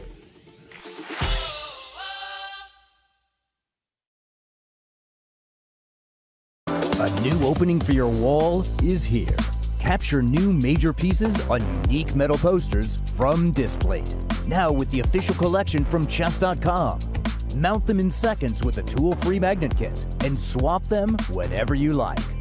Make your move. Get an exclusive discount on all metal posters. Shop now with the code CHESS at Displate.com.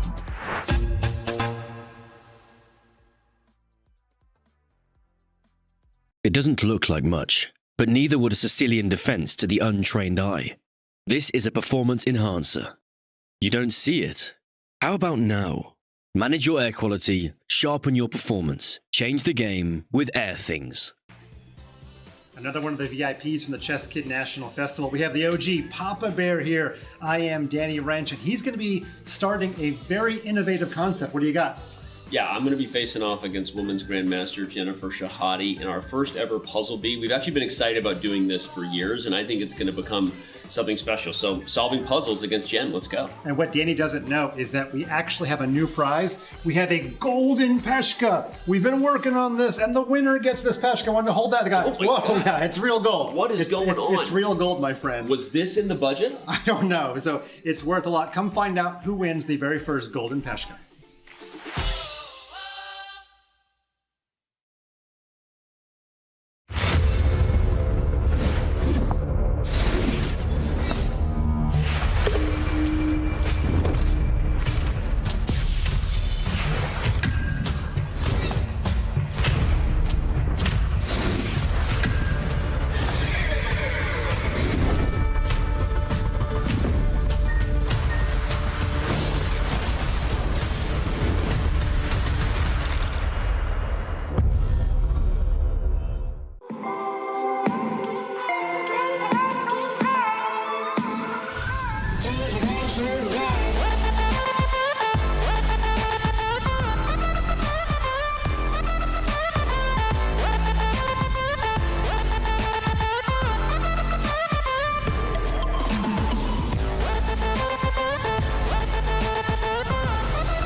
And we're back in Toronto, where all the action of the Champions Chess Tour Finals is happening. And it's been a dramatic week, and it's a dramatic day of the semi-finals, as we've got a big Armageddon clash that is coming up for day 2. We see sports on our screen, and it's ice hockey.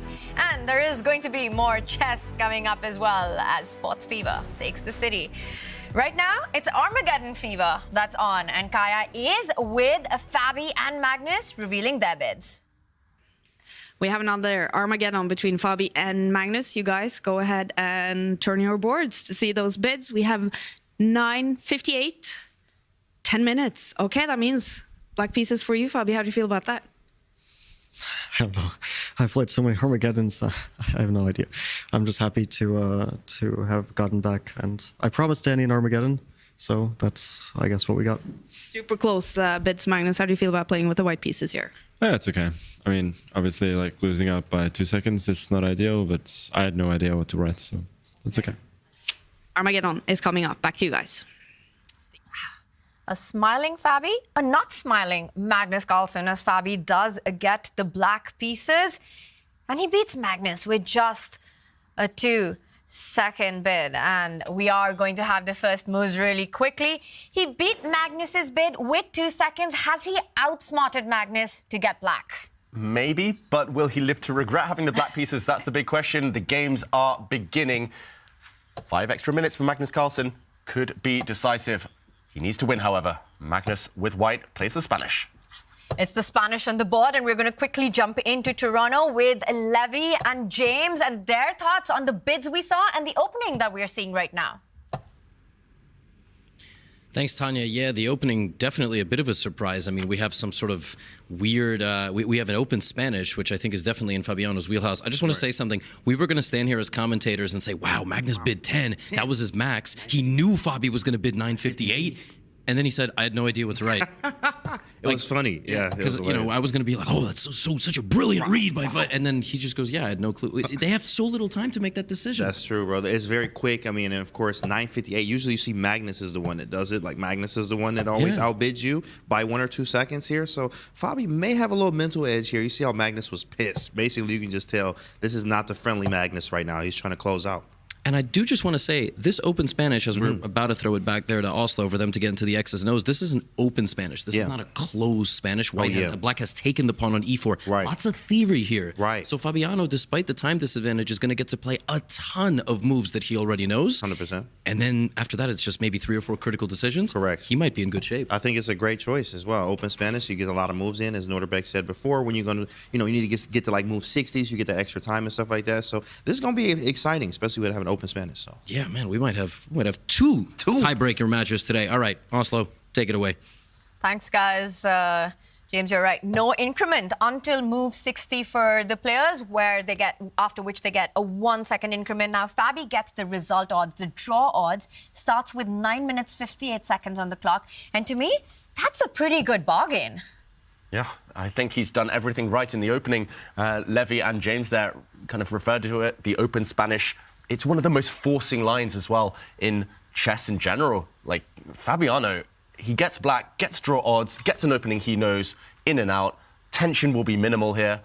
It feels like everything's gone right for him. Still early stages, but I'm loving what Fabiano's done with the bid and with the opening. Fabiano does have one unhappy memory, though, on the black side of an open Spanish, and that occurred in Madrid last year against Hikaru Nakamura. It was an open Spanish, a forcing line, a material imbalance. Fabiano lost that game, and with it, his chances at a world championship title. But we see in this game, he is solid in the center. That knight on e4 looks like it's under attack, but that just leads to a series of exchanges that black is not unhappy about. And after knight to d2, I've been wondering, can at some point black push the f pawn? That looks a little bit risky. Maybe instead he should put his bishop out on f5, and it resembles what Nodirbek and Wesley had in their match, this tension on the e4 square. And to release that tension, you can trade pieces, and you can start with trading the knights and then put the bishop on f5, as you suggested, trying to get rid of as many minor pieces as possible. A draw would mean that Fabi wins the match. Magnus with white has to create his chances. He has to, but how? He pauses now when the most obvious recapture would be by developing white's bishop. The white dark square bishop on c1 hasn't moved. Why not take back this black knight? But Magnus, he's looking for something creative, because at some point he'll need to surprise Fabiano. He'll need to switch it up, maybe hit him with a kind of shocking, unexpected move, and maybe he takes with the queen to try and bring the white queen closer to the king side. But either way, I still love black's position and black's chances in this game. The clock differential has now reduced to only 4 minutes. And material might reduce. If he takes with the bishop on d2, just developing his undeveloped bishop, then black pushes the pawn in the center up to d4. And suddenly, it's not just things are blowing open, that the white king's in any danger, but pieces are leaving the board. And Fabiano still has so much time on his clock, 8 minutes, 34 seconds. A reminder to everybody that once they reach move 60, then there's 1 second added for each and every move you make. So this move, queen takes d2, I think it's trying to meet d4 with that queen escaping over to the king side, perhaps trying to initiate an attack. Well, I've played these positions with black as well, and you're absolutely right. There are two ideas. Either black tries to trade off the light squared bishop with the move bishop f5. We see Fabi go for that. I think the problem with the immediate d4 is also you have to calculate what happens if the white rook slides onto the open d line, and that's why Magnus chose to vacate that square and capture with the queen. Bishop f5, to me, it looks like advantage Fabi out of the opening. He's already managed to swap off 2 pairs of minor pieces, and that's good news when you're fighting, when you're looking for the draw. Yeah, I simply don't see anything wrong with black's position. And Tanya, you made this, this exclamation because a queen trade in a must-win situation, it's counterintuitive, right? That's what I would think, Robert. Queen f4, and I would grab that queen if a draw is what I needed for the match victory. But going into an endgame against Magnus Carlsen is always a scary thing. And it's not just Magnus, it's the type of position that we have here. Because while black's position does look healthy, a few things stand out to me. That pawn on c7, I see a diagonal opening up, and that pawn on c7 can be attacked if the pawn goes up to e6. And he just goes forward with d4. And look at Magnus. That c7 pawn really is a weakness. And look at the advantage bar. It's going up for white. Excuse me, the evaluation bar is showing an advantage for white. What does Fabiano have prepared once this c-file opens? I think he's planning to move his knight. Unfortunately, you don't have time to come out with your bishop and skewer the white rooks because ultimately the white rook on e1 is defended by white's knight, so this would be a poor choice. White would be up 2 pieces for 1 black rook, and 2 pieces better than the rook in this case. Instead, I think he's banking on knight to b4, coming for this pawn, but also trying to head back into the middle of the board. What he might have underestimated or only now realized, Fabiano, is that after rook takes pawn, the knight dropping back, yes, this is a fork, yes, it's a double attack, but if the white rook just moves, suddenly black is stuck. This bishop is attacked, so knight takes bishop, rook takes would just be a trade, and white would emerge a pawn to the good. And if you move your bishop out the way to try and gain time against white's rook can save the day, swoop up and defend its bishop. Either way, Magnus is winning a pawn. And he goes for it. And maybe this is the moment that you stop, and the idea you pointed out, threat is better than the execution, stronger than the execution. You just simply defend that bishop on e7 with the move that you're pointing out. And now I'm attacking your a2 pawn and knight d5, a big move on the board coming up. It's a tough call, though, because there's a lack of clarity here. So many pieces remain. So if Fabiano spends some time right now and realizes that if I start with this knight d5 in the live position and trade off pieces, instead he does go for rook e8, I think it is a good call. But I say you have to assess, do I actually go down 1 pawn and that's okay because all rook endgames are drawn? It still would have been tough sledding ahead, but he decides to go rook e8, and now the a2 pawns threaten knight d3, knight d5, all sorts of knight jumps that white has to worry about. I'm liking black's position right now. There are all these threats on the board. I'm planning to equalize the material for Fabi. He hasn't burnt that much time on the clock, although I do see that Magnus is still ahead by 5 minutes. What do you think? How would you evaluate this position, David? It's tough. I don't think we can make generalizations here. I think it's very concrete. If white isn't able to fend off one of these threats, or if white isn't able to save this pawn, then black is safe. Black is fine and will easily make the draw. So Magnus should spend as much time as possible here, as much time as is practical, and decide what to do next. The biggest threat of all is knight to d5. We should mention hitting the rook, hitting the bishop. So you need to move one of these 2 pieces, essentially. I think there's simply no other option. Knight to d5 is a winning threat, so he moves the bishop out the way. Maybe he could have gone in a different direction, but he's aiming to trade off and go for the f7 pawn. Magnus, I'm really surprised he didn't invest much more time there because there were options available, but still testing Fabiano. And I think he's going to continue testing him because if we just go down 1 move, knight d3, looks like it solves all of black's problems. Hits the rook, hits the b2 pawn, and the e5 pawn all at once. Is there e6? Can you throw in that move, just causing chaos? Because if you take the rook on e1, that's not a free rook because e takes f7 is check. I get the rook right back, and you see the evaluation is all the way at the top because white is not just 1 pawn and it will likely win a second at the very least. So this is something that maybe Magnus is going for. It's not just a trick. I think it is just objectively a good decision, and then the black king isn't feeling so safe. Yeah, and if you take this pawn, suddenly there's real targets later in the game. And, okay, Fabiano dodges this. He plays f6. And big question for Magnus, do you drop back and maybe lose your winning chances, or do you go in? and hope to muddy the waters. Magnus, sitting back in his chair, looks shocked. He's reaching out and he does go in. He's going for the aggressive approach. The rook on d8 is hanging. Is it time to start stepping up with that rook to target White's queenside pawns? How is Fabi going to react to this? And let's also point out, if Fabi loses this match, he is out of the finals. He needs to get this game to get to a third set like Wesley So was able to accomplish. And this is such a critical moment because our first temptation, probably for everybody, is to save the rook, but go all the way up to d2, putting pressure on the pawns. But I'm realizing that once White pushes the pawn forward to e6, we have a protected passed pawn from the rook behind it, and that black rook can't actually take the pawn on b2. It's stuck to that d6 square because if the knight, you push a pawn, then get your knight out, suddenly black is not able to deal with all the threats, and after e6, I don't really know what black does. I mean, this, as we're showing, is just going to be losing.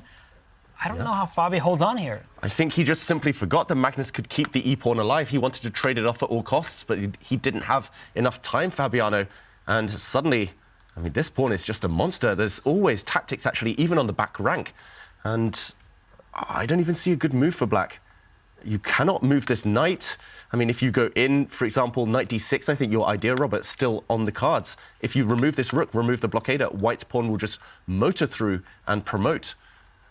Ooh, Fabiano in big trouble suddenly, and 4 minutes on the clock. This turned in the space of 1 or 2 moves. He was on the brink of safety, but suddenly letting it slip. Magnus with the e-pawn, big favourite. And everything started so well, right? You start with this open Spanish, you quickly blitz out the moves, you're able to trade off the pieces really quickly, the pressure is dissolved. And then these last 2 moves, just inaccuracies by Fabi, big trouble, can't take the pawn on b2, can't put the knight in the way of the rook. The most important move to stop for Fabiano Caruana right now, do not allow Magnus to go knight to d6. That e-pawn will become a queen. Yeah, but how do you stop that eventually happening? If you keep your black rook on the d-file, it means you're unable to go and grab pawns. Black's knight can never really re-centralize because then you block the d-file, allowing it to happen again. Okay, I have a question. What if Fabi just doesn't do anything, makes a move like a5? I'm waiting. How do you improve as White here? I start pushing pawns to the king side, queen side. Yeah, there are going to be some options there. At some point, if I get my king off the first, even rook d7 comes into mind. But what I'm looking at right now is black, I think, is 1 tempo short of knight c2 back to d4, going right after that e6 pawn, because David made an excellent point. There actually are back rank checkmate ideas, just to show knight c2, rook to e4, and then knight to d4. And you go knight d6 here. It looks like you just blunder this pawn e6 with, let's say, even knight takes e6 or rook takes e6, just grabbing that pawn. But I can just take you on e6, and then I back rank checkmate you. So, of course, there are going to be moments where you can get away with something like this, but not here, not when your king doesn't have any escape squares. Beautiful, beautiful tactics. And this type of thing, if not this exact variation, this type of thing will keep recurring. It's all about the black king being stuck right now. And at some point, I guess this knight just might be booted out.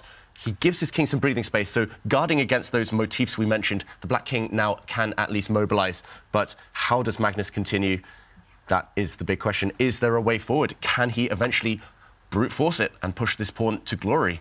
Still some work to be done for the world number 1.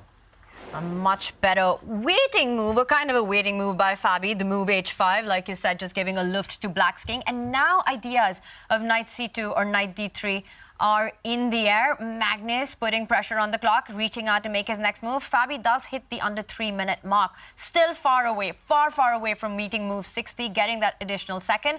So it's not only keeping it on the board, but Fabi also has to avoid getting flagged. 2 minutes and 55 seconds in this position. You have to reach move 60 just to get that bonus time with every move made. And this is such a tricky moment for Fabiano Caruana, but Magnus is doing the right thing, investing some time here, because perhaps he could put the game away not caring about the clock. Even if you gave Fabiano a day, you see the evaluation bar is all the way up here.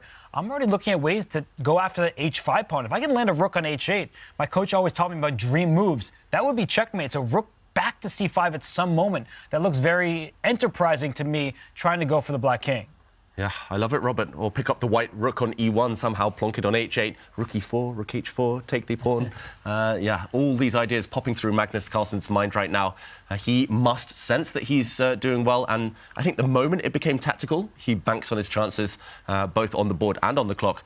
But still, he wants the accuracy. These top players are perfectionists. They don't want to let any opportunity slip, and Okay, he's pausing what to do first. Does he push a pawn, kick away the black knight? Does he lift the white rook up the board? Does he, I don't know, push white's kingside pawns forward? There's so many options for Magnus Carlsen. Critical moment. He's in the tank now, 2 minutes. Once he starts playing, I'm expecting a quick flurry of moves. It's where players often go wrong, though. When there's too many choices, you think this one looks just as good as the other, but there could be a flaw, and you could give black just the necessary time to get back in the game. And black does have some threats. A knight coming into d3 that hits the rook on e1, hits multiple pawns. And for Magnus, he paused, and he does bring his rook up to e4. So any knight jump here doesn't come with an attack against that rook. And rook h4, rook takes h5, rook h8, checkmate, not out of the question. Yeah, far from out of the question. And first of all, posing a difficult question to black's knight. 3 possible squares. I think you simply have to move that knight. Perhaps you can defend it with black's pawn, but there's downsides, there's pros and cons to every single knight jump. And Fabiano is basically a 1 in 3, 1 in 4. I even forgot that this was possible. But it's so far offside now, that black knight. It's not coming back into action anytime soon. Magnus, therefore, has the luxury of a few turns to really close in, either push the pawn or go for that black king, as we've mentioned. Fabi levels the material for now, but in that deal, he does put his knight completely offside. Does this give Magnus enough time to try and go for the checkmating idea that you pointed out, sliding the rook to the h line? The one defensive resource that Fabi has is to push that g pawn to g6 to make sure that the h file remains blocked, and at least for the time being, rook h8 will not be checkmate. Fabi definitely does not want to open up the 7th rank, but it may be a sad necessity just to avoid that immediate demise. So g6 at any moment for black does defend that pawn that's sticking out there, but that 7th rank being open is very dangerous. So I'm looking at this for Magnus. Everything does look good, but if you go rook h4, pawn g6, I actually don't see how to end the game, and that's good news for Fabiano. He may believe he's got a fighting chance. Under 2.5 minutes right now. He doesn't only have to fight the board. Again, he has to fight the clock as well. It is, what is that? It's 35 moves to make it to move 60, and that's a far way off with complications still on the board. The e-pawn 2 steps away from queening. So there are checkmating ideas on the king side. You have to avoid white's knight jumping onto d6, the pawn promoting further to e7. There's a lot to fight for in this position. How is Fabi going to manage this? It's not going to be easy. I think Fabiano's moves will be influenced by Magnus's moves. Right now, the black knight simply fixed on a2, no retreat squares. Black's rook stuck defending the d6 square. And actually, I'm looking for Magnus just manifesting, just imagining perfect pawns, perfect pieces. If white could land a pawn on f5, protect his advanced e-pawn, he's simply winning. So maybe push the pawn to f4. He actually defends that pawn with his rook, and the eval bar slides slightly down. This idea, I think, is a dual-purpose threat. Firstly, attacking black's a6 pawn, and secondly, creating that d6 square for the white knight to hop back to. And it frees up the e4 rook as well to go on over to h4. But Fabi, he backtracks with his own rook, and the a6 pawn can be captured. So white will be a pawn ahead. But then that black knight, it survives. It goes up to c1, and then maybe back around to d3. If Fabi could pick up that knight and place it on e5 to trade off a pair of knights, he will have better chances, but his knight's been offside. It's not a good piece, and Magnus, he maintains this momentum. And I just feel like for Fabi, every single move is so challenging. And to make it a good piece, Fabi thinks it's worth giving up a pawn. Is Magnus going to allow Fabi's knight back into play? He is reaching out, I think, for the rook to capture that a6 pawn, but hesitates, pulls back. Magnus does not look happy, though. He does not look so convinced that it's totally winning. We see the eval bar, but I think it's deceptive. As white, you know the stakes are high. If a set of rooks disappear, if the knights ever disappear, drawing chances only increase. So you need to still continue being energetic and accurate to maintain this advantage. He tries to trade off the rooks now because that would allow the white knight to come back to more active squares. The white knight ultimately is the one that will remove the blockader of the e-pawn. I think this was a key move from Magnus Carlsen. And that white knight will not only jump to d6, but if black rook moves forward to e7, it will attack it further from that f5 square, eventually getting that e6 pawn rolling down the board. Fabi cannot afford to let that happen. Sidesteps with the rook, and the rook is back on the 7th rank. Knight d6, once again a threat on the board. That's the killer blow for Fabiano, the death knell, because he wants to bring his knight back into b3. He does just that. But once you get knight d6 in here, the only thing that Magnus needs to be careful about is if that black knight gets to c5, that forks both of his rooks. So rook c1 check, followed by knight c5 at some moment. Unfortunately, after knight d6, his rook on e8's under attack. So I don't think he's going to survive this one. Ooh, watch out. There's a threat of a draw right now. Perpetual check. Black's knight, if it comes down to f1, checks the white king, and the white king cannot escape. And Magnus, with a head shake, he was not expecting the move knight to d2. He thought he had it in the bag when he played knight d6. And Fabi throws a curveball with this one. Big threat. He's lucky he's still winning, Magnus Carlsen, after missing this nasty, sneaky move. The white rook is attacked, but you cannot move it. If you move the white rook, or if you capture the black rook, draw on the spot. The black knight comes to f1, check, forces the white king back, and we'll see a yo-yo. The black knight move, discover check, and this dance will last forever. Magnus needs to give some space to his king. It's the type of move that completely rattles a player. You can see Magnus, he needs to regroup right now. And just like yesterday when he's going to sacrifice his queen, Fabiano finding a desperate try, but he pushes a pawn, does Magnus Carlsen. He trades off a pair of rooks. G7 is now loose. So Magnus, despite the initial shock, he still found the best continuation. And that's where having time on the clock is such a lifesaver. Here, Fabiano simply doesn't have enough time, down to just over 1 minute. We're only at move 33, increment a distant dream. It's going to be a race on the clock, even if he weren't losing this position. But it does, unfortunately, look like that white e-pawn is going to decide matters. White's king now given enough air to survive on its own. It will take care of itself. The other white pieces will get the job done. And, OK, he's sliding behind.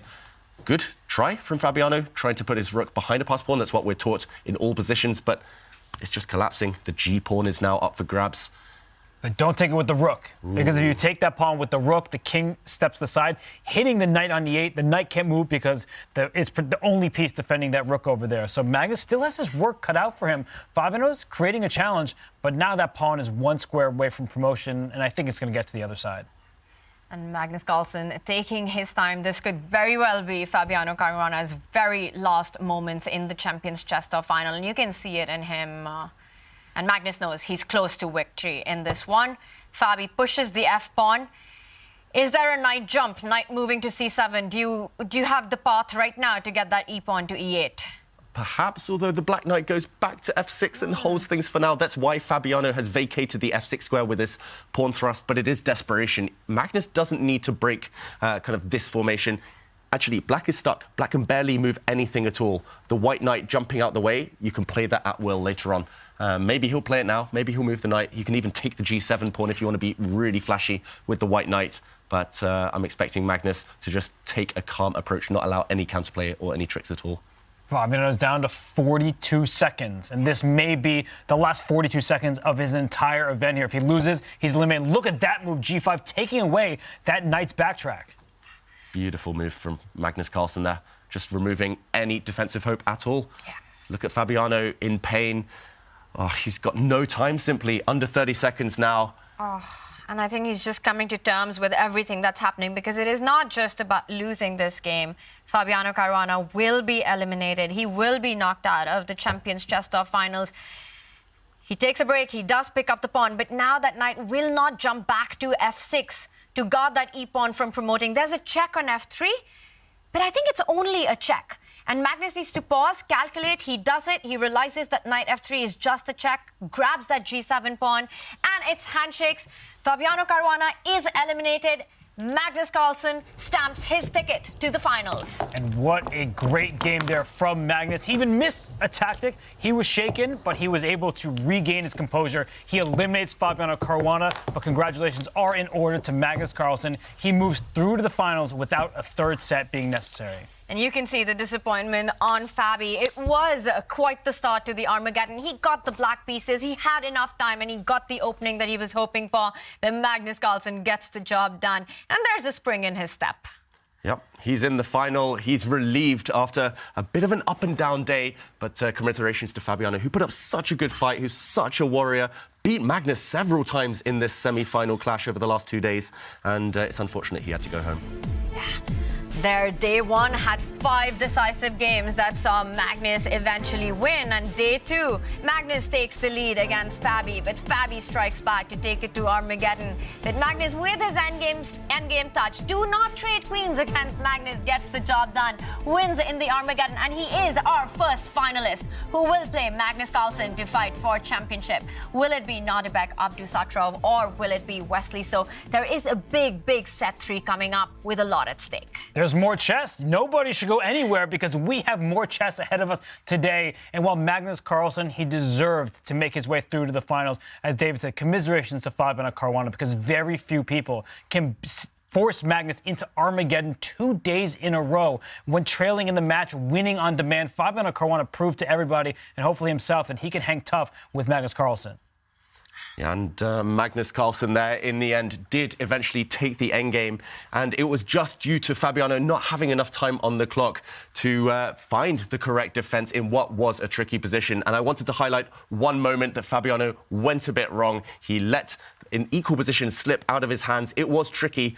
We will add that. He had sacrificed a pawn earlier. White up here a pawn. And there's an attack against f7. He reacted very naturally with pawn to f6. But if instead he'd first played the move knight to d3, attacking a bunch of pawns and attacking this white rook, he might well have been able to hold the game. Robert earlier mentioned e6, the best try here for white. But if, for example, the rook had moved, then simply knight takes pawn and a level position. This would have at least gave him a safer position, better chances. But unfortunately, after f6, white was able to keep the pawn alive, first with a threat and then pushing the pawn to e6.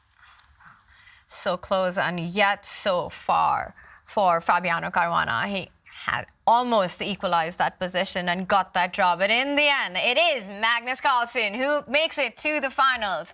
And we've got more chess coming up as we will have set 3 between Nodirbek and Wesley. And our crew in Toronto is ready to take it away. He is with our first finalist, and we'll be right back with Magnus Carlsen.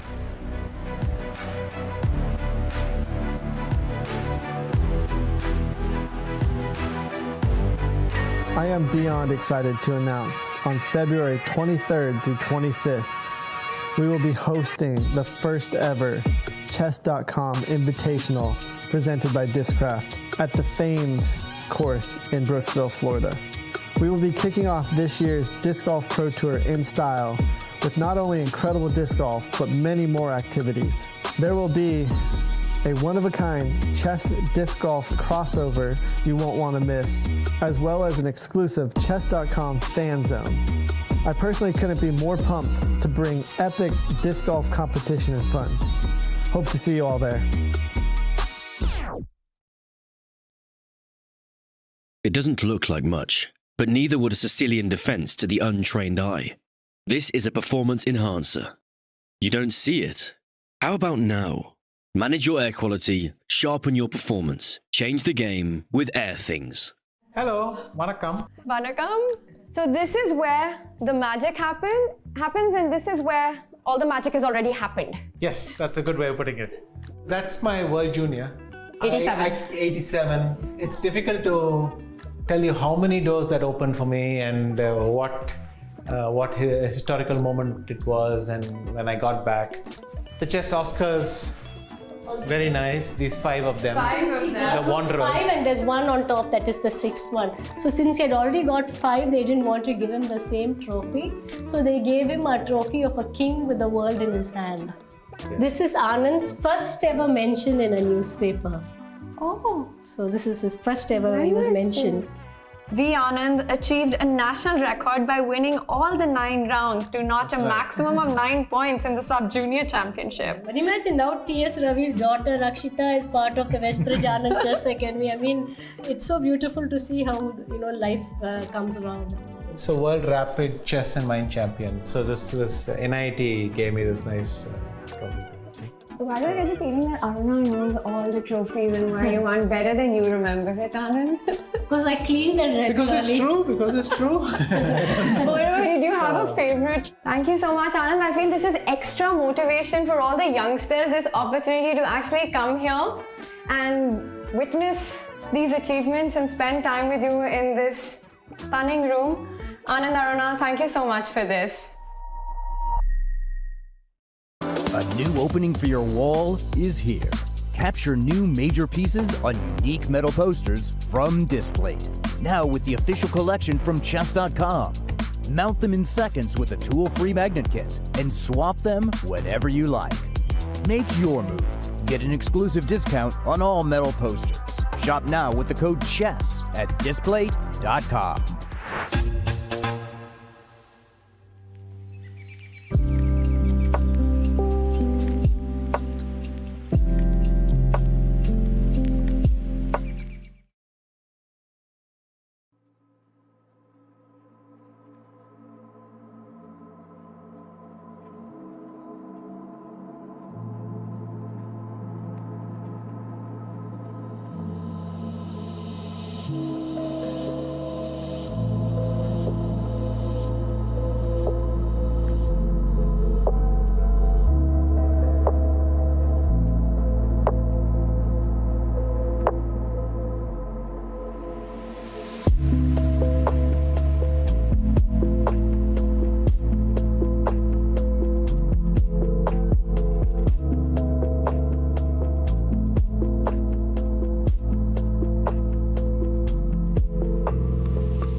We are here in Toronto. The first finalist is now known.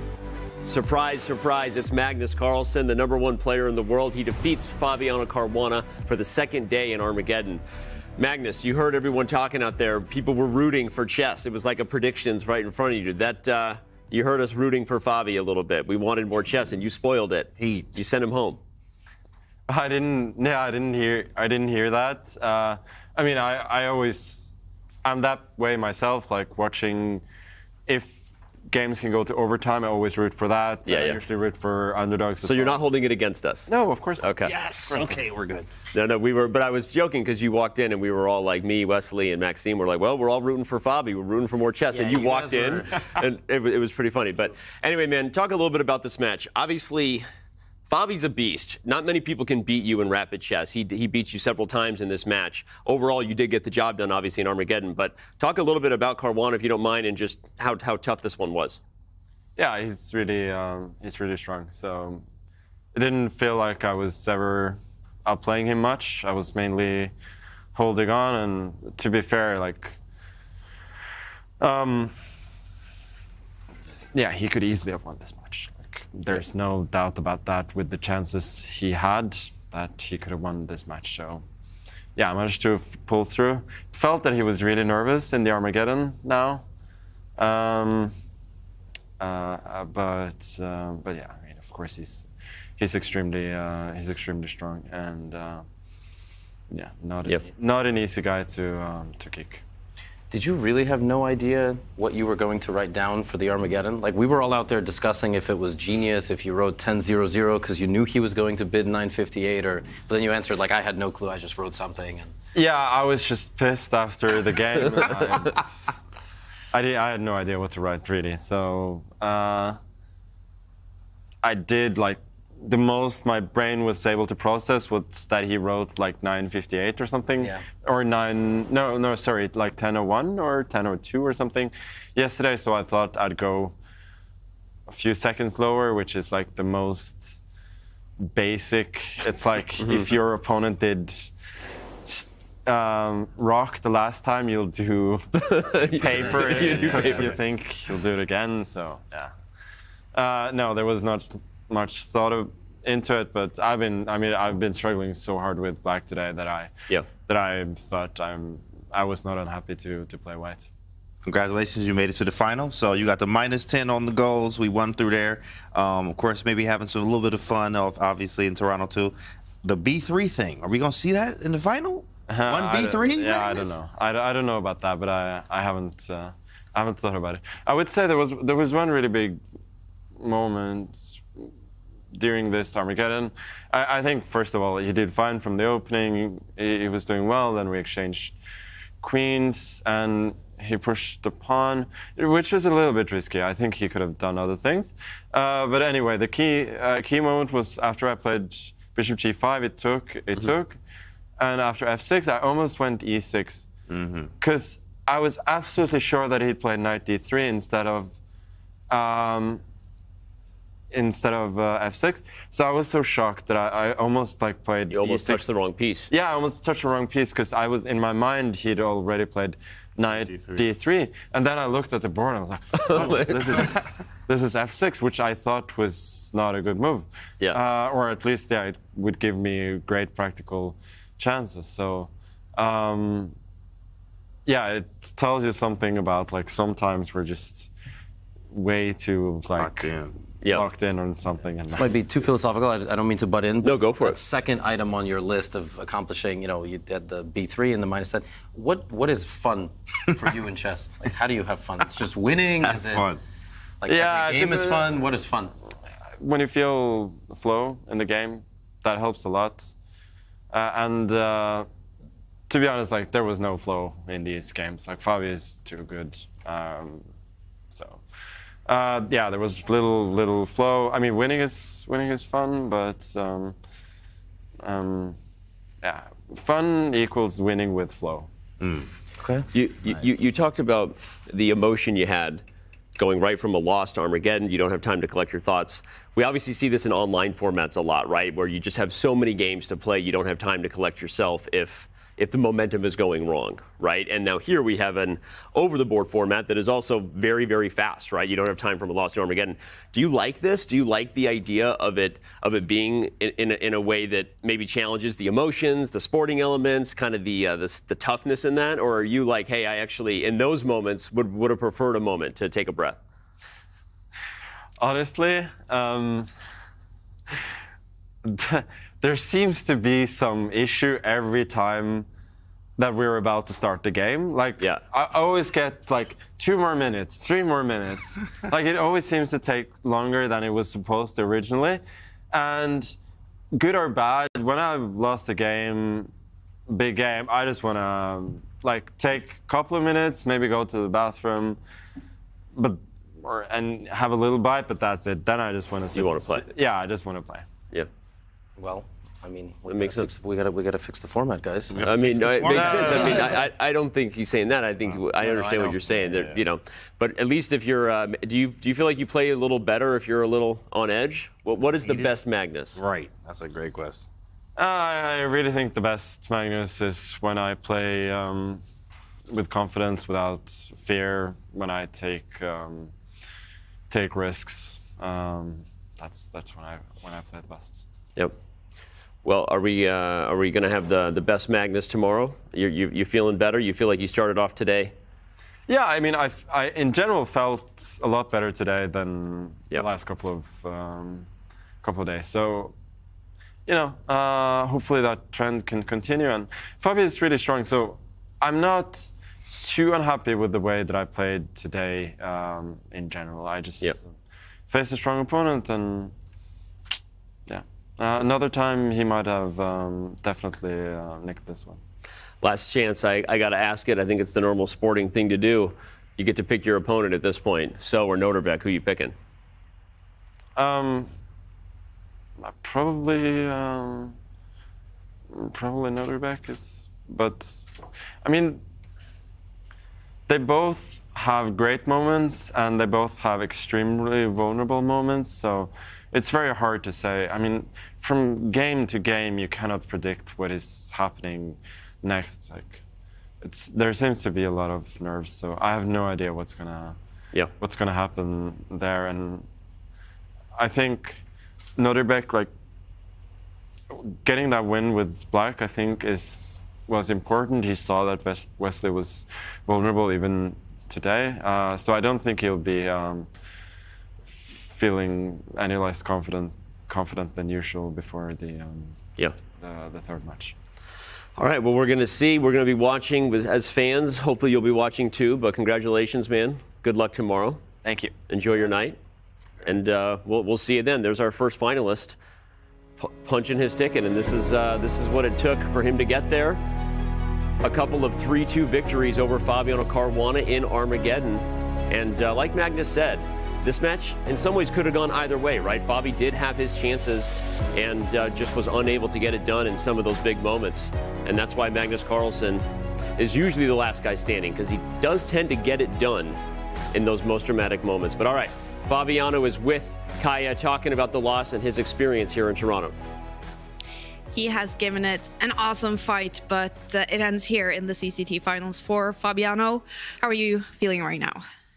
Yeah, pretty disappointed. I think I had a good position in this last game.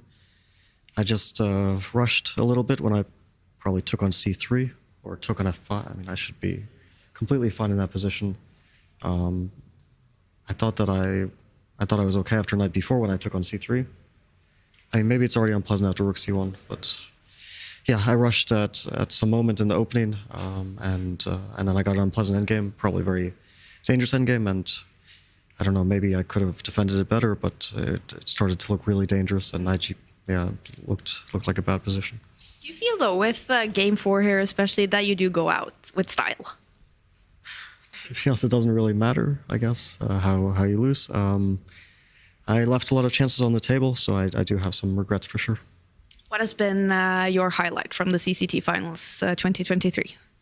Well, I mean, I enjoyed it overall quite a bit, but yeah, I don't know. Maybe when I reflect back, I'll have a bit more perspective now. It's just a bit disappointing.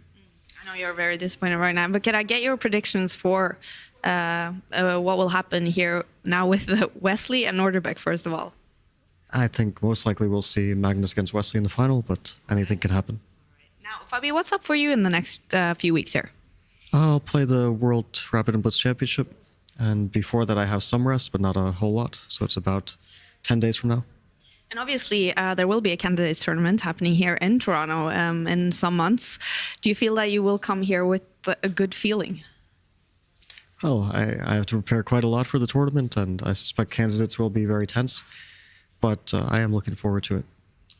Fabi, thank you so much for all the entertainment and for your thoughts here in the Mix Zone. Thank you. That was Fabiano Caruana for you. Back to you guys. There you see, your heart goes out to Fabiano Caruana. Not many people can take Magnus Carlsen to 2 Armageddons and really have his chances, but Fabi did. He couldn't quite hold on. Magnus is a little bit more accurate, not even a full point. Wow. Wow. Your thoughts on that? Look how close that chess was. I mean, it's tough. You know, you can feel for Fabi there because he's like, bro, I'm like this close. Like I'm here, Danny. I'm here. But then you're not at the end of the day. It's really tough. It's really tough to see. Yeah. I mean, we just saw world number 1 versus world number 2. Yeah. Right? Okay. I mean, I guess that's what we should get, right? Admittedly, in classical chess, that you could call that the real final. It's like when the top 2 have to play in any semi, right? In any knockout type of event. That could have been our final match. Yeah. Nodirbek versus Wesley could have been, but this is the reality. And unfortunately for Fabiano, his road has come to an end in the most brutal way. 2 Armageddons back to back. Yeah. And you saw him just kind of say, like, hey, right now, I'm not shaking this one up. Maybe everyone else expects me to lose to Magnus, but he doesn't go into those matches expecting to lose to Magnus. He knows he can beat Magnus. And again, we were a game in each match from it going the other way, as Magnus said. So. How do you build on that, I guess? Yeah, I think taking, obviously, this experience and going into his next tournaments with, a clear head. If you saw Dennis got knocked out and then won Title Tuesday, who does that? Just lose to everyone or lose my matches and then crush everybody else in Title Tuesday. So I think he'll be in good spirits, actually, after he lets it settle in, go and get prepared for the next tournaments. I say that Fabiano takes the loser of Wesley versus Nodirbek and just grabs him and is like, we playing for third. We're not getting no third and fourth split. There is no. He's like, we're getting a bronze medal match up on the stage. We should have done that. I mean, damn, but that's not a bad idea. We should have done that. And Fabi's going to Samarkand, right? He's playing in the World Rapid and Blitz. Yeah, he's planning to. Yeah. Yeah, so he has a chance to still grab a medal and potentially have a good event. Yep. And I'm a Fabi fan. I'm biased. We all are. I hope he ends the year strong. And maybe Fabi will be with us on the show tomorrow. I think he's hanging out for the weekend. So stick around if you're a Fabi fan. A lot of people do love his commentary. I'm sure we'll get him on the show. But all right, Wesley So has earned a lot of new fans every time he seems to smile or laugh or throw down in some content, whether it's White Elephant or some sort of rapid fire. He and I decided to have a little bit of a challenge, a little bit of fun, and I played blindfold blitz with him. He's blindfolded, not me. Here's a quick preview of what happened. It's pretty much impossible these days to think of challenges that are difficult for Wesley So, but we're gonna try to come up with one right here, right now, which is that we're gonna play blindfold blitz. So I'm actually gonna get up right now, and I'm gonna blindfold him. All right. This is, nothing weird's gonna happen here. Trust me. There you go. Close your eyes, right? No funny business. Are you gonna move the pieces for me? I'm gonna move the pieces for you. So all you gotta do is just say the move, and I'm gonna move the pieces for him, and we're gonna see how this goes. Are you ready? Yeah. I'm gonna start your clock. You just say your move and hit your clock. So, okay. Go ahead. Play 1b3. Okay. Okay, so he plays b3. I'm gonna play knight f6. Bishop b2. g6. Knight f3. Bishop g7. c4. c4. Yep. Yes, indeed. You got a good position. All right, knight takes d4. Queen takes d4, check. Knight to f6. Queen e3. I think you're doing great, just so you know. Oh, thank you. If you're worried. Yeah, that looks like a very boring position. Give me your best, Danny. I'm looking my best, but suddenly I'm lacking a little bit of a plan. Let me think here. Why am I struggling so much with the right thing to play here? My plan now is just to try to flag you. Yeah, which is, first of all, a genius plan. Queen to b6. Yeah, that's a good move. I have 2 minutes and 24 seconds. You have 4 minutes and 45 seconds. Maybe I should have given you 10 minutes. All right, I know. I'm old and slow. I'm all those things. You're not 40 yet. All right, I'm gonna play rook to d8. I'll play rook fd1. You play a lot of good chess moves. Has anyone ever told you that?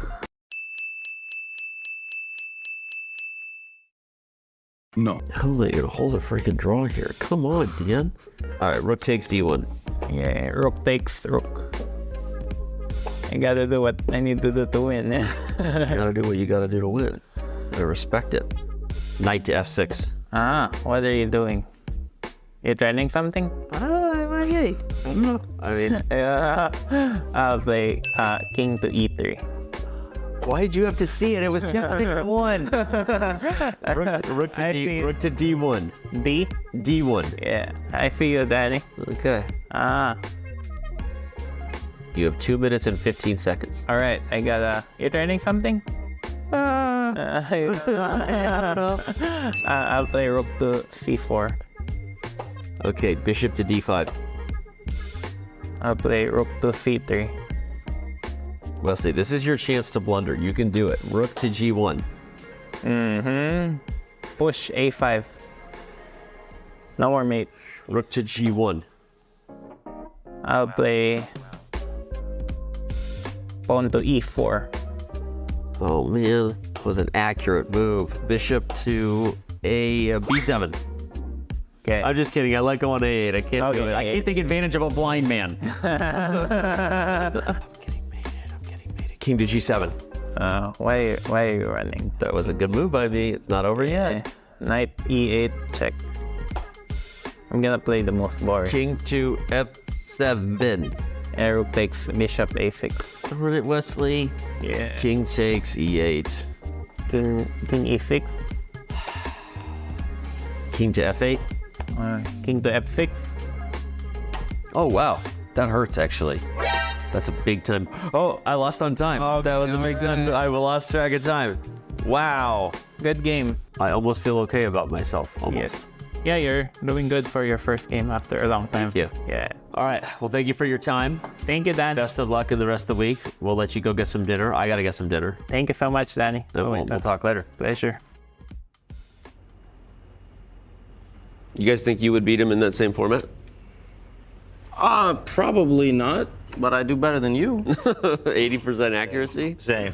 I feel No, the problem is he played this like stupid B3 thing. Like play some mainline stuff. Yeah, you wimp. What are you you absolutely. Come on, Wesley. He purposely took me to some stupid positional chess. I don't have time for that. Nobody has time for B3. What's that? Wow, you was 80% though, not bad. Yeah. Well, speaking of Wesley, he also played 1B3 against Nodirbek, and that got the job done in their first game. First game of that match, and I don't mean to butt in, but I'm absolutely gonna butt in. Like that 87.5%, I really feel like from Nodirbek was that first game. That B3 game. Yeah, that was a bad game. Without that game, I feel like he's back over 90%. That was a crazy first game. Yep. I don't know what happened there, but clearly really thrown off by that 1B3. Unironically, I guess Wesley was inspired by his blindfold game. That's crazy. I didn't even make that connection, but you're right. E3, right? It's like it worked against Dan. It's gonna work. A lot of people feel better about themselves when they beat me at chess. Feels like a really big accomplishment. Just let that sit. Let that sit with the crickets that Merit. anything about beating me inspired Wesley. But he did play 1B3 successfully against Nodirbek. We'll see if he does that again in this next matchup. But all right, we're going to get to previewing this next matchup here in just a second. But before we do, wanted to, a lot of you saw Paul McBeth. If you don't know, that's the GOAT. We're here with the GOAT, Magnus Carlsen, the GOAT of disc golf. I said it. I'll stand by it. Paul McBeth, for those of you who maybe play, might be wondering why in the world is chess.com involved in a disc golf tournament. Well, it kind of came about organically and accidentally, and I'm gonna let the video explain kind of how we got ourselves in that sticky situation, and then we'll see you on the other side. What a beautiful day. Huh?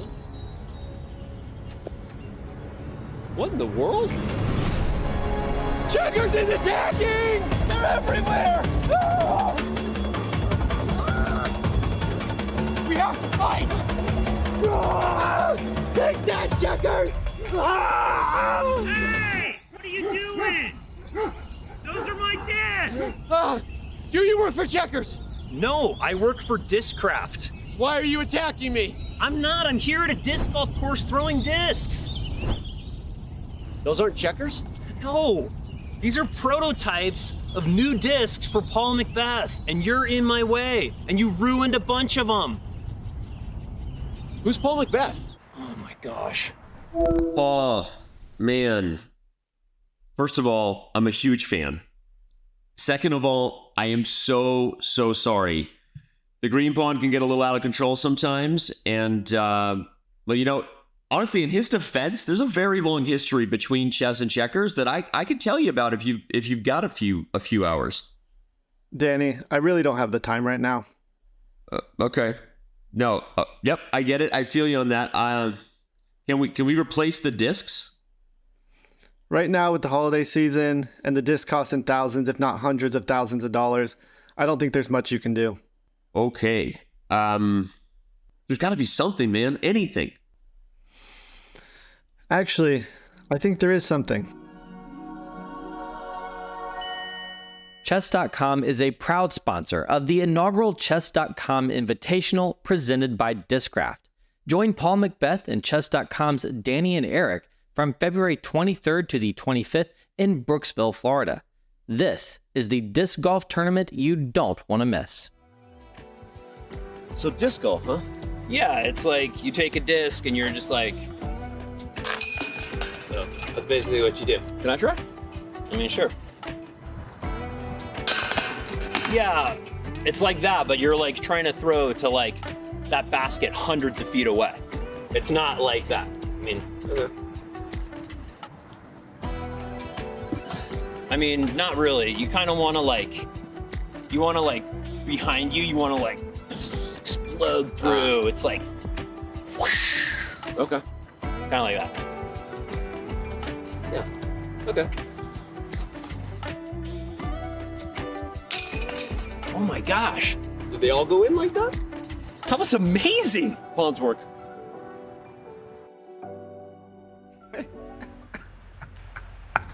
First of all, check out the special effects in that video.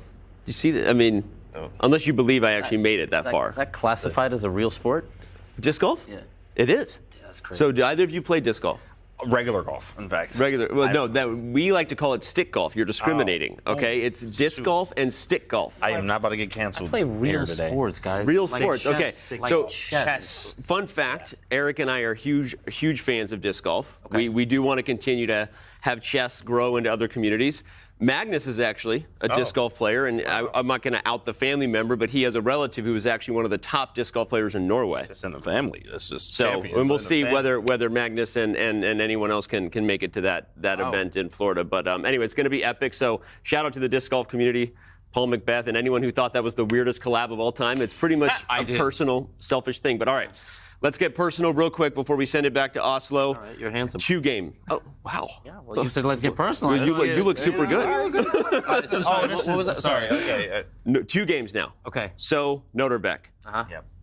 I'm not going to make you be on the spot with a prediction, but your thoughts real quick about what we're about to see. Well, the momentum is obviously in Wesley's favor, but again, I'm just going to go back to the fact that before the semifinals, I said Wesley is going to win the match. Now, momentum is on his side. He's also probably the better straight-up rapid player by this much, but it doesn't matter. He chose Nodirbek, and we're not going to forget that. Right. He chose Nodirbek. Nodirbek punched him in the mouth first. Not actually, as far as we know. Wesley struck back. He's still a slight favorite, in my opinion. We better see who's going to join Magnus. I agree. In fact, I think Wesley, actually, when, what did they say? When Magnus has more games, it's harder to play against Magnus? Yeah. I think with shorter, it's going to be harder to play Wesley, in fact. Okay. I mean, just having 2 games there, Nodirbek is going to have to bring his best, and Wesley is doing everything. I mean, he got B3'd. You got B3'd, right? So, 2 games, right? I do think we're getting Armageddon. Yeah. You think Armageddon? I'm hoping for Armageddon. We're hoping for the most chess possible. I think I would agree. I also picked a Carlsen final when we did that. But at the same time, Magnus made a great point. As my earpiece pops out, that's live TV. I can hear you there in Oslo. I can hear you. Magnus made a great point, which is Nodirbek wasn't upset before emotionally when he lost to Fabi and then rebounded to beat Hikaru. So the kid seems to have the stuff when it matters most. We'll see if he does it this time. On that note, we're going to throw across to Oslo. Y'all are ready to take it away. I just used y'all correctly. We saw that video, Danny, and did y'all enjoy it? But my first question to you is, did you really get that, I don't know if it's called a hole-in-one in disc golf, or was that special effects? I'm going to let the... we'll leave that one to mystery. You're going to let the disc golf speak for itself. Let the disc golf. I'm going to let the disc golf. Levy's going to retire on that one. He's going to walk off camera there. He's going to let the disc golf speak for itself. Yeah, there it is. That's a replay. Look at that. It's the Brian It looks straight. Scalabrine of disc golf. I mean, the trajectory. Very nice. I think the trajectory of the disc kind of. Go ahead.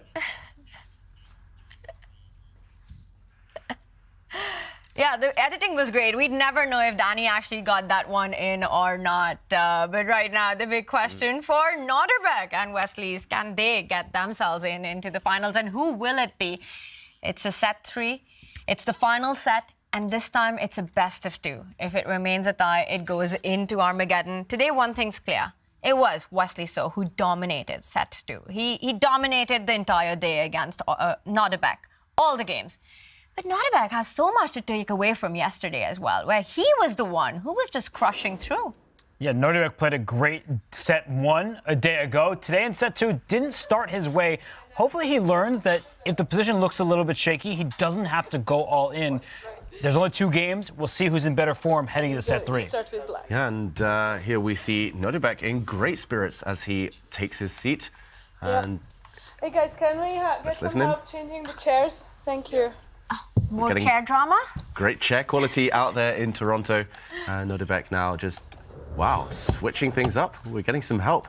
It's the most manpower I've seen having to move one chair in any tournament hall. If anyone out there wonders what goes on in venues, this is it. They were playing Cherigami or something. You know, I don't really know what's happening there, but the players, they may be a little bit superstitious. They have their preferences, and those chairs, they're pretty bulky. They're good for your back. Good support. Solid Secret Lab chairs right there. So they're choosing their chairs. They've also got to choose their openings, and it's going to be so much about who gets their kind of positions, because we saw in set 2, Wesley just seemed to get really good outcomes from the very start of the game. Yeah, Wesley started with B3. He mixed it up because he said he wasn't impressed with the positions he was getting out of playing a King's Pawn opening. But Nodirbek, to his credit, he struck back in Game 3, down 2-0. He played a really nice Game 3 with the black pieces, so he's showing that even when it looks like he's about to lose a match, he can still climb back. Yeah. Back to B3, or will it be back to the King's Pawn for Wesley So, who takes his seat? Glasses are off. Players just getting their poise now. They look ready to go, and we're ready to go here as well. Ooh, it all comes down to this spot. And look at that stat. The games haven't even started, but Nodirbek playing the mind games. Looks like he's ready for that chess boxing match, but this will all be settled on the chessboard. Wesley, no more B3 cowboy for him. He's back to his King Pawn opening. But which King Pawn opening will it be? No more Scotch game, which led to that disaster in Game 3. It's back to the Italian, maybe inspired by Fabiano Caruana's success in this opening against Magnus Carlsen. And Black's knight comes out, the 2 knights defense here against the Italian. Provocative stuff. And look at Wesley. He was eyeballing his opponent there, and he goes in, hoping for the fried liver attack. What will we see? Black's knight dodges. There was a poison pawn in the center. We see a quick trade, but this is a pawn sacrifice from Nodirbek Abdusattorov. And not one, it can be, I was going to say another pawn can be given up if the queen moves up to f3, but a different opening approach. He does retreat with the bishop, the fried liver attack. It promises to have madness on the board very, very early on. What do you think is going to happen? Who is better prepared here, Robert, in this opening right now? Well, Nodirbek wasn't expecting it. I don't think. He's pausing, he's calculating. And these players, they study their fellow top players' games.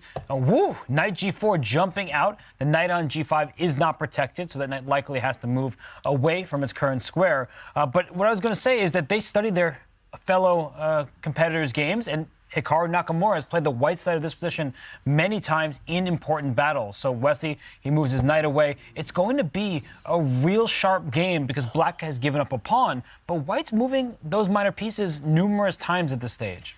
And he's got to move them some more, because very often in these positions, Black marches up the board with that f-pawn. It's all about trying to create play, compensation, piece play for that sacrificed pawn. f5 is on the cards. And David, it can happen now. It can happen now. It most likely will happen now. One thing I should mention is that 2 years ago on the Champions Chess Tour, Wesley So was playing this quite consistently. He even played this variation with the bishop back to d3 against Magnus Carlsen and got a huge advantage. Wesley So created a chessable course in 2021, and it was about this variation. We talk about the top players doing their research, and wow, f5 on the board, a quick flurry, some knights disappearing. Black going for the white king. The f2 pawn now is a big, big target. Who cares about the pawn structure, which is crazy? Black is a pawn down, but he's going on the attack. Clearly, Nodirbek doesn't care about his pawn structure. That is the strangest pawn formation I've seen on the board.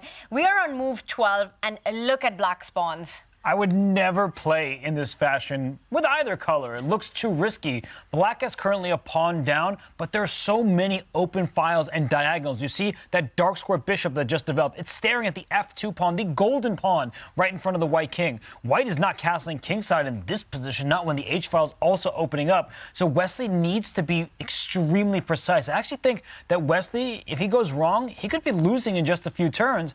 But if Nodirbek doesn't know how to continue here and keep this initiative, he is down a pawn after all, and the rest of his pawn structure is shattered. Look at Wesley's body language here. He was shaking his head quite noticeably for a while, then a bit of a kind of brush of the brow there. Now he's just nervously looking at his position, eyeballing his opponent there. He is flummoxed. This was a surprise. Knight to g4, it's a known move, but it very rarely happens at the top level. And if you haven't researched this recently, if you haven't refreshed your mind, haven't looked at what the computer suggests here, as Robert says, it could be knockout within a few moves. You have to be super accurate here. You're treading a fine line as white. He brings his knight out. As far as I know, one of the main moves. And how deeply does Nodirbek know this position? And that's the big question. Wesley is the first one to spring a surprise with knight to g5, the fried liver attack. But Nodirbek counter-surprises Wesley with his own knight a couple of moves later, jumping onto g4, getting this absolute chaotic position. Wesley makes a developing move. The e4 pawn currently hanging. Also so much tension on the king side with the h-line open. Black's rook pinned behind the h5 pawn. Strategically, Black's in terrible shape, right? He goes queen d4, checkmate in 1 is threatened. Now Wesley castles, and his next move, if f2 doesn't come under any more fire, he wants to push his pawn up to d3 and develop his dark square bishop. He desperately needs to get more pieces into the defense. Now after the castle kingside, the f2 pawn is hanging once more. Queen e1, slide that queen over, bring all of your pieces defending the pawn, and only then push your pawn to d3. I think Wesley knows this quite well. Yeah, Wesley pausing, but he does eventually play the only move in that position, the key move, sliding across, defending stuff with his queen. And earlier, Robert, you name-dropped Eric Rosen, the Stafford Gambit. This looks like a variation of the Stafford Gambit. It looks like white is about to get checkmated, but if you hold things together long-term, it is worth suffering for. You do have extra material, potentially. You do have all those targets. So it's all about this initial storm. If white survives, most likely Wesley will win long-term. If not, we might see a quick miniature finish. Abdusattorov pausing here.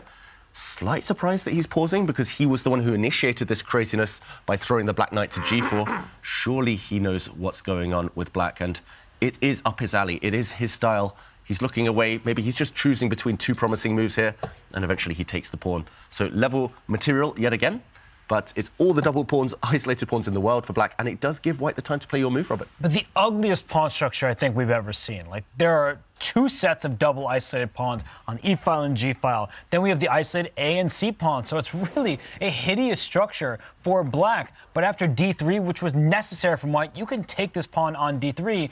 And in the very near future, there is going to be G4 to G3 exploiting the pin on this dark square diagonal. Maybe you could play rook takes F2 first even, just to trade even more pieces. Rook takes F2 would be met by G3. And white escapes. You can see the eval bar still hanging towards the center, but black's getting rid of that really horrendous pawn structure.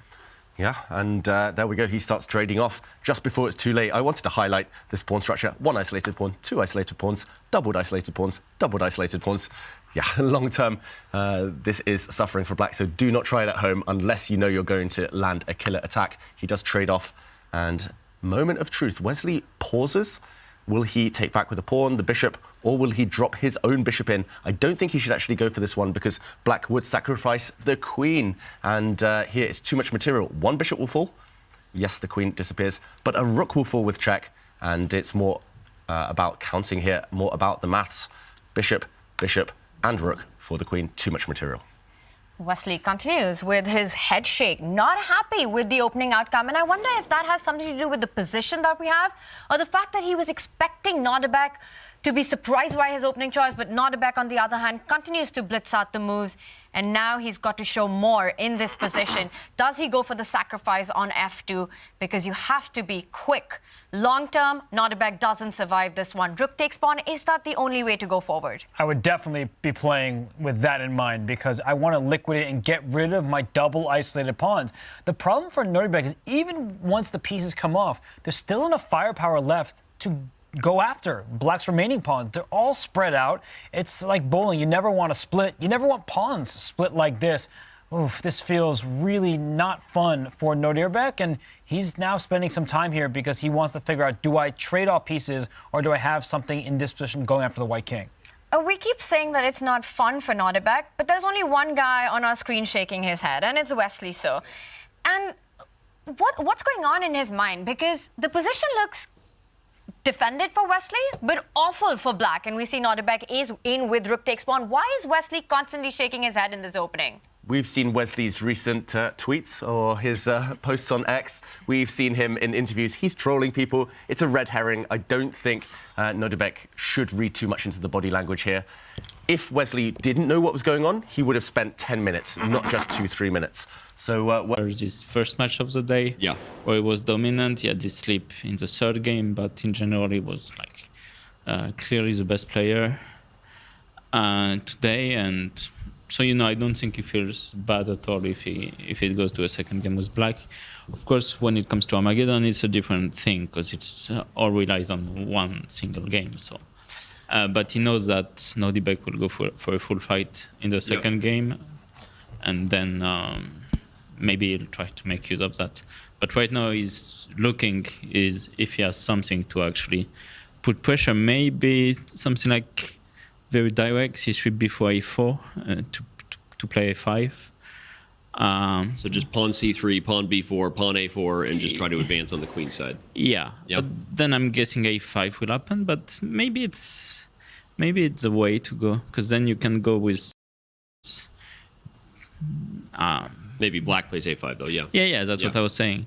Yep. Maybe you go some bishop a3 somewhere. Like, I don't know, because the bishop on b6 becomes also a little bit vulnerable. I don't know. Okay. It's a very complicated position, I must say. Like, you can easily make mistakes if you try to overpush with white or with Black. I like that, even with the queens off the board, that there's a lot of complexities going here. Okay, so we've seen inside the crystal ball of a super grandmaster's mind. Maybe some of these variations will happen on the board for fans, but I want to ask you the same thing we just asked Magnus. I think a lot of us saw Wesley as the favorite coming in for good reason. A lot of people, I think, feel that way, but Magnus said he thinks Nodirbek recovered well the day before and thinks Nodirbek's, in form right now. So who do you think is favorite right now? We had this discussion with Magnus. Yeah. I'm still going for Wesley. Well, you're rooting for Armageddon first and foremost. Of course. Like me. Because we want more time on the couch out there. Of course. I was very disappointed that we didn't get a third set between Magnus and Bobby. Yeah. Because we want more chess. We want more chess. That's what we're here for. Yeah. But in general, I would say... so Magnus said that he feels Wesley is a bit shaky, so maybe he has more insight because he's in the room when they're playing. Mm-hmm. Maybe he feels more the tension that he inhabits Wesley. But yeah, in general, I feel like he should be the favorite. It's funny. What do you think about Magnus's comments about when he said he thinks both players have had great moments here, but both players have also looked extremely vulnerable at times?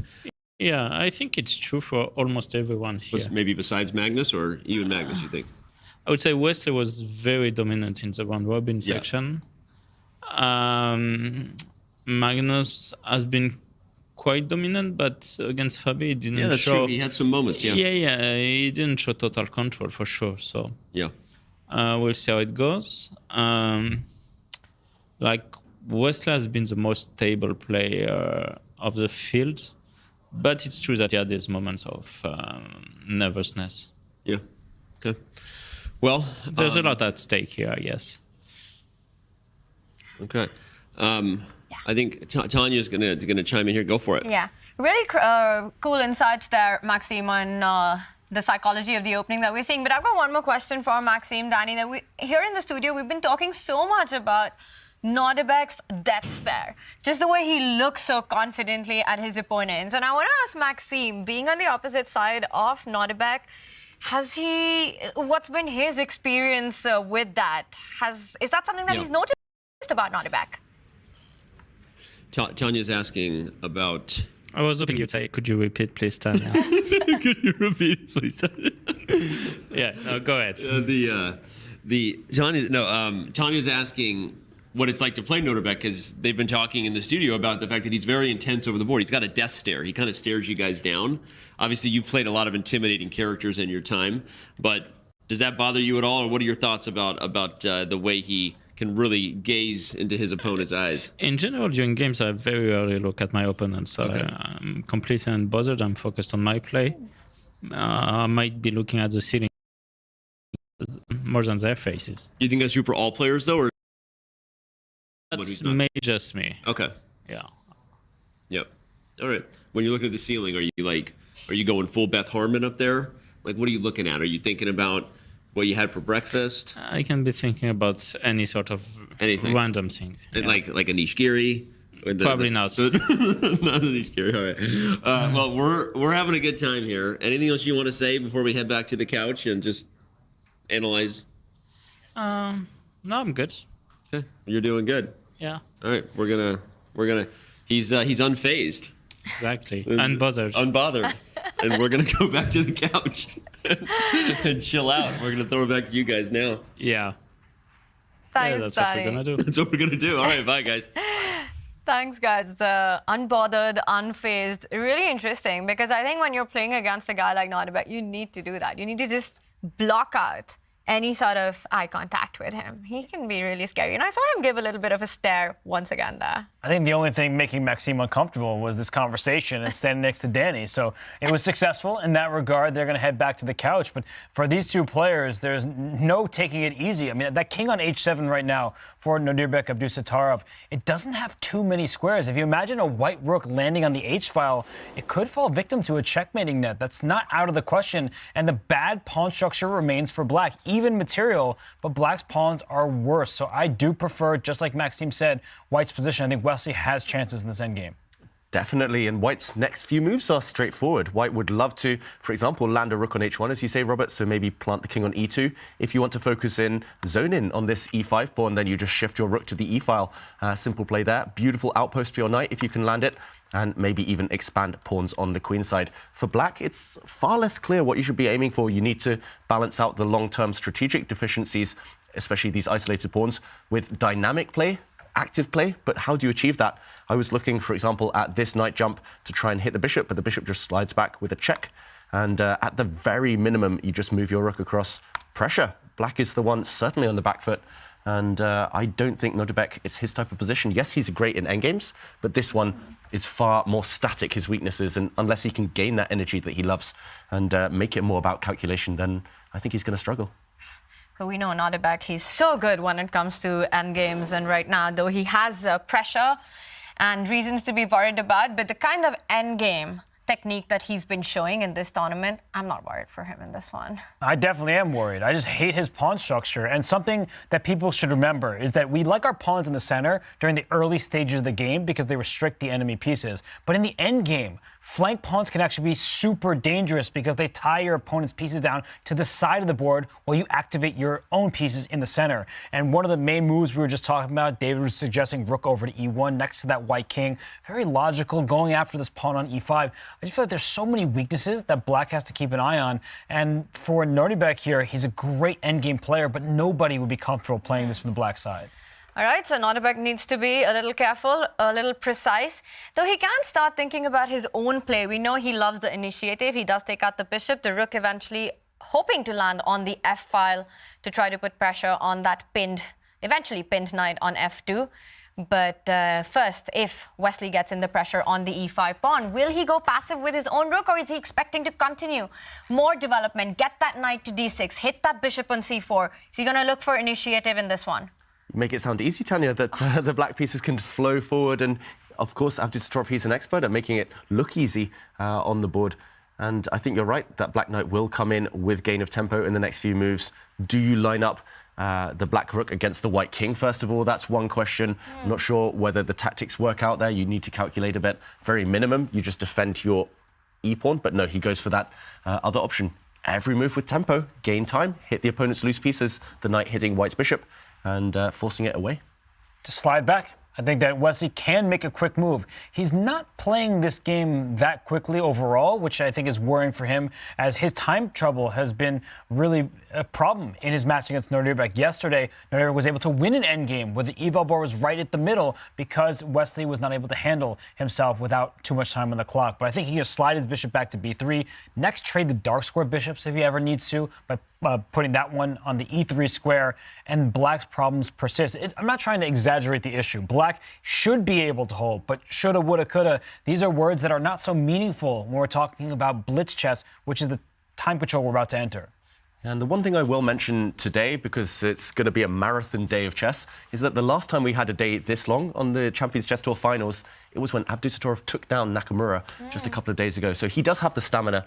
If he can survive this game, I think he'll be feeling super confident. Now that it's just a two-game shootout, essentially, I think this one, it's just important to survive with Black. You don't want to get too ambitious. If you save this, you move on. You have White, maybe an Armageddon, but you're younger, you have energy. I think he might become the favorite if he holds.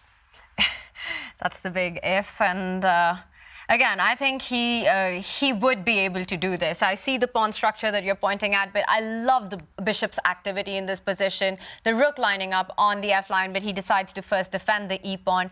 That can start marching up the board and create threats of his own. Right now, Nodirbek doing everything right, and it's been quite a journey for Nodirbek from the start. Took him 7 days to get the visa done, to get his travel sorted, to reach Toronto. So stamina is definitely not on his mind, because he's here. A determined Nodirbek, a very determined Nodirbek. Such a phenomenal player. I think it's hard not to root for him. But Wesley So has many fans out there as he trades off those dark square bishops. So minimal pieces remaining. That may seem like good news for Nodirbek, because White can't attack the weak pawns without pieces of his own. So both players are handling this very well. Whatever winning chances Wesley hopes to have are in the long term.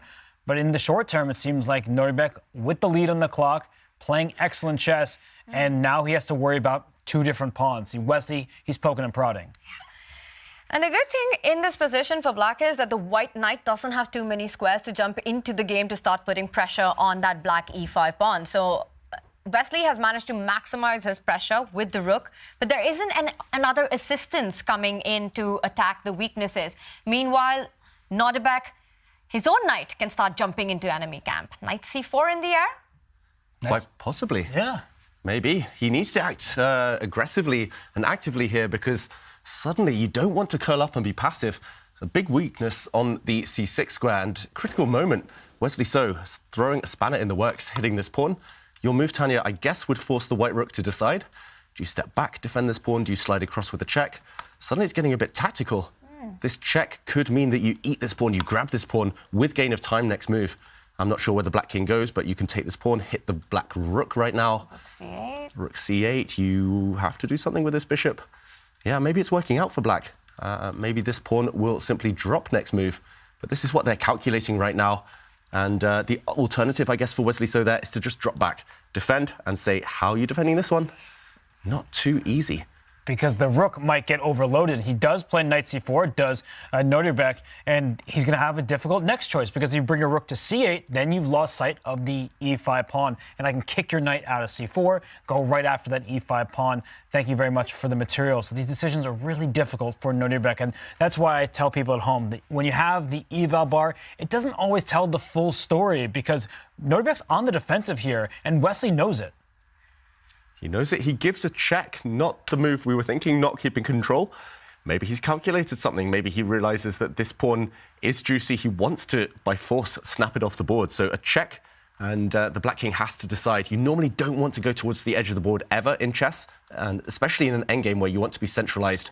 I'm assuming the Black King will step towards the center, but the question is, what happens here? There's a tactic. I think at the end here, Wesley wants to play bishop to b5, and after knight takes b2, there's rook f3, and all of a sudden you're being met by g4 or rook takes f5 with bishop b7 check. But no, I'm wrong because Wesley decides to go a different direction. He just pushes the pawn that was under attack, but there are all sorts of tactics in the air here.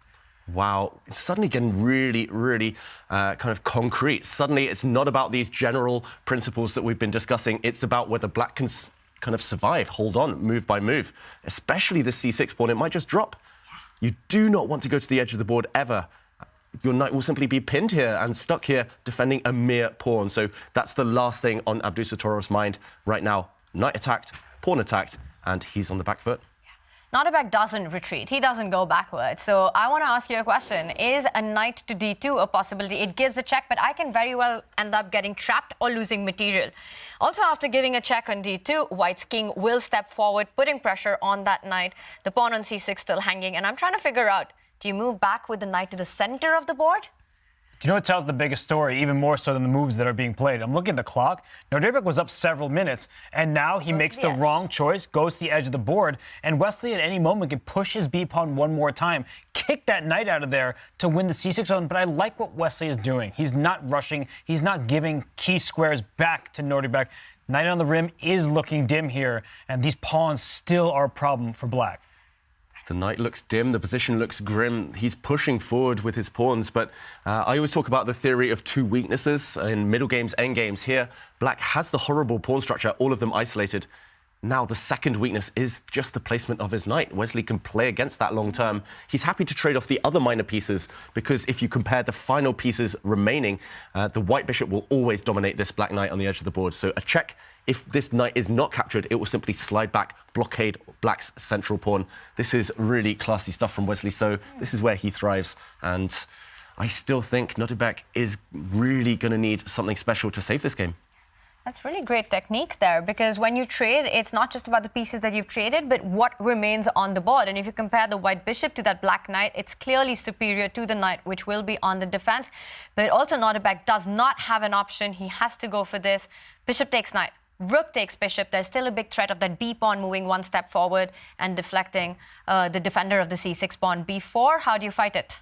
And let's not forget that the e4 pawn is also on a light square, and white has a light square bishop. So g5 is a great choice from Nodirbek. It allows him to bring his king forward and keep it attached to that pawn. But Wesley, he's not going to rush. Love that move, rook to g3. That rook did not have much real estate. Now it's going to slide to the h-file. That's a fully open line to work with. The white king can step forward at any moment. The black knight is not participating right now. It's merely a defensive piece. He's undaunted, Wesley, so his rook was a bit stuck there. He's simply going to take his time out here, dropping back. He's going to reposition his rook, repurpose it. I mean, this is just so tough for black to defend. And you can tell, looking at the clock, Abdusattorov, look at the body language as well, scratching his head. He can barely find a move. Yeah. There's not that much productive to do. And sooner or later, as soon as that white rook activates, the threats will increase. So, OK, he activates his own rook, trying to cut off the white rook's access to open files. Really clever move there. But now the black e-pawn has been abandoned. Yeah, and there was so much hesitation by Nodirbek before he made this move, so he's definitely feeling uncomfortable in this endgame. And again, I've been talking about this idea of just winning the c6 pawn, and I'm trying to get my head around why has Wesley not already gone for b4 and bishop takes pawn? Because sometimes the pressure is actually the way to beat these top GMs. You can win a pawn, then give them activity. He just stole the pawn at the right moment, so I love the way he's played. And Nodirbek does look uncomfortable here. He's trying to will himself back in this game, but he lost a c6 pawn. e4 is now under attack. White has these outside pass pawns that he's going to struggle to deal with. He brings his king forward. Maybe he wants to go further even more, but Wesley gives a check. So if the king goes forward, rook g4 check will win the g5 pawn. And look how calm Wesley looks right now.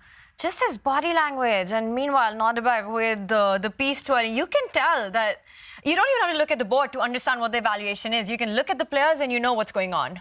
Then again, a bit of a scratch on the head of Wesley So, and he's repeated the position. The second time we've seen this, again, the second time we've seen this position, if Wesley gives a check, he might have the option to repeat, but he is a pawn up. Surely with white, he should be playing for the win.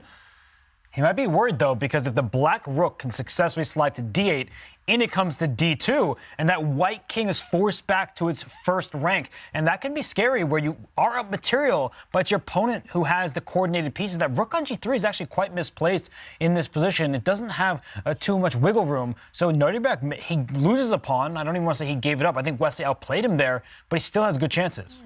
Yeah, and Wesley, he has to decide ethical decision here. Do you play for a win in a short 2-game match with white, a pawn up, but with a bit of risk attached, or do you take the draw, bail out now, safety, get closer to that Armageddon? He gives another check. Second time we've seen this position as well, and he plays on. He plays for the win.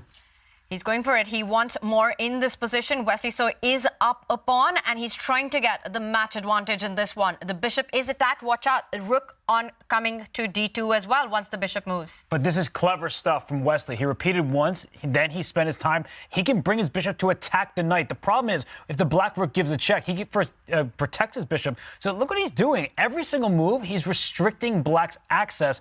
I think that's a nice try, but it's clear the eval bar is not the biggest fan. It says the black is actually holding on. Can you repeat here immediately with just the king shuffle, keep attacking the white rook? I think Wesley has calculated well there. If the black king shifts over to attack white's rook, the white rook slides to the center.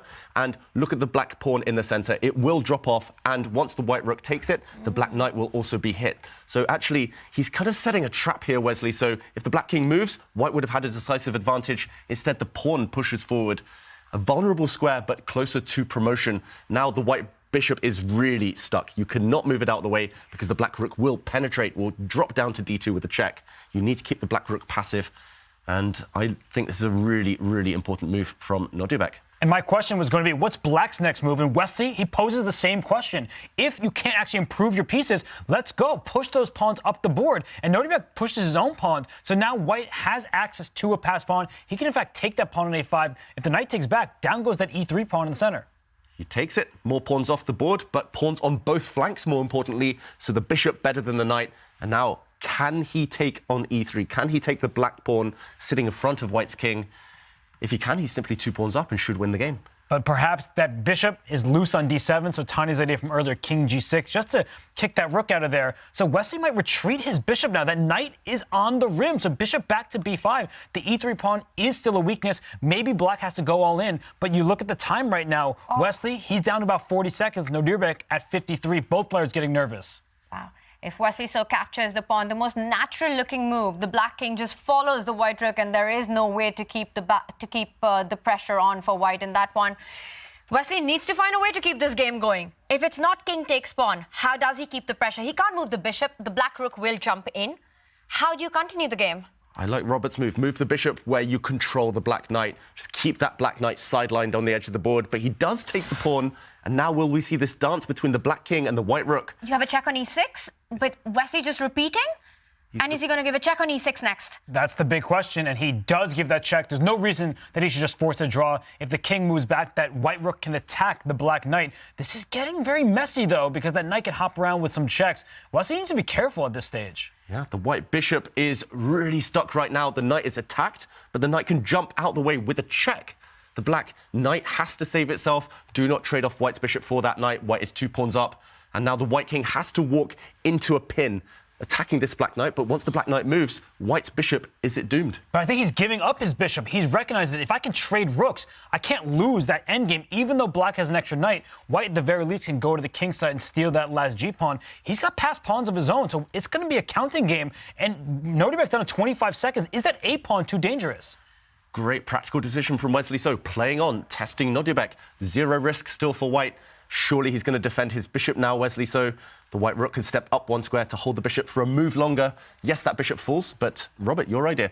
Go for that black pawn now. White has still 3 pawns remaining. The black knight is a short-range piece. Can it deal with all 3 pawns? Wow, and look at Nodirbek. He just sets aside all the pieces, and it is go time for both these players. As Wesley saw, he has 2 seconds on the clock. He's burnt so much time. The good news was it was a series of trades. Quick moves, they gained 3 seconds per move. The knight does chase this pawn. And so the question is, can the knight get back in time? If that were a bishop, black is holding, because bishops are long-range pieces. But that knight might be slow to get back and chase down a potential passed g-pawn. And here we go, the pawns disappearing, and it does look like Nodirbek here will be safe. It's only 2 pawns now. The knight will deal with one, the king deals with the other. Handshake, draw. Nodirbek survives. What a fight. Wesley did everything he could to maximize his chances, but Nodirbek, with some sneaky defense in the end, sacrificing the pawns, gets the job done for himself. That's a draw, a final rapid game coming up as the score remains level. What a hold from Nodirbek Abdusattorov. You see him breathing out for probably the first time in half an hour. What a save by him, because he was in huge trouble. Wesley was pressing and outplaying him. Just fantastic, fantastic resistance there by Nodirbek under so much tremendous pressure. Wesley declining repetitions not once but twice. But in the end, Nodirbek, he managed to secure that draw. A really critical half-point save, especially in a best-of-2, David. Yeah, it was essential to hold that game. He was on the back foot pretty much for its entirety, right from the opening, Nodirbek Abdusattorov. And I just wanted to highlight that flurry of moves in the beginning of the game where Abdusattorov actually out-prepared his opponent, Wesley So, basing his preparation on Wesley's chessable course and launching a novelty a bit later. So it was here where Black, after a trade of pawns on d3, played rook takes f2, initiating tactics, but after some queens were exchanged, after Black won the sacrificed rook due to this pin, we saw an endgame. And it was here, already on move 21, such deep preparation, Nodirbek played the novelty, the first new move of the game, not covered in Wesley's chessable course. And despite the fact that a few moves down the line, despite the fact he had isolated pawns, weak pawns all over the board, he was able to hold. Black here is in real difficulties, but that half point could be priceless. It shows how deep preparation is at this level in this day and age, but Maxime Vachier-Lagrave was right. Wesley was in his comfort zone. He had the upper hand. He almost converted there. He stole a pawn, but Nodirbek deserves a lot of credit. He never gave too much ground. He was able to hold off Wesley So. Really nice start for him with the black pieces. He gets white in game 2. You might have to give the nod to Nodirbek having the advantage going forward. It will be a set 3, game 2, the final rapid game coming up. This was game 1, and the scores remain level. Magnus Carlsen is already through to the finals after he sends Fabiano Caruana back home with his victory. And it is a big, big game 2 coming up with so much on the line. And for the players, they walk a tightrope. How much risk are they willing to take in Toronto for that fight to the finals? And it is going to be exciting between Nodirbek and Wesley So. We will be back.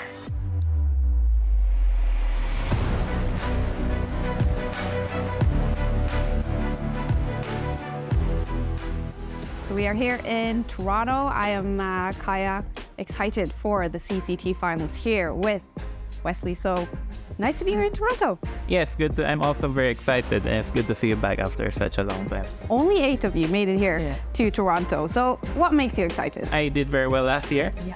Hopefully it's a good sign, and it's the same place. You know, this one my most favorite hotel from last year, so hopefully that's a good sign. What are the fans in for this week? You know, things are going to happen very quickly. Right from the very beginning, there's a lot in stake here, so players are going to be very competitive. And obviously, some time ago, you learned that the finals would be over the board. What was your reaction to that? I don't know if you know, but we're playing in a computer, right? No, we're playing over the board. Oh, we're playing in a real board? Yeah. Oh, so you're learning that now? Yeah, I was quite confused. I don't know what Magnus has been doing, playing online all this time then. Wait, okay, so thank you. Yeah. Can you describe your playing style? When I was younger, I would always play 1e4 and play the Sicilian with black. Like, I was very aggressive. I'd go for mating attacks, but I could not play the endgame. And then when I turned 16, I started reading a lot of opening books. And then when I reached 2600, I realized that you cannot just go for the attack every single game and hope to win, because 2600s are not stupid. They will bring you down. And what would it mean to win it, Wesley? It would be amazing. My last tournament of the year, it's really a big deal. This year is much stronger though than last year. You got Magnus, you got Sati, you got Hikaru. So there's a lot in stake. Wesley So, thank you and good luck in the CCT Finals. It doesn't look like much, but neither would a Sicilian defense to the untrained eye. This is a performance enhancer. You don't see it. How about now? Manage your air quality, sharpen your performance, change the game with Airthings. A new opening for your wall is here. Capture new major pieces on unique metal posters from Displate. Now with the official collection from Chess.com. Mount them in seconds with a tool-free magnet kit and swap them whenever you like. Make your move. Get an exclusive discount on all metal posters. Shop now with the code CHESS at Displate.com.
Give the gift of chess as we celebrate the holiday season with the Chess Kit. There's a 20% off for the rest of the year until the 31st of December for the Chess Kit Gold membership. So get going on go.chesskit.com/CK20 and use the command CK20 in chat for all the information. And it is one chess kid we've got our eyes on. It's Nodirbek Abdusattorov, who's fighting for that spot into the finals to face Magnus Carlsen. But he's up against Wesley So. The first game, Nodirbek under big pressure survives, and Kaya had a chat with him right after that. All right, that was game one in set number 3. How are you feeling right now, Nodirbek?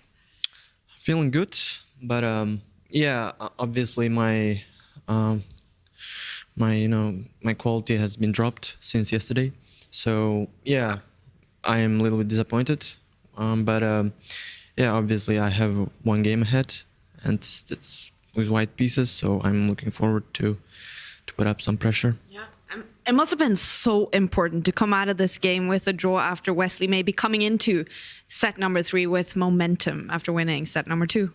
Yeah, it was important not to lose, and yeah, he came extremely close. At the end, I think I was just holding by some miracle, but yeah, it worked out well, and yeah, it's been just a pure luck at the end. So you definitely know how to win games against Wesley So. We saw that yesterday. What will you take from that into game number 2 here? Well, I think we're a little bit. I'm a little bit struggling with white, so I will take it easy, and we'll see. Do you think this will go to an Armageddon? Most probably. Okay. Well, good luck in game number 2. Thank you. Thank you. Okay, you heard him. He thinks this will go to an Armageddon. We'll see. Back to you guys. Really interesting insights there into Nodirbek's mindset. He says he survived by luck, but you make your own luck on the chessboard. And I think he was very resourceful with the black pieces in game 1, surviving a difficult game. And he also said that he's not feeling very confident with the white pieces, David. Yeah, a bit of a surprise, because traditionally he's been super strong with the white pieces, and maybe it's just influenced by today's games. Often, as chess players, we have this short-term memory. We only really remember what's just happened. We need to block out the rest because it's just too much. And yeah, just judging by his body language, he's banking on the fact that a one-game shootout in Armageddon might be his best opportunity. He has beaten Hikaru Nakamura in 2 Armageddons, so I wouldn't be surprised if that is his strategy going into this next game. Nodirbek has been the comeback kid so far, and he did lose set 2 to Wesley. It is momentum, Wesley, but Nodirbek survives game 1 of a set 3. What would you say are the chances of this going into the Armageddon? Well, Nodirbek seems like an extremely honest person, maybe too honest for his own good when there's match strategy at play. But he says, we're probably heading to Armageddon. I've struggled with the white pieces. I think he's taking us to Armageddon, so if everyone is excited for that, you should remain on the edge of your seat. I believe we're getting there. But what about Wesley? I mean, I don't know if he heard that interview or not. When you know that your opponent is feeling a bit shaky, do you try to create your chances? Wesley's black. We saw what Nodirbek did with the white pieces in game 2 of set 2. He went a little bit too hard with the white pieces. So I don't think that Wesley is the type of player who goes all in with the black pieces when he doesn't need to. I really think that for Wesley, it would be smart just to play the position in front of him. And if Nodirbek forces a draw, there's nothing you can do. This is the final rapid game of the best of 2. Nodirbek starts with the white pieces. The first game, Wesley is the one who put pressure. Is that also something for Nodirbek to think about? The fact that he really never managed to equalize out of the opening till the very end. It was a tricky endgame. It will be on his mind. Nodirbek, I think we saw it there in his body language when he was chatting with Kaya. He was mostly relieved, kind of slightly disappointed because he did land some decent opening preparation, but in the end he was suffering. And I think he should actually take confidence from that. Who cares your track record with white just in the last few games? White is white after all. You have the first move advantage, but it's up to him. I mean, he knows better than anyone how he feels. He only knows kind of his estimations, his calculations with risk versus reward of playing with white now, going all in. Armageddon in the end would be a fair way to decide, and maybe the only way to decide these two fierce competitors. So much on the line for these two players, so much at stake. It is about getting into that finals and play against Magnus Carlsen. It all comes down to this final rapid game. Will there be an Armageddon or not? Nodirbek has shown so much tenacity and so much determination, and he's had quite the journey to the Champions Chess Tour finals. Let's take a look at his road to getting here. Nodirbek Abdusattorov, a rising star in the chess world, won Division 2 in the Chessable Masters to qualify for Division 1 in the Chess Kid Cup, and he immediately rose to the challenge. Nodirbek is not going to miss this. He solves these for breakfast. He solved these for breakfast 7 years ago. And it's on the board. Goodbye. It's resignable. Really just clinical play here. And there we have it. Nodirbek Abdusattorov takes the match against Jordan van Foreest. Another great move. Knight d6, there was rook d7, just integrating the tactics perfectly, and he's about to win a third pawn. That might trigger resignation. Black Knight, no good squares for it to use, and I think Fabi, you can tell body language there, he leaned back. Has he resigned? He has. Abdusattorov takes the match. In the grand final, he plays Caruana yet again, and with another impressive match win, Abdusattorov emerges victorious in the Chess Kid Cup to qualify directly for the tour finals. Queen d2, is that the winning move? And that's it. We have a winner. Nodirbek Abdusattorov wins the Chess Kid Cup. With an impressive performance throughout the season, Abdusattorov has earned a total of 325 tour points, the same as Caruana in second place on the standings. The 19-year-old is definitely someone to look out for in Toronto. And it was at the Chess Kid Cup that Nodirbek Abdusattorov punched his ticket to Toronto. And what a path he's had along the way, knocked out Hikaru Nakamura. And he does fight for that spot into the finals in this game too. It's going to be about his decision. He did mention that he would be okay to take this to the Armageddon. He's got the white pieces. Will he push for more, or will he just block down all play and take it to the sudden death? Wesley So still to arrive. Well, for Nodirbek, as David said, he knows how he's feeling. So he knows best. If he feels that his chances are highest in Armageddon, take us right there. Force a draw. Get all of us to Armageddon. And for Wesley, he's probably not so thrilled that Nodirbek put up such resistance in that game. It was his chessable course after all. It was very deep preparation, but it didn't land him a full point. Yeah, and what a fight this has been, right? Nodirbek takes set 1 in convincing, crushing manner. Wesley takes set 2 in convincing, crushing manner. The first game, a big fight, a big dramatic turnaround at the end saw Nodirbek survive that. So it does look like Armageddon would be the fair, decisive game for these two. how else to separate them, simply. And we see him there staring off into the distance, Nodirbek. I wonder what's going through that mind right now. If he wants, I think Wesley wouldn't be averse. Wesley is so pragmatic, especially with black, to that draw, to taking it to Armageddon. But maybe he's thinking ahead into the future. That Armageddon bid, his approach there, depending on whether he gets white or black. The problem with Armageddon, you might get white anyway. And if you're struggling with white, if you bailed out with a quick draw with white, would you be feeling confident? I just don't remember the last time I saw Nodirbek play for a draw.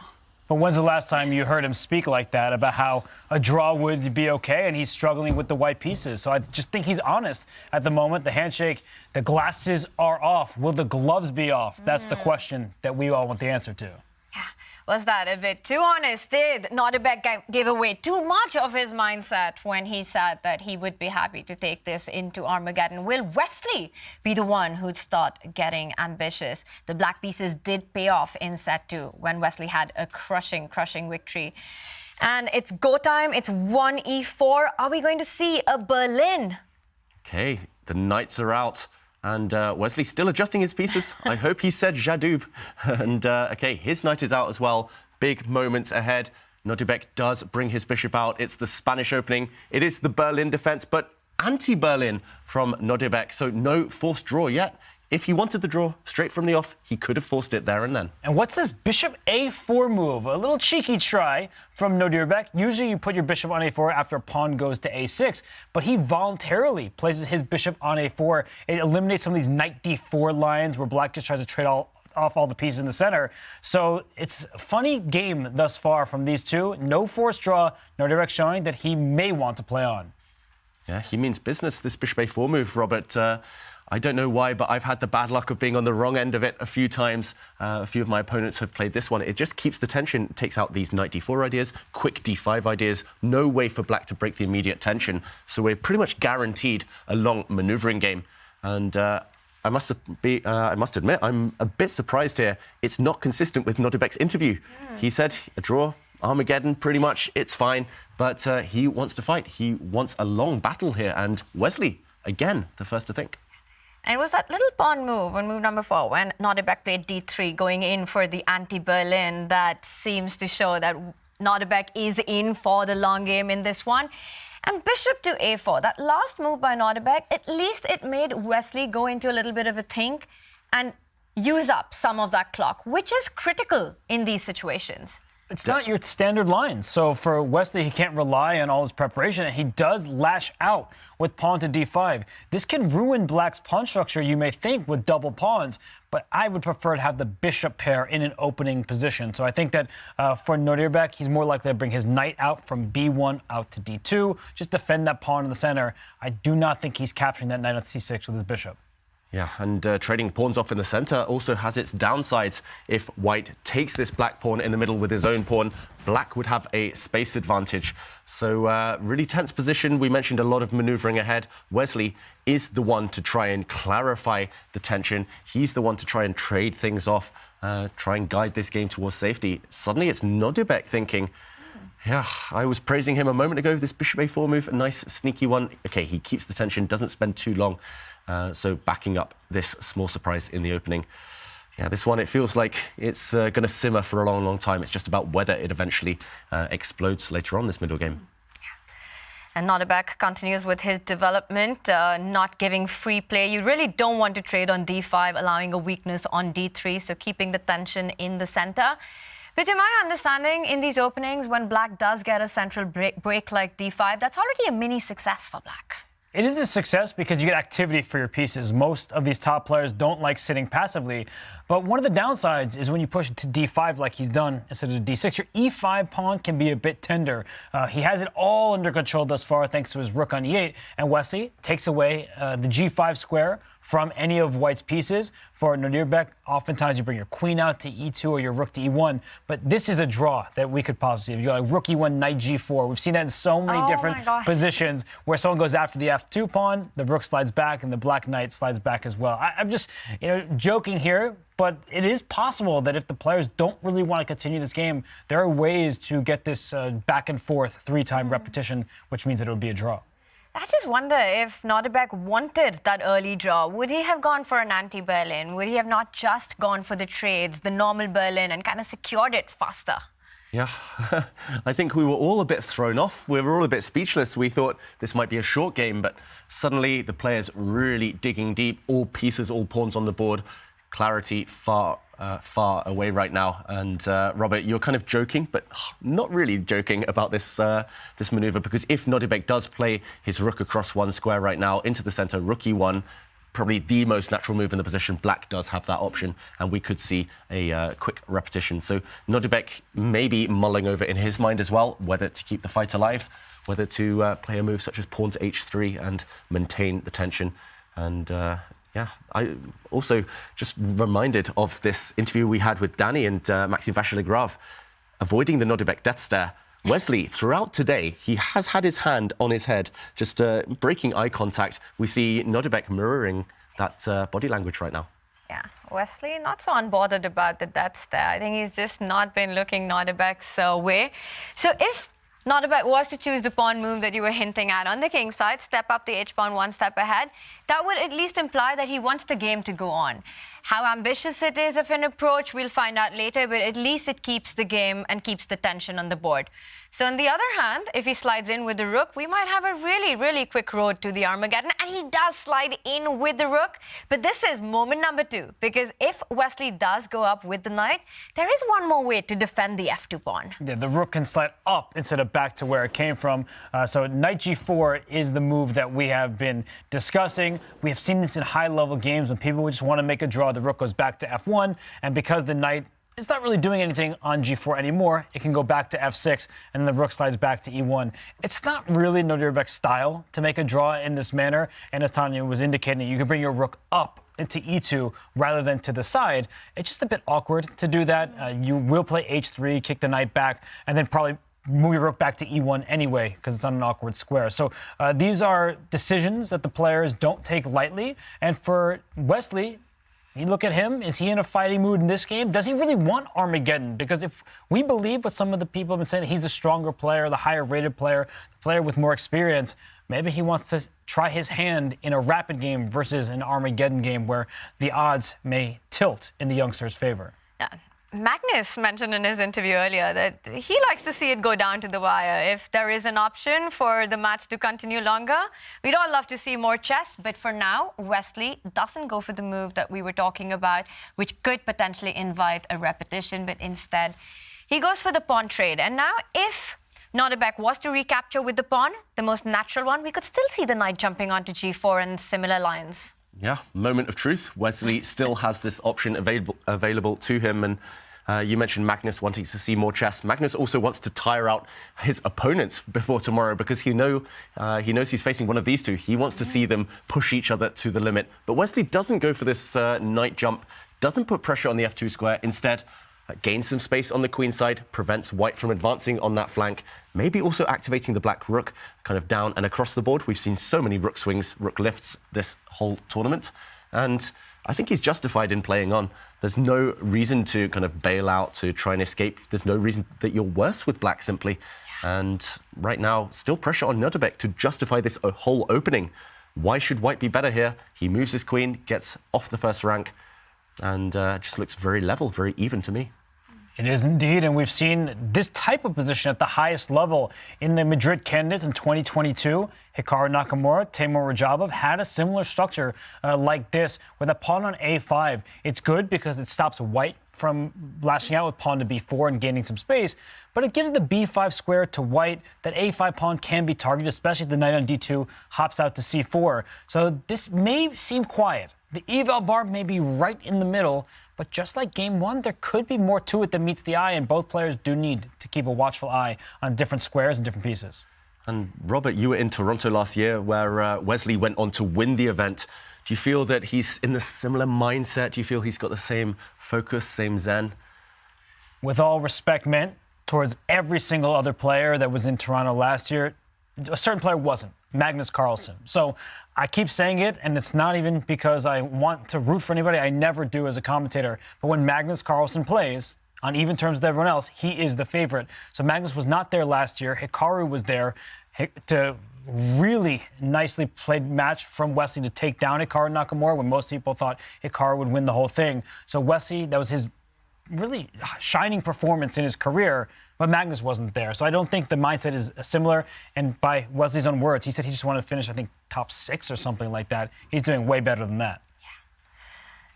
Absolutely, and that was at the start when we had a chat with Wesley asking about his ambitions in this tournament, and he revealed that he'd be happy to just make it to survival, to be in the top 6. But the chess that he's produced, the aggressive play that we've seen him all throughout the round-robin stage, going on up until even today what we saw, it just feels like a very different Wesley, not the solid Wesley, not the one who's just waiting for his opponent's mistakes, but the one who's provoking those mistakes with active play. Yeah.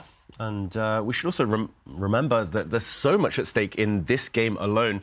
You talked about Wesley trying to come top 6. Now he wants to come top 2 minimum. The difference between second and joint third place for the player who's eliminated here is an incredible amount of money, tens of thousands of dollars. And that's life-changing, especially for someone so young as Abdusattorov, but also for Wesley. It could really set him up. Plenty at stake. Both players fearing defeat, but also desperate to win. I wonder if that's on their mind, because there's a $50,000 difference. So if a player wins this game, they secure themselves minimum $100,000. The loser, well, they'll take some solace with $50K. Still a great prize day for them, but that's a lot of money at stake, and that could make people more nervous. It's a lot of money, but I think for these two players, right now, they're not thinking about any of that. They're not even thinking about meeting Magnus in the finals. It's the position on the board. It's about getting through this very match. And for that, the big question is, will it be decided on this one? Will the players try to push? There is no margin for error. This is a best of 2. This is the final rapid game. Or will they take it more cagey, more cautious approach, taking it down to the Armageddon? But in this format, you can't hide for too long from a decisive result. You can't hide for too long, and we did see a shake of the head from Wesley so briefly before he tried to revert to that poker face, and I think it might be because White's position has been improving. Black's less so, or at least less obviously so. Wesley's messed around a bit, especially this last rook move, a bit mysterious, the black rook on b8. Unless he's throwing pawns down the board here and now, then that could just be a superfluous move. Meanwhile, White has achieved the dream setup in any Spanish opening or Italian opening. The 2 white knights love to park themselves on these squares, f3, g3.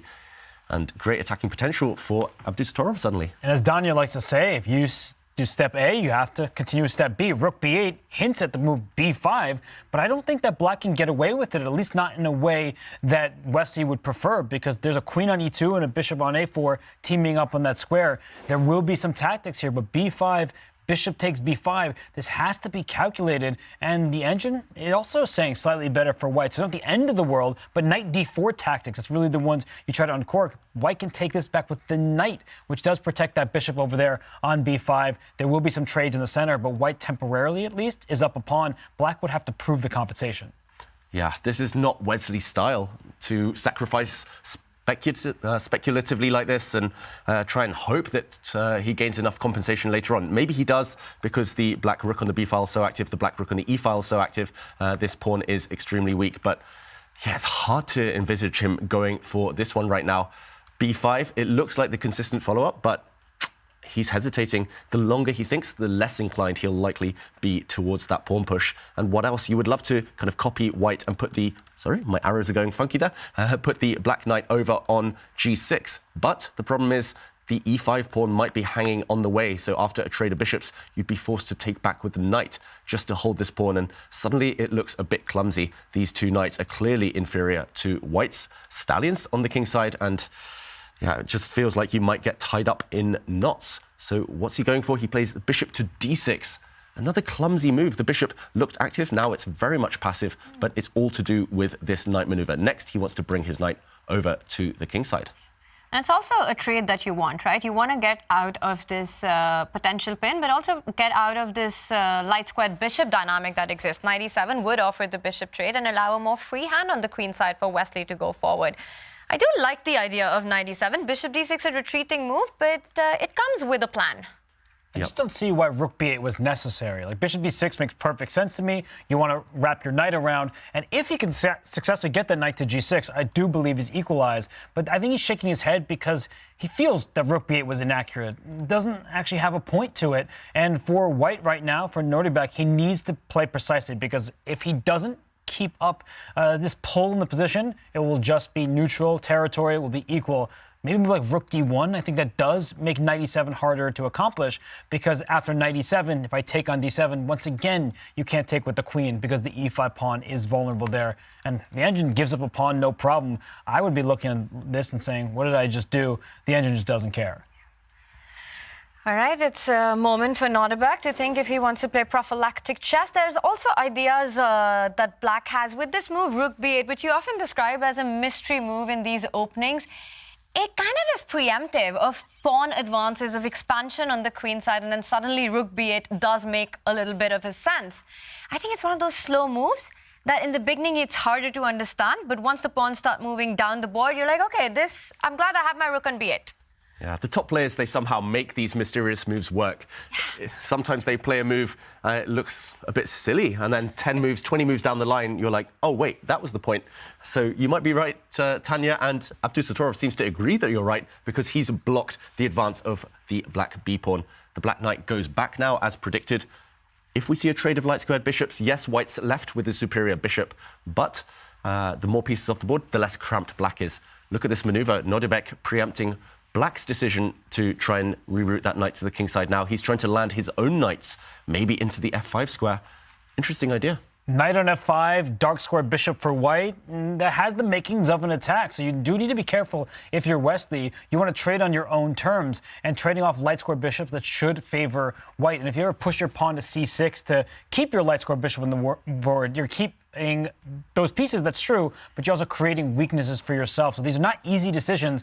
I like Nodirbek's clock. Usually when he's ahead by a couple minutes, it's when he's playing his best chess and putting the pressure on Wesley. In game 3 of set 2 earlier today, Nodirbek was down 2-0. He had the black pieces. He was up on time. He even made a mistake that let Wesley back in the game, but Wesley didn't have enough time at the end, and Nodirbek brilliantly won that one. So I do like the clock management for Abdusattorov. All right, happy with the clock management here. For Nodirbek, it is about whether the bishops stay alive or not, and they don't. They do get traded off, and Wesley continues to offer trades right now. Queen to d7. If that's taken off the board, we're going to see black trying to get those pawns moving up. Meanwhile, white, that attack that you're talking about, without the queens, it loses teeth. Yeah, and a trap in the position. That's always a bonus. Just to mention, there is a pawn up for grabs. Suddenly we see the point of Wesley's move, rook b8. He's saying, oh no, my pawn. And if white goes and takes this pawn, the rook goes back where it came from. And suddenly, oh no, my queen. The queen is trapped on the edge. And really sneaky idea there. You mentioned that, Tanya, after queen to d7, if the queens disappear, I think black has no problems whatsoever. The pawn will land on a4, the pawn will come to b5. The black knight is actually poised perfectly to start hopping into some holes in the white position, and this would be dead level. So if Nodirbek here wants to maintain some tension, wants to play for the win, I think he might be forced to retreat, but suddenly black has certainly gained something in this exchange. White has lost a bit of time, and whether that's advancing with the black pawns on the queen side, whether that's planting the black bishop back on a nice diagonal before the white bishop reaches this square on e3, I think Wesley has solved his problems. I think he's equalized. It's all about those holes, because the d3 square, like you mentioned, the f5 square for a white knight, and neither Nodirbek or Wesley, I mean, they don't know the evaluation here, whether to trade queens. How equal is it? It looks equal. It should be with best play, but you never know if one side has a slight advantage. And for Nodirbek, he typically doesn't like trading down and just accepting that it's equal. He may have some ambitions, but now he takes the queen, and he may be sending us to Armageddon. Looks likely at this point. Yes, the white knight has landed on f5, but there's no attack connected to it because the queens are off the board. I don't think it's really a strategic threat to even take this black bishop. Black's bishop is clearly inferior to white's knight right now. And yeah, it wouldn't damage the black pawn structure too severely long term. I think Wesley will either move his bishop, move the black knight, maybe even start pushing some pawns in the next couple of moves. And really hard to imagine either side winning this one. Nodirbek's statement from that interview earlier. Seems like we're getting closer to that as the pieces get traded off the board. White's knight has found its active spot. Black without any problem here. White without any weakness here. If anyone, I think black can try to push. If you think about pawn breaks here, Wesley might be the one who might start thinking again about the thematic break with b5, b4. Would that give any chances for black in this endgame? Get some activity, that's for sure. But anytime you play for a win in a position like this, you could be playing for a loss to some extent, because throwing all your pawns forward, it leaves holes behind. I sound like Stanley Yelnats. I'm just talking about holes all the time. But this position remains all zeros. It looks like that knight can take the bishop on d6 at some moment. White can push the pawn to f3, keep everything under control. I'm not too worried for Nodirbek or for Wesley. Both of them are with a steady hand. It's equal. And to make it more equal, perhaps Nodirbek will offer a bishop trade on e3, because if you compare pieces, that black bishop on c5, to me, it looks more active than the white's bishop, and you also need to get that a1 rook into the game. We've been talking so much about Nodirbek's endgame technique and how that kind of separates him from his colleagues and his generation, just because he willingly goes into endgames and seems to outplay from these minuscule advantageous positions. Sometimes the advantage isn't even clear. How does a player really improve his endgame technique at such a young age? Well, it's impressive. I think Nodirbek, one of his big strengths in the endgame is his calculation. He's especially good in endgames with small imbalances. He's especially good in queen endgames where it's very forceful, where he can kind of work out his path concretely. In general, it's just about practice, these endgames. There are books out there. There are chessable courses on endgames. I'm not going to name drop one of mine. But yeah, in general, it's all about practice. The more you play endgames, and Nodirbek plays so many games throughout a year, the more you learn, essentially. And he's practicing against the best. He's learning from the best, playing against Magnus, playing against Wesley, Nakamura, all these fantastic endgame players. And that's what's made him so good today at such a young age. And it's one of those hardest things to improve on, right? Because like you're saying, it's about experience, the play, the amount of times you've actually faced an endgame against a top player. And for him at this young age to get so strong at it, it's really a unique quality about his chess. And unlike openings, where they start from the beginning of the game and you just make moves, to get that practical training exercises from an endgame. What is an endgame that you should be studying? What does a position look like? There's this famous book, Endgame Strategy, by Mikhail Shereshevsky, that I've recommended time and time again. Really wonderful. It looks like just this position. Most players would just shake hands, and you see one side outmaneuvering the other. And you have to look, what are the pluses? What are the minuses? What are some squares that I can take advantage of? Right now, I love Wesley's move h5 that he played, because he wants to follow up with his g-pawn pushing, and he's not going to hang a pawn on the right-hand side of our board. So I think that, you know, to study endgames like this, you go to a position like this and you play it out, maybe with a friend, you just train a little bit, maybe even against the engine, and see how you do. Requires so much patience, and we've seen so many tactical finishes in both of their matches. But to me, one of the most impressive was from set 1, this endgame that Nodirbek actually converted. And Wesley himself, he's a technical expert. But Nodirbek in that 2 versus 1, a rook and knight endgame, just outplayed and managed to win that. And that can be really terrifying. Right now, both players, of course, playing very slow. And I think this is a very level game. And it just comes down to how much they actually want to continue with this. Will they take risks? Will they start pushing pawns? At some point, to create chances, you have to push pawns. You have to push pawns, but where? And remember, pawns don't move backwards, so you don't want to push too far that the pawns become weaknesses, or the squares behind them become weaknesses. And you can see that Wesley's pushed his rook's pawns, the black A and black H pawns, because those only gain space. Nothing really serious is left behind. And yeah, right now, a bit of a decision whether to chop off that knight or not. Wesley says no. The white knight looked like it was about to become strong by jumping into the center, but I'm going to fend off any threats there. I'm going to cover all the squares. And yeah, actually, if anyone, I like the progress that Wesley's making. He's gained space, he's covered squares. There's easy plans. The black king is going to centralize. In endgames, it's all about these mini plans, small plans of improvement. First, improve the pawn structure. Second, improve the pieces, that type of thing. And it feels like both sides, both players are just well-versed in this. I'm with David. There just aren't any imbalances here. The bishop can take this knight on e3 if you're looking at this from the perspective of Wesley. But you would want to do that if you could take control of a light square. When your opponent has a bishop, it's inherently limited to that color complex. You want to take advantage of the other complex as a knight can jump from color to color. But there aren't squares to take advantage of here. There's only one open file. We saw one pair of rooks trade. We'll likely see another pair trade once that bishop gets out the way. And without material remaining on this board, it just seems like there's not too much life left. And you can see by their movement here, trades are about to happen. I think we're heading to Armageddon. We've been saying that for a while, and it looks like it's going to become a reality soon. And that last knight move, you might be asking, why is Nodirbek not developing that rook on a1? It will develop if Wesley does decide to trade on b3. You do land up on the open file. So Wesley delaying that decision, keeping the tension on the queen side. And I think neither players are going to blink with a trade with that a and the b pawn. Yeah, black definitely doesn't want to trade and develop the white rook for his opponent on an open file without even forcing the rook to move. And likewise, white will not trade off because white will be left with those split pawns.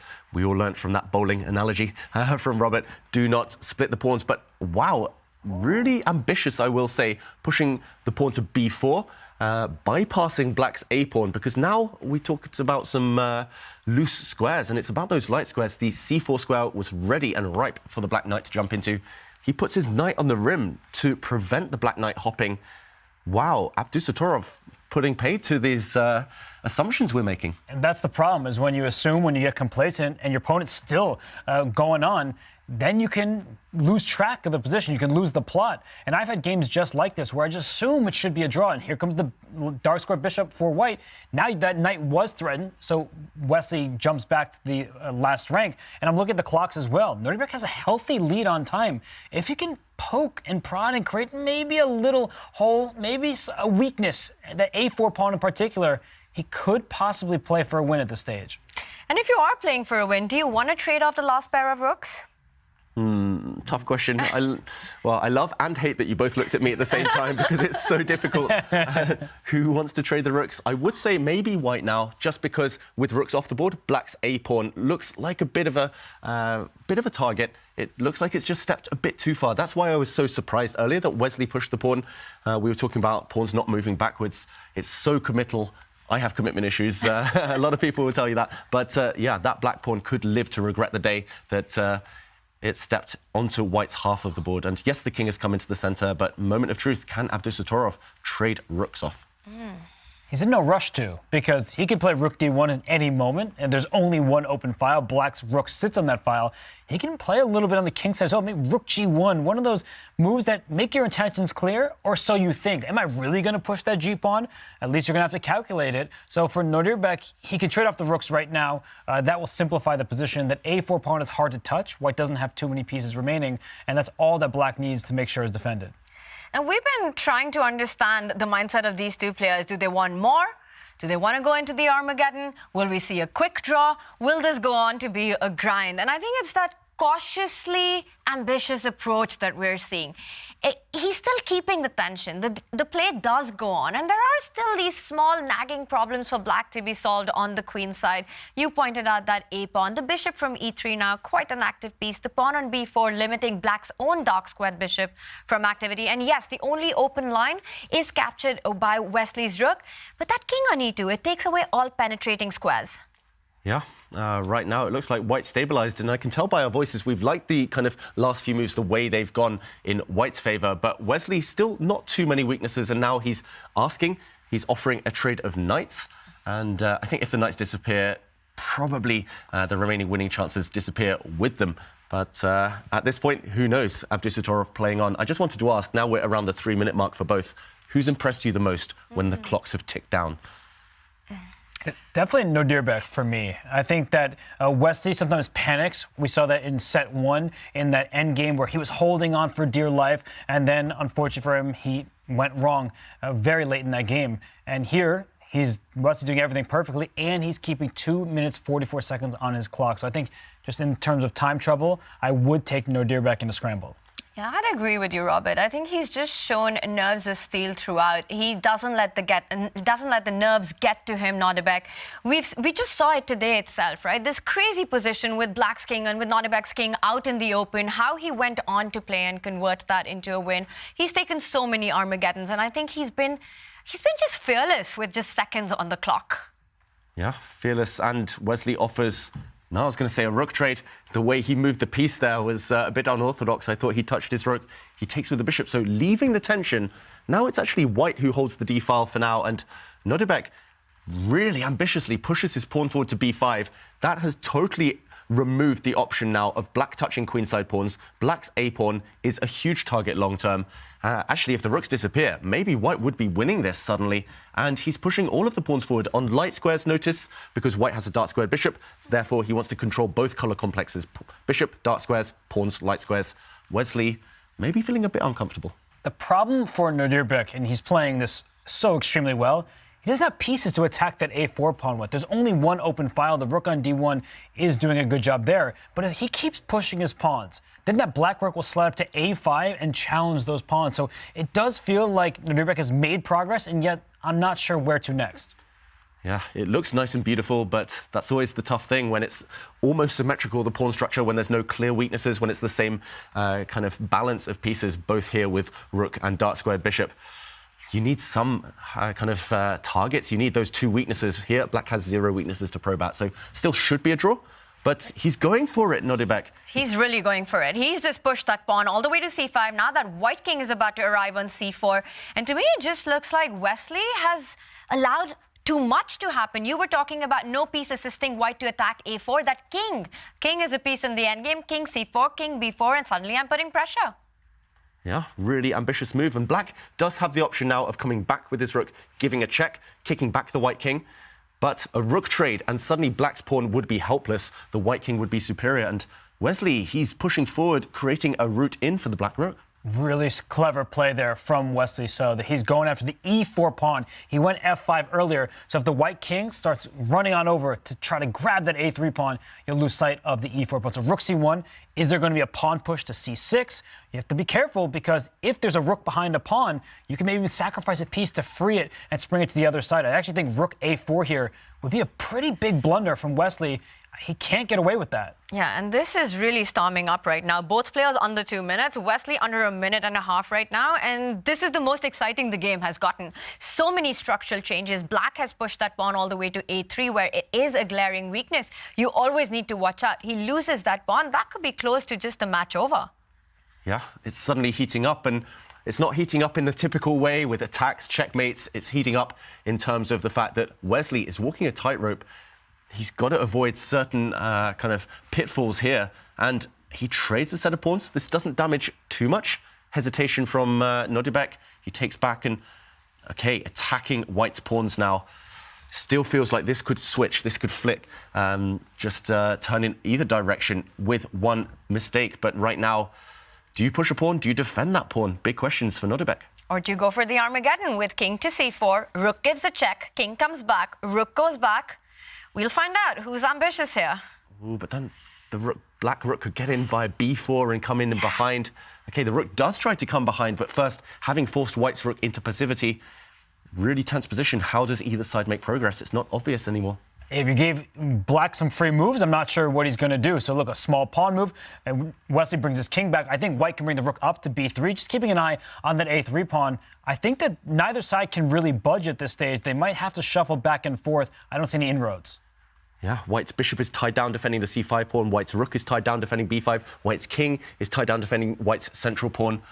It looks like he might have maximized Abdusattorov here. He's really pushed everything forward, especially on the queen side, but no further. And Wesley So's just yo-yoing back and forth with the black king. He's got simple waiting moves. Will we see a plan? Will we see a winning idea from the youngster here? Rook back to b1. That hints at the answer being no. The rooks come from this square. And Wesley continues to wait with his king as well. And I think it comes down to this now. Both players maximize the position as much as they can, tie down each other's pieces. And Nodirbek says that this is it. It goes into Armageddon. We got a big one coming up, a level game throughout. That's what happens when two of the best players play top-level chess. It ends in a draw and goes down to sudden death. I was going to say there's little separating them. There's nothing separating them right now. It's an even score. We are heading to Armageddon. You see them considering. They're talking to each other and laughing. They got to focus on their bids. Yeah, of course. No, that's not going to happen. 10, 15 minutes. 10? Is good. 15, yeah. 15? Okay. Wesley wants some extra time. Good negotiator. It's 5:45. Is 6 o'clock good? 6 o'clock or 6:05? And they're figuring out when the Armageddon starts. Yeah. And finally, Wesley gets Are to. you guys okay with 6:05? Okay, 6:05 in Nodirbek, is that good for you? 6:05, so that gives you 20 minutes, okay? Nodirbek literally doesn't care. So 6:05, I'm ready, and now they've got to put down a bid. And it's incredible to see the good spirits both players are in, despite there being $50,000 being on the line for the next game. One player will be eliminated, one will go through. 50,000 is the minimum differential between them, but both looking chilled, especially Wesley So. And that's got to be on their mind. That's a very chill Wesley pose right now. He's probably been listening to some lo-fi girl music right before, writing down his bid, and Armageddon worth $50,000 coming up. Yeah, I'm not sure if that's chill or exhaustion, but this is a stone-cold Nodirbek Abdusattorov. He was not going to let this match go. We head to Armageddon. Who gets white? Who gets black? That's the only question that remains. Both of you. You need to. Okay, Oh, he's reconsidering. You can just use your. If that's okay. Thank you. I'm not prepared. And shout out to Judith, our great arbiter there, for keeping the players in such great spirits. And make sure you circle the color, please. Okay. They have to circle the color. They have to write down their bid. Okay, so that's good. And wow, I can't wait to see. No, it's good. Okay. Ooh, it all comes down to this. The semi-final battle goes into Armageddon. And Nodirbek, he's You looking have the determined. reveal. Still reveal, okay? Shout out to Danny Levy there. Everyone's getting ready. The tension is on. Nodirbek first to leave the playing arena. And this is what they're fighting for. That final space to fill in. It will either be Wesley So or Nodirbek Abdusattorov's name. And they will fight in the title match against Magnus Carlsen after a big Armageddon. We were talking about momentum. We've been discussing who does it favor. Wesley takes the second set today. Then 2 level games ending in a draw. It feels like an absolute reset, and the Armageddon, all momentum, everything's been thrown off. It could be anyone's battle. It's a marathon. We saw Wesley So slouched in his chair, and I don't think that's him chilling. We do love Lo-Fi Girl, but I think that's him just tired. He has been having to calculate so much. Nodirbek is relentless. Even when we think it might be a draw, he keeps it going. So both players, they may be on their last bit of energy. That adrenaline will have to kick in as we head to Armageddon. And for one of these players, this will be their last game in the Champions Chess Top Finals. Stakes are super high. The tension has to be super high right now as well. The tension's high. They have to rely on their last reserves of energy. The adrenaline is guaranteed to pump in the Armageddon game. They will have been playing for 6 hours by the time this Armageddon starts. So marathon is the right word, and it just comes down to who has more left in the tank. And Nodirbek Abdusattorov, I mean, he seems like he's always full of energy. It doesn't matter if he was stuck in a foreign city for a week, just struggling to get his visa. It doesn't matter if he's playing 6 hours of chess. He's always ready to go. He does it for the love of the game.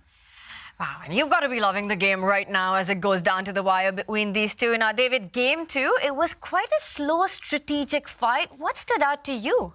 Yeah, I'm going to pick out a very different type of moment than we're used to from these match highlights, because this one was devoid of any tactics. Minimal calculation, no attacks whatsoever. It was about small strategic advantages, just long-term weaknesses. And I just wanted to highlight this one position as an indicator of Nodirbek Abdusattorov's strength and ambition in endgames. Here with white, plenty of us, myself included, would have been happy to just sit and pretty much do nothing. There is no real way forward for white, and I'm just trying to find my mouse, but simply white could wait with the rook, with the king. Instead, he pushed forward with pawn to c5, and once the black bishop fell back, he decided to run forward with the white king. It looks like he's actually getting towards the queen side, but Wesley So showing his tenacious side, his resourcefulness, by pushing a pawn forward and activating the black rook. As As we saw in the game, in the final position, simply no way forward for either side. The white king is stuck defending the white central pawn. The white rooks are stuck defending the far advanced pawns on the b and c files, and therefore it was a draw. But Nodirbek did push as hard as he could. Unstoppable force meets immovable object. It seems like Nodirbek's always ready for the fight. He gives it his all every time. But Wesley, one of the most precise players in chess history, he's not going to break that easily. Yeah, I can't imagine a reality where Wesley actually breaks, but Nodirbek, he's been putting the pressure on when he gets the opportunity. It is a lot on the line for these players, and before we reveal the bids, we are going to Toronto, where Danny, James, and Levy will be breaking down the action and the drama coming in from the playing arena. Punches are coming up in the Armageddon. Gloves are on.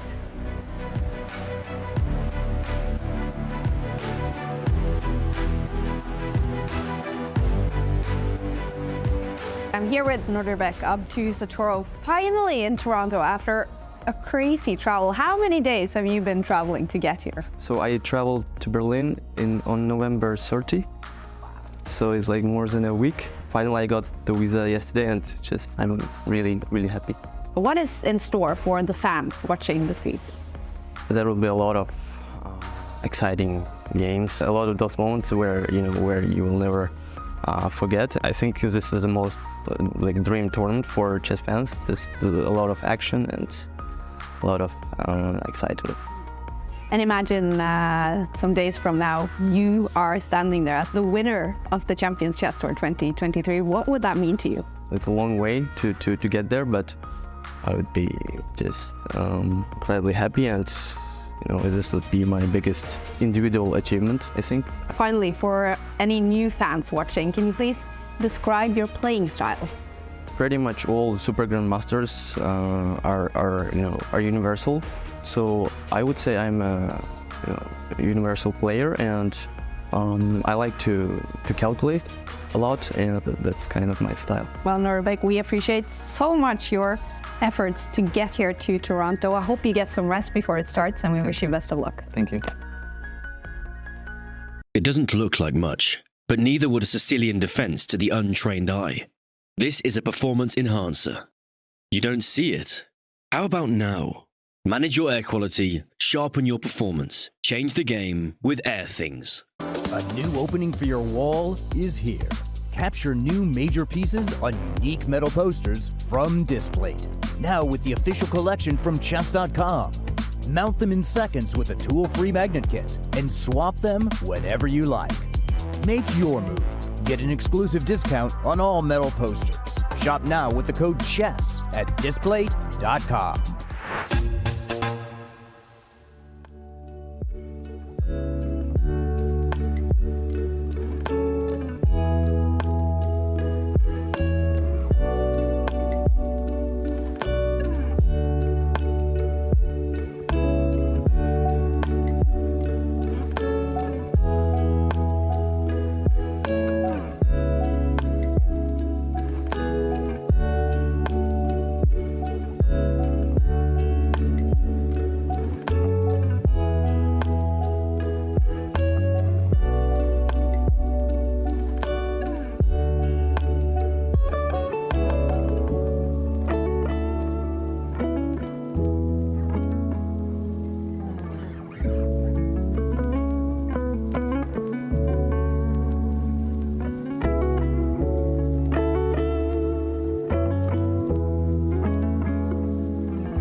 We are back here in the playing hall at the 2023 Champions Chess Tour Final. You know what's at stake. Danny Wrench alongside James Canny and Levy Rosman. We are getting set for what will be the final Armageddon of this epic semifinal day. Called it.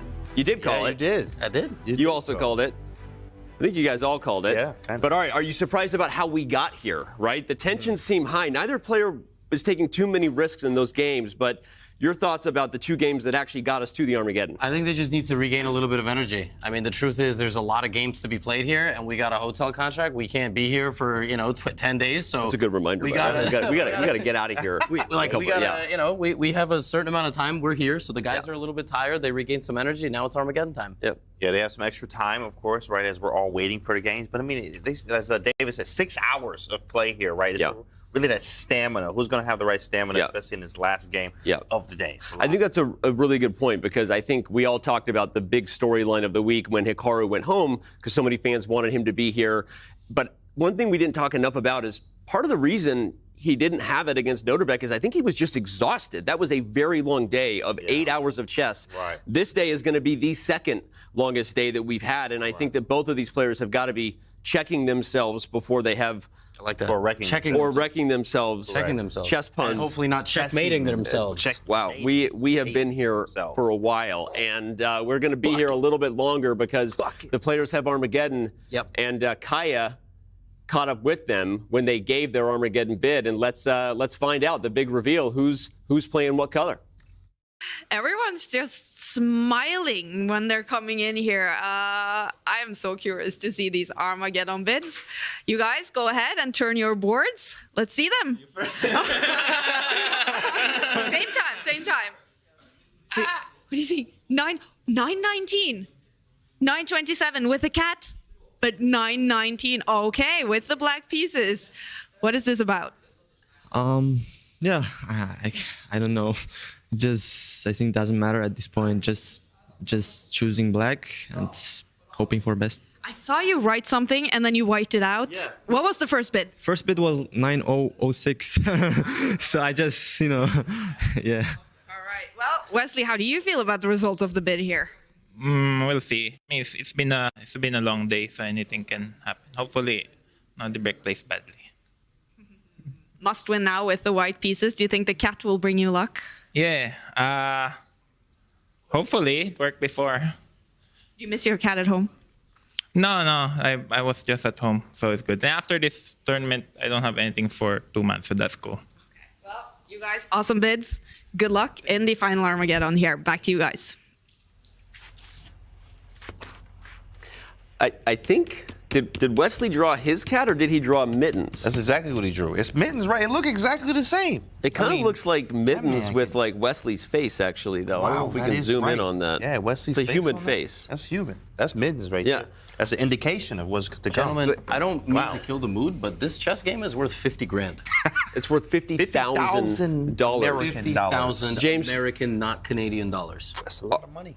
Are you surprised that Nodirbek is playing black in this one? I thought for sure Wesley would be getting low enough to get black, but he bid so low. 9 minutes and 19 seconds is a risky bid. Fabiano said he would never get lower than 9 minutes on a bid. Not worth it to risk. Nodirbek, he's taking the risk. I mean, he's like, look, I've taken out Nakamura. I've made it this far. I'm playing strong chess. I am a world rapid champion, the youngest ever to do it, right? I'm just going to take it. This is the last shot, so I'm going in with everything I got, 919.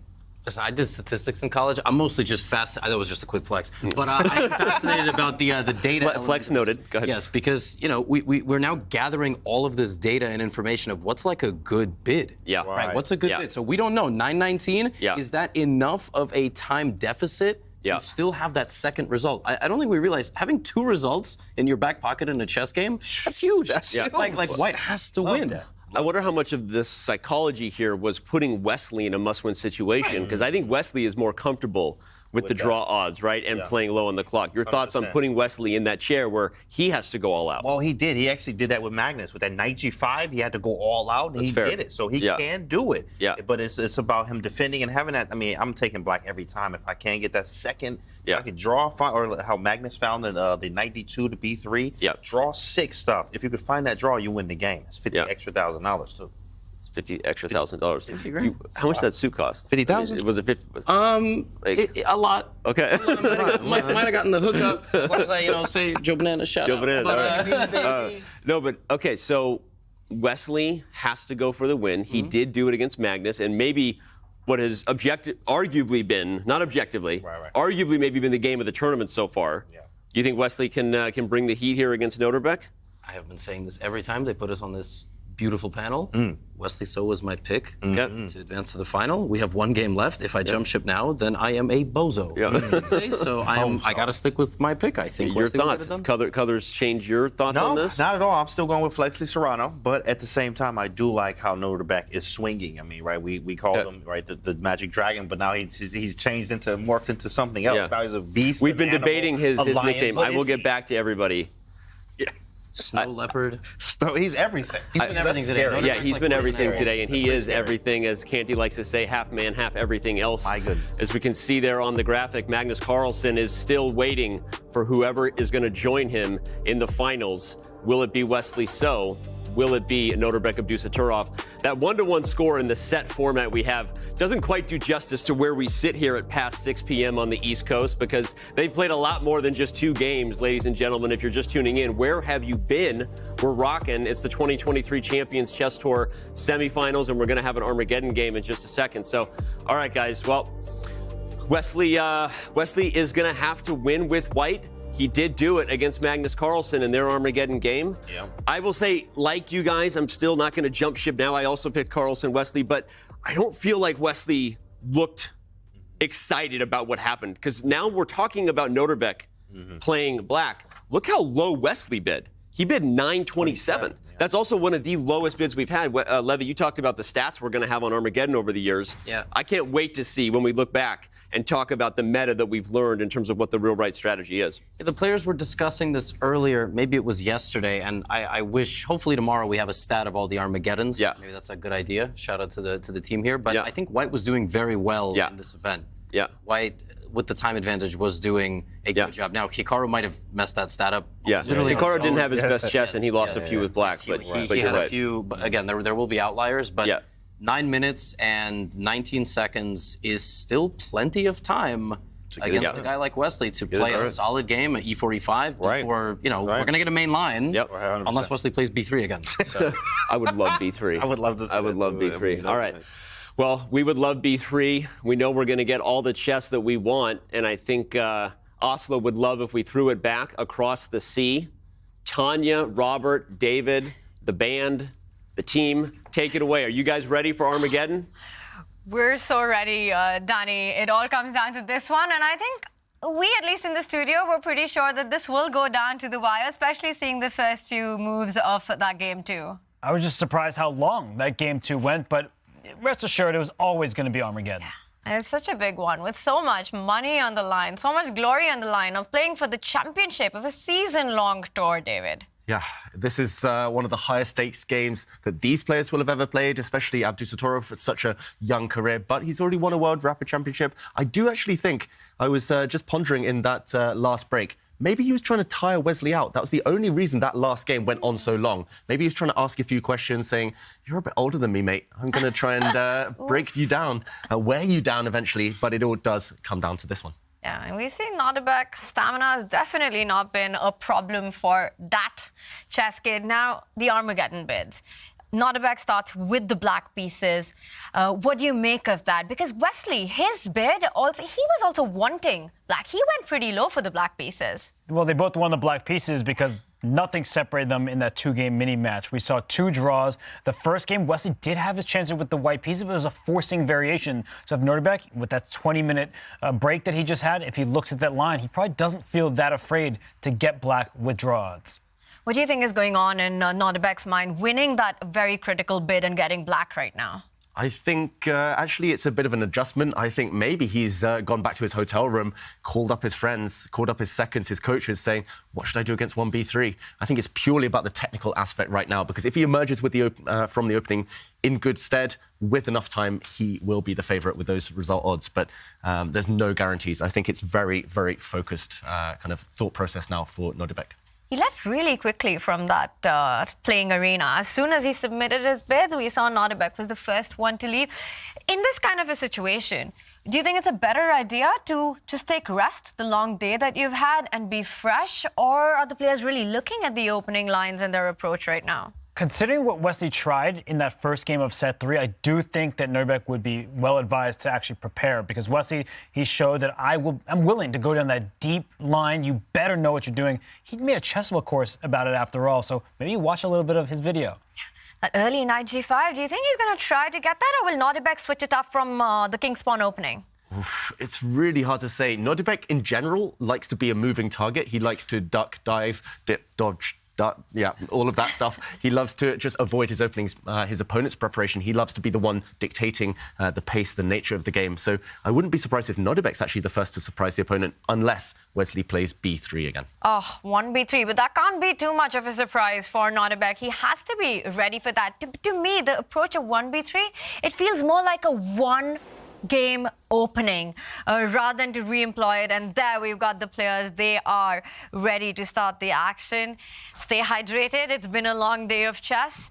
They're ready to go. Nodirbek with the black pieces. And let's remind everyone, a draw would mean that Nodirbek takes the match, goes into the final, eliminates Wesley. Wesley with the white pieces has to win to knock out Nodirbek Abdusattorov. This is such a huge moment in the career of both of these players, but in particular, Nodirbek Abdusattorov. He's younger. He has won a World Rapid Championship, but Wesley So was the dominant force a year ago in Toronto. Nodirbek wants to send him home. Yeah, absolutely. And in just a few seconds, we will see their opening approach. So critical with no increment on the clock. Which player gets the kind of middle game that they enjoy playing? Will Wesley get his solid approach, or will Nodirbek be able to create initiative? And Wesley surprises first with the English opening. The English opening, it's 1c4, and some quick moves here, some very quick moves from Nodirbek as he builds a strong pawn center with black. We see pawns disappearing already in the middle of the board, and a transposition to what we call the Tarrasch defense, where black often accepts an isolated pawn, but compensates with dynamism. Really fast start to this game by both players. And for Wesley So, he doesn't mind having the white pieces. He beat Magnus Carlsen with white in an Armageddon, but it's a very different type of position than this. Here, it's going to be a struggle. Is that isolated queen pawn, that pawn on d5, is it a weakness, or is it something that black can play around? You have open files when you have an isolated pawn. The adjacent files are free for the black rooks to step on those lines and stare into the white position. And when you're the one with the isolated queen's pawn, what you have in compensation is play, is the activity you're looking at. Not only taking control of the open files, as Robert pointed out, jumping forward with your pieces. The knight from f6 will land on e4 at some moment. For white, it's going to be all about doubling down on that d5 pawn. One thing's for sure, that these middle games are going to be dynamic with the asymmetrical pawn structure. Yep, and dynamic is not the name of black's last move. Pawn to h6, I'm really surprised by that one. One thing I will mention is that Wesley So is one of the best players against an IQP that I've seen in a long time. When he faces this isolated queen's pawn, Wesley So, he has a great track record, often just controlling squares, outmaneuvering the opponent. Both of white's bishops now are on the longest diagonals, phi and cathode. Will their X-ray vision come into effect? Nodirbek, having to play quickly, tries to break down white's queenside structure. I really like that move, because you couldn't let Wesley have all the fun. You're trying to carve out some squares for your own pieces. If you take on a5, then that means the a3 pawn, that becomes a weakness long term. And if you don't take and so you push your pawn forward, that hands black some critical dark squares on the queen side, namely c5 and b6. So this is the right approach from Nodirbek. You don't give your opponent all the space without countering. But he has burnt a minute. Both players have burnt around 1 minute right now. And Wesley, the first long pause of this game, he just needs to decide how to fix the structure, how to decide the structure, clarify it on the queen side. And the key moments are still to come, still ahead. But cagey start now, especially with Wesley So going into the tank. He needs to move. He needs to keep his time advantage, because black's position is still healthy for now. That last move, it feels as if things are brewing up in the position. Cagey so far, but a5, that's the first question in the position that Wesley needs to answer. What does he do with the b-pawn? It's attacked not only by the pawn, but the bishop on e7 as well. Do you defend it, keeping the tension? Do you push it, giving away some key squares in the position? I think pawn takes pawn would be the last option on my radar here. Giving a solid weakness on a3 is not what solid Wesley will ever do. I would want to push the pawn to keep the game going, and exactly, not to force off a series of trades. But look at how quickly and confidently Nodirbek is responding to Wesley's moves. He understands the plans very well. He may have made a quiet h6 move, but he's just developing the rest of his pieces now. That knight can hop on out to a square like b6, and there it goes. It's defending the IQP. The light square bishop is free, and watch out for the light squares on white's queenside. That knight can hop into c4, and suddenly it could be trouble for Wesley. Yeah. Potentially missed this last move by Wesley, so because he's allowing black's knight to hop in, and suddenly trouble. White's dark square bishop is a big target. I think he's actually arranged his pieces suboptimally here, Wesley, so, and you can tell the usage of the clock right now. Nodirbek has spent 1 minute. Pretty much 1 minute since he started this game. Wesley has spent almost 3 minutes. So the clock times are starting to get closer together. Nothing wrong has happened here at all for Nodirbek, so I think he wins the opening battle. And he should be feeling the more confident of the two. Already a kind of position where black is the one who's pushing for the initiative, and once again it's white who has to win on demand. Black needs only a draw. A knight trade offered. I don't expect Nodirbek to trade and ease off the pressure. I like the idea of the knight jumping forward to c4 to put pressure on that bishop on b2. Also, that a3 pawn on white's queen side is a weak target. He reaches out. It does arrive on the board. It looks like Wesley's pieces are lacking coordination right now. It looks really not fun for Wesley. Look at that knight on a4. It's on the rim. It offered a trade. Trade was refused. The knight on c4 hits the bishop on b2. And if that bishop moves forward on that dark square diagonal, that a3 pawn is in the sights of black's pieces, namely that knight that just hopped into c4 and the bishop on e7. I'm not liking this at all for Wesley. It's a must-win game. He's the one who's burning clock. And Nodirbek, he's just making very natural, developing moves that have a clear purpose. Yeah, black still has the isolated queen's pawn, but we're forgetting about that factor because it's not relevant right now. Black's isolated pawn, if anything, just covers some key squares and helps the black pieces. And pawn sacrifice from Wesley, so he is saying, take me, take that white a3 pawn. He's trying to at least activate the white pieces. And I think a good decision in an Armageddon game. But objectively, can black take the pawn? That is the big question. Nodirbek, for the first time in this game, is pausing, stopping. He is tempted. Is greed good here? And that's the question. Black could just ignore things, develop, bring out the black light square bishop to any square pretty much. But key moment, the first critical moment of this game. Big questions to Nodirbek, and he has to decide on the board. He mentioned in his interview, calculation is what he likes to do, but he has to do it quick, and he does decide to not go into the complications with white's knight jumping onto b6, potential capture on f6 if you think about going on the left side of the board. Nodirbek wants none of that. He wants to develop his pieces, keep the activity going rather than getting greedy. I didn't love his move. He developed his light square bishop, but it was attacking a pawn that was easy to defend. I would have preferred bringing that light squared bishop out a little further, maybe to a square like f5. But I think that pawn on a3, it was capturable, not by the knight, because that would have handed white the b6 square, and that looks very ugly as black is super cramped, and white is definitely going to win back some material. But he could take it with the bishop, but that's neither here nor there. At this stage of the game, he probably didn't like how discombobulated his pieces look. Instead, he's playing with that isolated queen pawn. It protects both knights in the center. He's using it as a lever.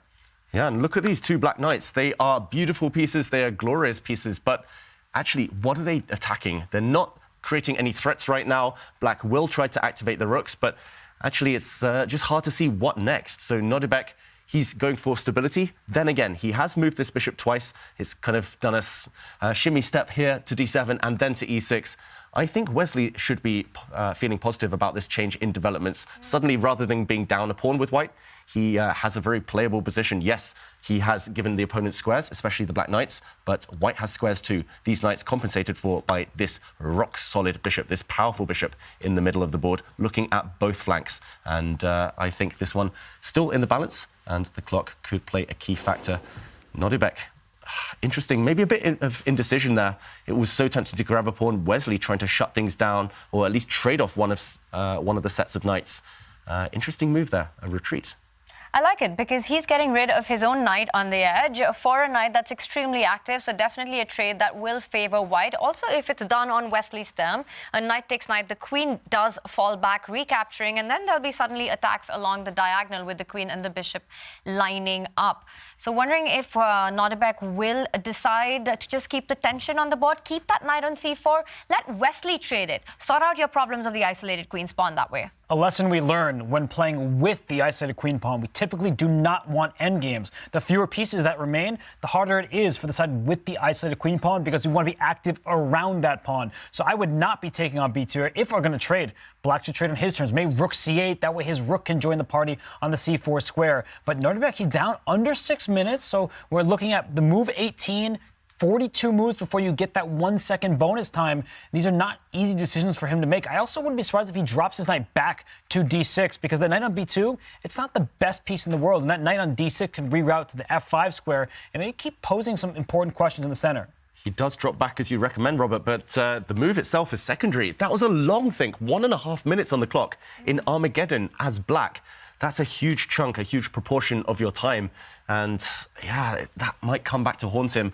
It will get fast and furious sooner rather than later. So I'm wondering whether that time was better spent just choosing a move, trusting his instinct. It feels like he's not quite in the flow yet. Neither player actually kind of unleashing this quick flurry of moves, trusting their instincts. But okay, it was a good decision in the end, keeping pieces on the board.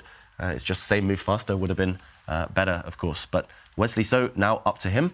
He would love to just push the white a-pawn 1 square forward, solidify the queenside, not kind of be too loose over that flank anymore. But maybe he thinks there are more urgent priorities in the position. One of the priorities that I see for black would be to try and get rid of that dark squared bishop. That bishop on d4 to me looks like such a strong piece, taking away so many key squares. And he does it. I was thinking about the bishop move to f6, but Nodirbek finds another way. He reroutes that knight from c4 to attack that bishop on f4. Knight jumps over to f5. None of the pieces have been traded off. There's so much tension along the d line as well. It's those positions where it's really brewing up to explode, and with 5.5 minutes on the clock, things are going to get very tricky for Nodirbek. I do like Wesley's last move, though. He's giving up his dark square bishop, which looked like the pride and joy of his position, but a knight that was on the rim on a4, it's wheeled right back around to d3. That can jump to f4, putting pressure on the light square bishop and that isolated queen pawn. So look at Nodirbek. He's not taking that bishop. There's no real rush. Yes, the bishop can slide back, but that doesn't solve all of white's problems. So both players are handling this position extremely well. Yeah, really classy game so far from both. They've navigated those critical moments, those tricky decisions really, really well. But now black's rook occupies this powerful open line. The c-file right now is ripe. There's plenty of squares for the rook to jump into. So it does feel like Wesley should challenge, fight for the open lines. Maybe he's just afraid of these exchanges, knowing he needs to win at all costs with white. But it feels like the moment to be objective, just challenge. There we go. He activates his rook. And how will black continue the momentum? Maybe it's time for the black queen to move. When do you trade off that bishop in the center? Big question still. And Wesley, he made the move rook to c1, and with a shake of his head, every piece trade makes his task a little more difficult to try and create those chances that he needs with the white pieces in the Armageddon. A must-win game for Wesley. So rook c1 played, but I'm getting worried for Nodirbek. He's spending so much time on the clock. Now he's under 5 minutes, and there's still a long way to go before the position clarifies. He's a speed demon, but he is getting quite low on the clock, especially that considering he has 39 moves to make to get that extra time. He goes queen d6. Talking about trades, queen a3. That's a pretty clever idea to get those queens off the board. And without queens, maybe, just maybe, Nodirbek's feeling comfortable and that he can play the next moves quite quickly. Really, really nice move, but that one was a slow one. I think you're right, Robert. He at least has a clear-cut plan now, and that's the main thing in Armageddon. No matter how bad your position is, no matter how bad your plan is, as long as you're consistent and you have an idea in mind, it allows you to play quite quickly, allows you to get a flurry of moves in. And I know that these days a lot of younger players very rarely play without increment, but this is where the speed really is necessary. And I'm shocked. I thought the black queen was coming in, trade off the queens. But no, Nodirbek wants to peer down at the white king. The black queen is on the same diagonal as white's king, making Wesley feel slightly uncomfortable here. Actually, the more I look at it, the more I like this move. Really ambitious from Nodirbek. Not only making him feel uncomfortable on the king side, but that queen on the queen side as well, because there is a threat of the d pawn moving forward to d4 and x-raying that queen with that bishop on e6. And if that pawn was to move forward, suddenly from becoming a weakness, it starts becoming a strength in black's position. And that knight on f5 is actually such a heroic piece because not only did it kick that bishop out of the center, it protects the g7 pawn. So if white does slide the queen back to b2, and that's played right now, it doesn't carry a threat. So I think that trade is the name of the game. Bishop d6, let's trade off those dark square bishops. And black does have a firm command over the queen side, and the king side does feel well defended as well. Look at Wesley on the camera. He's getting ready. He's flexing. He's just trying to get in the optimal position for the imminent time scramble. It's 7 minutes against 4 minutes, essentially. Still a 3-minute time advantage, half what it was at the beginning of the game, but enough to cause some delight for Wesley. So I think he's going to start hustling on the clock. You can see on his body language, he's itching to make moves. And Nodirbek is still freezing. It's been 3 or 4 of these moments where he spent 30 seconds, 1 minute, 1.5 minutes. You don't have that luxury in Armageddon chess. Whatever your move, trade off the dark square bishops like Robert says, push pawns, trade off rooks, whatever. You've got to move quickly. The more pieces on the board, the more calculation-based the position becomes. And with seconds on the clock, you have to rely on intuition. You have to play faster instinctively. But right now, if Nodirbek keeps continuing to keep these many minor pieces on the board, that's going to be a tough task. Bishop to d6, trade off that monstrous bishop on e5.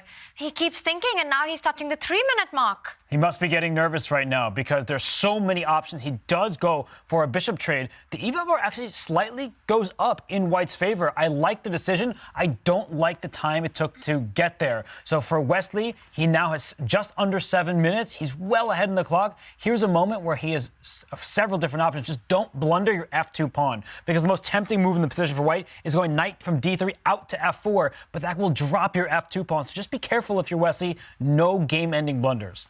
Yeah, maybe trade off bishops first and then that move, Robert. It looks like Wesley has to part with his dark squared bishop, that beautiful bishop of White's in the center of the board, but he can do some dancing with his knights, and the nerves are definitely kicking in. Wesley occasionally is looking off at the clock already this early in the game. It's only move 23. He does trade off the bishops, and now the white knights. Do they start rolling? Do they start entering the center? Knight to f4 looks beautiful, putting pressure on that black isolated pawn, reminding Abdusattorov that he took on the isolated queen's pawn.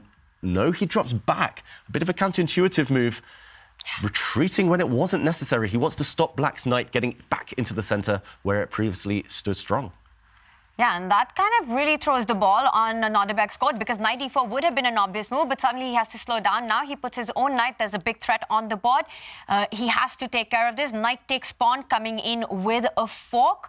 And you see how Nodirbek just leaned forward when he was making this move, knight to d4, so looking for that piece activity. It's super complicated because White can bring his own knight to f4, which defends the e2 pawn, but then you need to calculate the moves like g5. So things are getting spicy. Wesley calculates things quickly, or he just wanted to play for Nodirbek's time trial. Nodirbek's about to go under 3 minutes. g5 is incredibly tempting, but it likely does not work. Yeah, White can just counterattack, I think, here against the black knight. And yes, pawns pieces will get traded, but the black king would become open. So this didn't happen. Bishop to g4 instead. There's pressure. There's threats on Wesley. So this pawn is attacked twice now. Nodirbek is trying to save time on the clock, force his opponent to waste time on the clock by going on the offensive. This is a good strategy in general. When the clocks are low, attack. It's much easier, quicker, instinctive to attack than defend. And look at this, contorting himself, Wesley So drops his knight back, clearing the second rank. The white queen now defending that row. But yeah, it looks a bit odd. Suddenly Wesley forced backwards. When you need to win, you often want to avoid trades. But I think Wesley's going a little bit too far out of his way to avoid the trades. He's going backwards, but so is Nodirbek's clock. I mean, it's ticking down here. This is a problem for black. You're not even at move 30 yet, and you don't get that 1 second at a time per move until you get move 60. So, Tanya, I'm starting to like Wesley's chances. 100%. I mean, it's the clock and the position as well. There's this long-term weakness that you have with the isolated queen's pawn. Wesley's going to play this out till the very end, and you can fight against it. It'll always give White an edge unless black is able to create proper attack on that f2 square. Knight e4 is the move that you really want to make in this position, but White is just in time to block this diagonal with the move e3. But Tanya, look at the clock. 30 seconds. Make a move. You've only got 2 minutes left. This is too slow. And he's been so fast throughout the tour final, and then suddenly in this Armageddon with $50,000 on the line, a final spot on the line, Nodirbek, he needs to make a move. Wow, he has spent nearly 50 seconds on this turn. He has less than 1 minute 45 remaining. Is he forgetting that there's no increment? Because he hasn't played Armageddon all day today. They played 6 games of rapid chess with 3 seconds bonus time per move, but he is just stalled. He's frozen. This is the nerves. Physically incapable of making a move right now. What is he doing? Why is he fiddling with pieces? You've got 1 and a bit minutes. 28 moves only. We're still miles away from the increment stage. He plays rook to d8, a passive defensive move, holding together black's isolated queen's pawn, but he needed to be consistent. Attack. Go on the front foot when you're down on time. And now he's retreating. This is great news for Wesley, so terrible news for Abdusattorov. 1 minute 20. The key moments are still ahead. There's still so many pieces on the board. And Wesley just makes the most natural moves now. It's easier for him to play. There is no attack on the E2 pawn, on the F2 pawn, and Wesley is going for that isolated queen's pawn. Trade on offer. Wesley takes the pawn. The thing is, for Nodirbek, the moves are going to get easier because a bunch of trades are happening, but you're now just down material. So unfortunately for Nodirbek, he froze. He might be panicking internally, and now Wesley clearly has the upper hand. Simple pawn up for white. No deficiencies to the white position. Just convert that extra pawn. He'll also be left with a bishop versus a knight with pawns on both flanks. He's going to reach for his bishop. He captures. Watch out for the black king. Vulnerable to some checks on the light squares. Nodirbek's position and clock situation both collapsing simultaneously. He drops his knight back, attacking the bishop, holding on. Good move. But look at that. He's panicking now. He looked over at the clock, realizing only 1 minute. Oh my God, Nodirbek down to a minute, no increment, down a pawn. He needs a miracle to save this one. He rushes with the rook trade, and it's going to be all about combining the efforts of a queen and a knight, which can be quite dangerous and tricky against a queen and a bishop. And Wesley, this rook on D1 that was just captured, he moves his bishop back out to B3. He needs to pile pressure on some of Black's vulnerable pawns. So for Wesley right now, plenty of time on his clock. For Nodirbek, he's down under a minute. He's down under a minute, and OK, ignore the board. He did capture that black rook at the bottom on D1. It's now queen and bishop versus queen and knight. White is just a pawn up, so let's ignore that small board for now. Let's focus on the players, and it's all about whether Nodirbek can hold on. It's not going to be easy long term, but he's got the move counter there. Look at the tablet, move 37. He needs to make 23 moves in just under 1 minute. His chair is shaking. Like, you could see how nervous he is right now because he does not have time to calculate. He just put his G-pawn forward, so he's down a pawn. He's trying to make space for his king. Wesley doesn't immediately have threats. That's the one bit of good news for Nodirbek. To be precise, he's got 48 seconds on the clock with no increment to be made. The good news for Nodirbek is that he's got the queen and knight. But how does the knight find itself? Find a good post into Wesley's camp right now? I don't see a clear path. And what an angle we see, visibly nervous now, shaking. He's trying to get the adrenaline pumping. I think he's just trying to set up a fortress, erect that fortress on the dark squares. White only has a light squared bishop, so if you hold the opposite color complex, you might be able to fend off the attack. And, OK, we see a check, a quick repetition of the position. Wesley cannot draw. He cannot repeat a third time. Of course he doesn't, but that gives extra moves to Nodirbek. That was very helpful for Nodirbek, and the bad thing for Wesley is he doesn't have an eval bar at his disposal. He doesn't know that he is objectively winning. If the queens come off the board, can the knight establish a dark square blockade? That's the big question. He's also dropped a second pawn. Can Wesley grab? He does take on b6, and now there's just one check. It was only one check. The white king's safe. If the queens come off now, it is dead. White is simply winning due to the two extra pawns, especially the protected pass pawn on b5. He can centralize now. I think this is going to kill the counterplay. Abdusattorov is on the brink of elimination. And Wesley, he did the right thing. He gives a check to centralize his queen. He can bring his queen back to help shield his king, which is vulnerable in the second row. But he can even bring his queen back to its starting square. And he can trade pieces anytime, but this is even nicer. Going in for the kill. Going in for the kill. Look at the light squares. The queen, the bishop lined up. A battery on the diagonal. White is threatening queen to f7 check next to the black king. That would be lights out. Black's queen forced to defend. For Nodirbek, he's got no time as well and lost on the board. These are the final few seconds of Nodirbek in the Champions Chess Tour Finals. And the queen can take this knight. A new queen will appear, and I think that will cause resignation. Nodirbek knows it. He resigns. Wesley So is into the finals. What a game between these two, and you have to feel for the youngster. And look at Wesley. He finally can catch his breath. He's been exhausted. He's played for over 6 hours today, but he makes it through to tomorrow. Wesley So rises to the occasion, takes it in the Armageddon in style with the white pieces, and Nodirbek Abdusattorov. What a journey it's been, and it is heartbreak for the young Uzbek phenom. Wow, such close action. Nodirbek, he just froze at the critical moments. It was the mammoth occasion. It was the money on the line. It was the thought of facing Magnus Carlsen tomorrow. It all got to him, and ultimately Wesley was just too composed, too calm. And that's calm is the name of the game when it comes to Armageddon. And Wesley is the one who showed nerves of steel in that one, playing quickly, keeping his options open in that position, keeping the tension going. And I think this Armageddon, it just felt like Nodirbek tension got the better of him. Wesley did the right thing. He was avoiding trades early on. No easy simplifications for Nodirbek Abdusattorov. And Nodirbek had $50,000 on the line in a single game where he needed a draw to move on. So much pressure for a 19-year-old. And credit to him. He's been an amazing event. He is done here at the Champions Chess Tour Finals. But everyone should give him a round of applause because he gave it his all. He is a phenom. He really did so much to learn from Nodirbek about how you need to work and play with sheer determination to make dreams come true. But his dream comes to a stop in the semifinals, and it is Wesley So who will be fighting against Magnus Carlsen. And what a day of chess it has been for Wesley, and it all came down to those critical moments in this Armageddon. Where did it turn around, David? Yeah, what a day. It's full of roller coasters in this semi-final between Wesley So and Abdusattorov.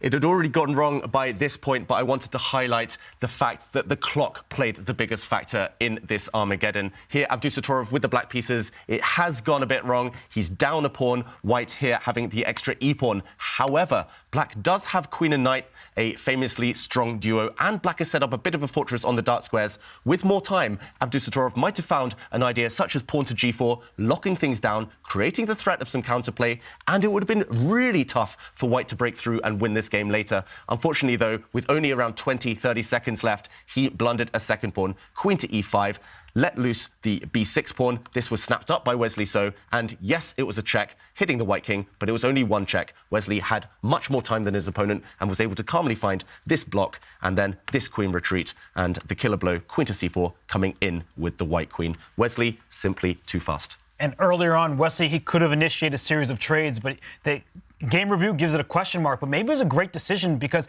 it put the onus on Nodirbek to find clarity in the position. He wasn't able to do it, at least not in time. And for Wesley So, he did earn his championship bid. He moves on to the finals to face Magnus Carlsen. He played a great game. That was a great end to that Armageddon. Wesley, at the start of the day, said that he's a fan of Napoleon, and he played like a true leader today and like a boss, winning that set too, and then taking it in this final Armageddon where Nodirbek never really got a chance. Yeah, it's as simple as that. Nodirbek, his only chance was to keep pace on the clock, but ultimately, yeah, too many freezes, too many freezing moments. Yeah. And it was those moments that define a player, and Wesley was just a better one in that Armageddon. And we are headed towards a Wesley So Magnus Carlsen final. And for more on that action, we are going to head over to our gang in Toronto, who is with the man of the moment, Wesley. Take it away, guys. Thanks, Tanya, David, and Robert. Great call on that action. Wesley, thank you. Great chess on that action. You did it. Yeah, thank you, guys. To the final, baby. Yeah. There you go. Congratulations. You guys all picked me, yeah? Yeah, right. Yeah, Right. I have a lot of friends who are rooting for me here and online, so really great stuff. You have a lot of friends, you got a lot of fans, a lot of people look at Wesley So in Toronto and say, is that the best rapid player in the world? What's going on with Wesley So when he's in Toronto? Yeah, well, first of all thanks to Jesus Christ for giving me the victory today. It's only through his will. I was really running out of steam. Like, in the end, I didn't even care, I just want to play, make use of my chances. But we were really running on fumes. It's been a brutal slugging match. It's been really long, really tough. At the end of the day, it was about who had more energy, who had stamina left. And I think I was kind of figuring Nodirbek. I mean, first of all, a big congratulations and shout out to him. He's an amazing player. He played really, really well in this match. But then I thought I was kind of figuring him out in the end, like getting positions that are better suited to my style than his. Yeah. So I think I lost almost 3 games with one e4. Is it 3 or 2? With white, yes. At the end of the day, I had to stop playing one e4 against him. It wasn't working. Yeah. So that's why I was trying new openings like b3, B3, cowboy, B3, baby. Yeah, B3. You got B3 too, didn't you? The problem with b3 is that I think it works very well against one e5, like if black replies e5 because you get the target and stuff. But if black plays like d5 and the normal stuff, and then develops live squared bishop, then he gets a good position. That's why I was hesitant to play b-tier once again, because Nodirbek goes up to his room after pretty much every other game to prepare, I assume. So I didn't have the courage to play it again, although I would love to. Maybe against Magnus. Yeah. Maybe against Magnus. I played b-tier against Magnus in the Speed Chess Championship. Didn't work out well, but maybe tomorrow it would. Okay. But it's nice. I mean, I didn't expect to still be. I mean, I'm very happy to reach the semis, but I was going to say, what did you expect for today? Because you lost. You lost yesterday. Yeah. Right. And you came today. We kind of scripted our day, take you through behind the scenes. We do our pregame, run a show, rehearsal, and we're looking at the day. I'm like, well, if Wesley's playing in the finals, that means we're going to be here all day, because we're going to go. It's going to take an all the way comeback in order for that to happen, and you did it. Yeah, I think everything played well in this tournament right from the very first day. Right, since Hikaru didn't accept a draw against me, like everything had to go my way, because if I finish second even, then Magnus would pick Nodirbek for sure, and then I'd face a tough opponent with Fabiano, and I think Fabiano is a huge favorite against me based on style-wise, so everything had to go my way for me to reach the finals. Also, I realized today that I didn't tweet yesterday before my match, and then it ended really badly, so I was like, Twitter. You know what, let me throw Anish again, see if it works, and it worked well. Anish Giri under the bus on Twitter makes everyone play better chess. It's just science. You know what I mean? There was some I was just having fun. My main idea really was to, I had no intentions to start anything on social media. Like our family is very reserved, very quiet. Like we live in Minnesota, But my idea was just to troll Anish and watch the games online, and then one thing led to another. But I'm hoping, I'm hoping I qualify to a candidacy, and I'll be back in Toronto, my lucky city. Okay. Very, very long day of chess for you, of course. Yes, Where do you get? brutal. Yeah, very brutal. Where do you get more of the stamina from, especially needing it in this last match here? Where? Because it seems like you're just high spirit, feeling good. Not like you, yeah. Feels like it looks like you haven't, you just woke up. Like you look fresh. So where does that come from? Not really. No, I was really. He doesn't feel running on my fresh. films. Doesn't feel fresh. Do I really look like? Well, I was like, I think at the end of the day, both Nodirbek and I were running on our last energy reserves. Like I think the reason why Magnus is so good is because he's very fit compared to many other chess players. But not me. But hopefully I can put up a good fight. Well, I could ask the same thing about you guys. You guys have been here since like 12. Well, what we're doing may not 11. be quite as hard as what you're doing. Although I appreciate that. Thank you. But it is a long day, and you did it. You pulled through. Yeah, for sure. And it's crazy. Like I was thinking in the Armageddon game, there was a huge amount at stake, like 51,000. So Right. I mean, it's crazy that so much is at stake at a single Armageddon game. Like, That was Yeah. that was another crazy. He's playing a $50,000 chess game. Yeah. $50,000. Is it 51?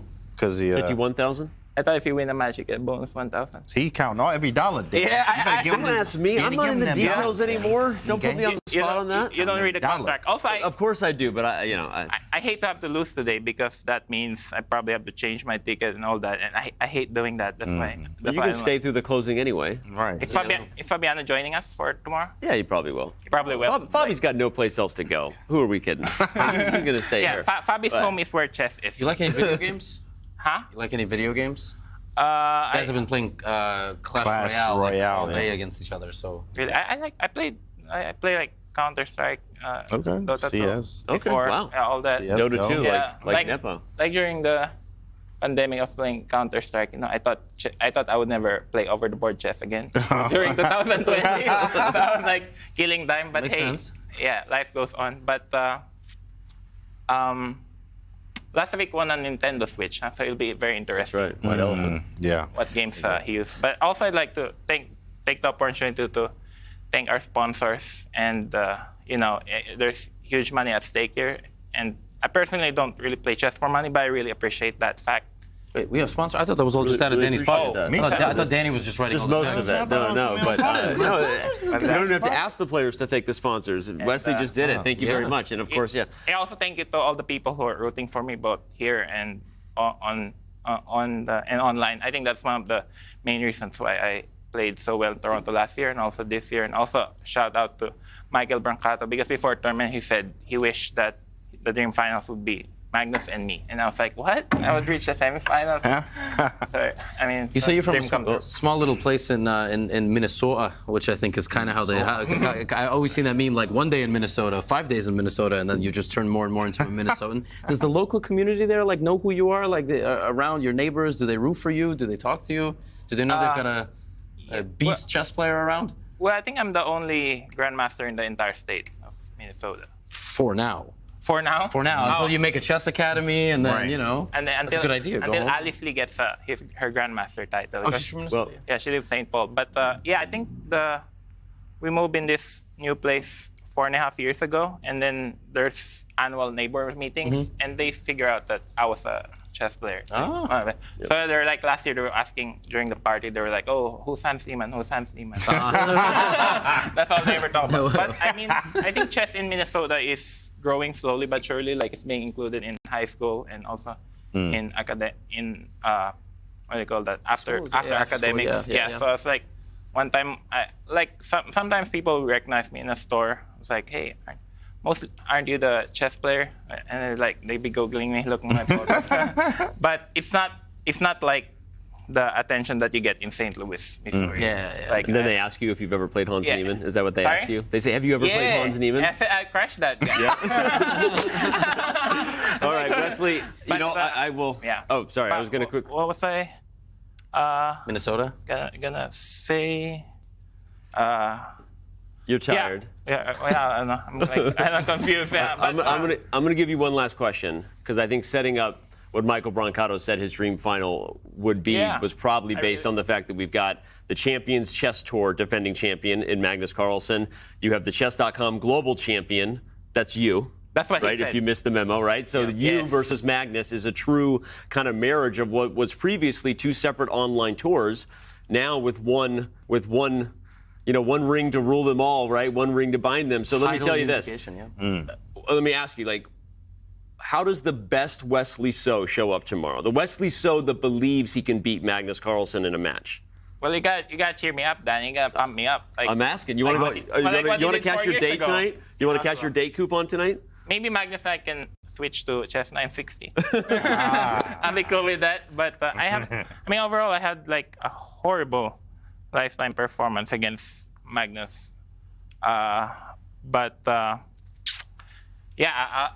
give my best. Magnus, if you're listening, maybe take it easy on me tomorrow. Give us a match. Well, I'm sure you'll bring your best, and I'm sure that we're going to have a match. I really hope so. A lot of people believe in you. A lot of fans, a lot of people think this is going to be a thriller, and there's a reason why a lot of people wanted to see this. So, don't forget our date. I'm not going to forget our date. You got the coupon. I can never forget. All right, Wesley, we are going to let you go. Let you get some rest. Enjoy your night. You've got 2 more big days of chess ahead. Your job isn't done. We wish you the best of luck against Magnus Carlsen. Yeah, for sure. I'm just very happy to be in the finals. But I really hope it'll be a match tomorrow. Yeah. All right, Wesley. Good luck. Good luck, Wesley. Good luck, buddy. Thanks for being with us. Well, there we have it. That was our guy. That is our guy, Wesley So, who punched his ticket, and now we know who's going to play the other. Carlsen and Wesley So will throw down in the title match. It starts tomorrow. It's Friday, and it's Friday. We're gonna play chess on Friday. And there's the all right, strike. but before we sing or do whatever else we're gonna do to get out of here, I'm gonna let everyone catch up with Kaya, who caught up with Nodirbek after that tough match. It's up to them. Giving us an incredible fight, but it ends here. So how are you right now, Nodirbek? Yeah, I'm a bit disappointed with my play today. I played very badly, but also Wesley, shout out to him. He played very, very well after yesterday's tough loss. But it sometimes happens. I had every chance to win this match, but that's what it is. And you went all the way onto that final Armageddon. It was crazy to watch. You were shaking. We could see your feet shaking. Can you take us through the emotions in the end there? Yeah, no, I got decent position out of opening. I like these towerish structures. I've played many games there. I've got very, very good position. But then, I somehow, started to think and, played passively. So yeah, that's why I was, I was punished by Wesley. Yeah, generally today was not my day, so I have to come back stronger. And we definitely think you will. But what has been the highlight for you? The fact that you've been here, one of the youngest players, fighting it out and making it all the way to the semifinals. No, it's been a great event. First of all, big thanks to CCT.com for hosting this great event. Giving opportunity for me. Yeah, it's been a wonderful event for me. My highlight was, of course, yesterday. When I won the match very convincingly.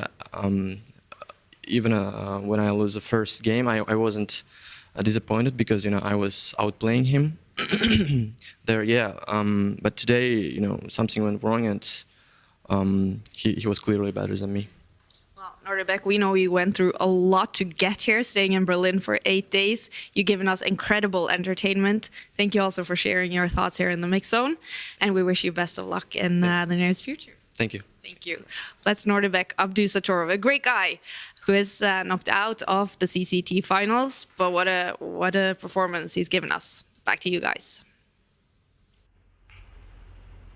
Wow. After being excited here in the studio with Wesley, it's hard not to now just go quickly to the other side and feel heartbroken for Nodirbek. Levy, your thoughts on just the emotion, how much he clearly wanted this? Yeah, listen, losing one chess game is tough. Losing a chess match, is especially one that you felt like you could have won, is even tougher. And when you add on top of that it was potentially $50,000 to $150,000. Not to mention a match with Magnus. I can't imagine. Like I truly can't imagine. It's really heartwarming and special that the players here are giving these solemn and open interviews to all of us because historically chess players do not give interviews when they lose. They run off somewhere and they are not seen until the next day of action. So really nothing but respect to these guys for being a part of this. And you have nothing. You just look forward to their next event, which for Nodirbek just so happens to be in his home country, the World Rapid and Blitz Championship. So, love the guy. Looking forward to his next set of tournaments. Same here. I'm looking forward to the next set of tournaments. I mean, you got to feel for him. It's a $50K match. That's a lot of money there. But he also made $50K. He also played against some of the strongest players in the world. So it's nice practice for him as he goes into the next Rapid tournament. This is do his thing. I mean, we saw Denis lose one title Tuesday, right? So we see Nodirbek lose here. Maybe he'll win World Rapid Championship. We don't know. But at the same time, it's good confidence for him at the end of the day. So got to feel for him. It is $50K, I think, for Nodirbek. Like many others, it's not even necessarily about the money. You know that he's now at the place where he doesn't want to hear things coming out of commentators' mouths anymore like, well, next time, or practice, or he's young, he'll get there. He's tired of that. You can see that he wants it. You can see how much he cared about this. And I think for the fans and everyone watching, it really helps you appreciate that this has been a year-long ordeal to get here, right? This tour has had a lot going on for these guys with so much at stake. So great to see the emotion. We do appreciate him giving the interview, and we know it's obviously not ending the way that he storylined it for himself. But best of luck to Nodirbek in his next event, and best of luck to all of you fans. Whatever you're going to do tonight, be safe and maybe get some rest because we still have a couple of days of chess ahead. So for everyone here, the crew, Canty, Levy in Toronto, of course, everyone across the pond as well, doing everything that they're doing to bring this to us. Remember, we have 2 more days of chess. It's the Championship Chess Tour Finals, the title match between Magnus Carlsen and Wesley So. It's here tomorrow. Don't be anywhere else, and we will see you then. He just crushed Nodirbek. Never gave him a chance. Fabi, he makes the wrong knight jump, that he's slowed down, and now the queen comes to g5. Wesley strikes again with the black pieces, and that is a 2-2-0 win for Wesley So. Wesley keeping things alive with a nasty move. What a sick move. What a fantastic game. I've never seen anything like that. Fabiano Caruana is eliminated. Magnus Carlsen stamps his ticket to the finals. we are getting set for what will be the final Armageddon of this epic semifinal day. Nodirbek knows it. He resigns. Wesley So is into the finals.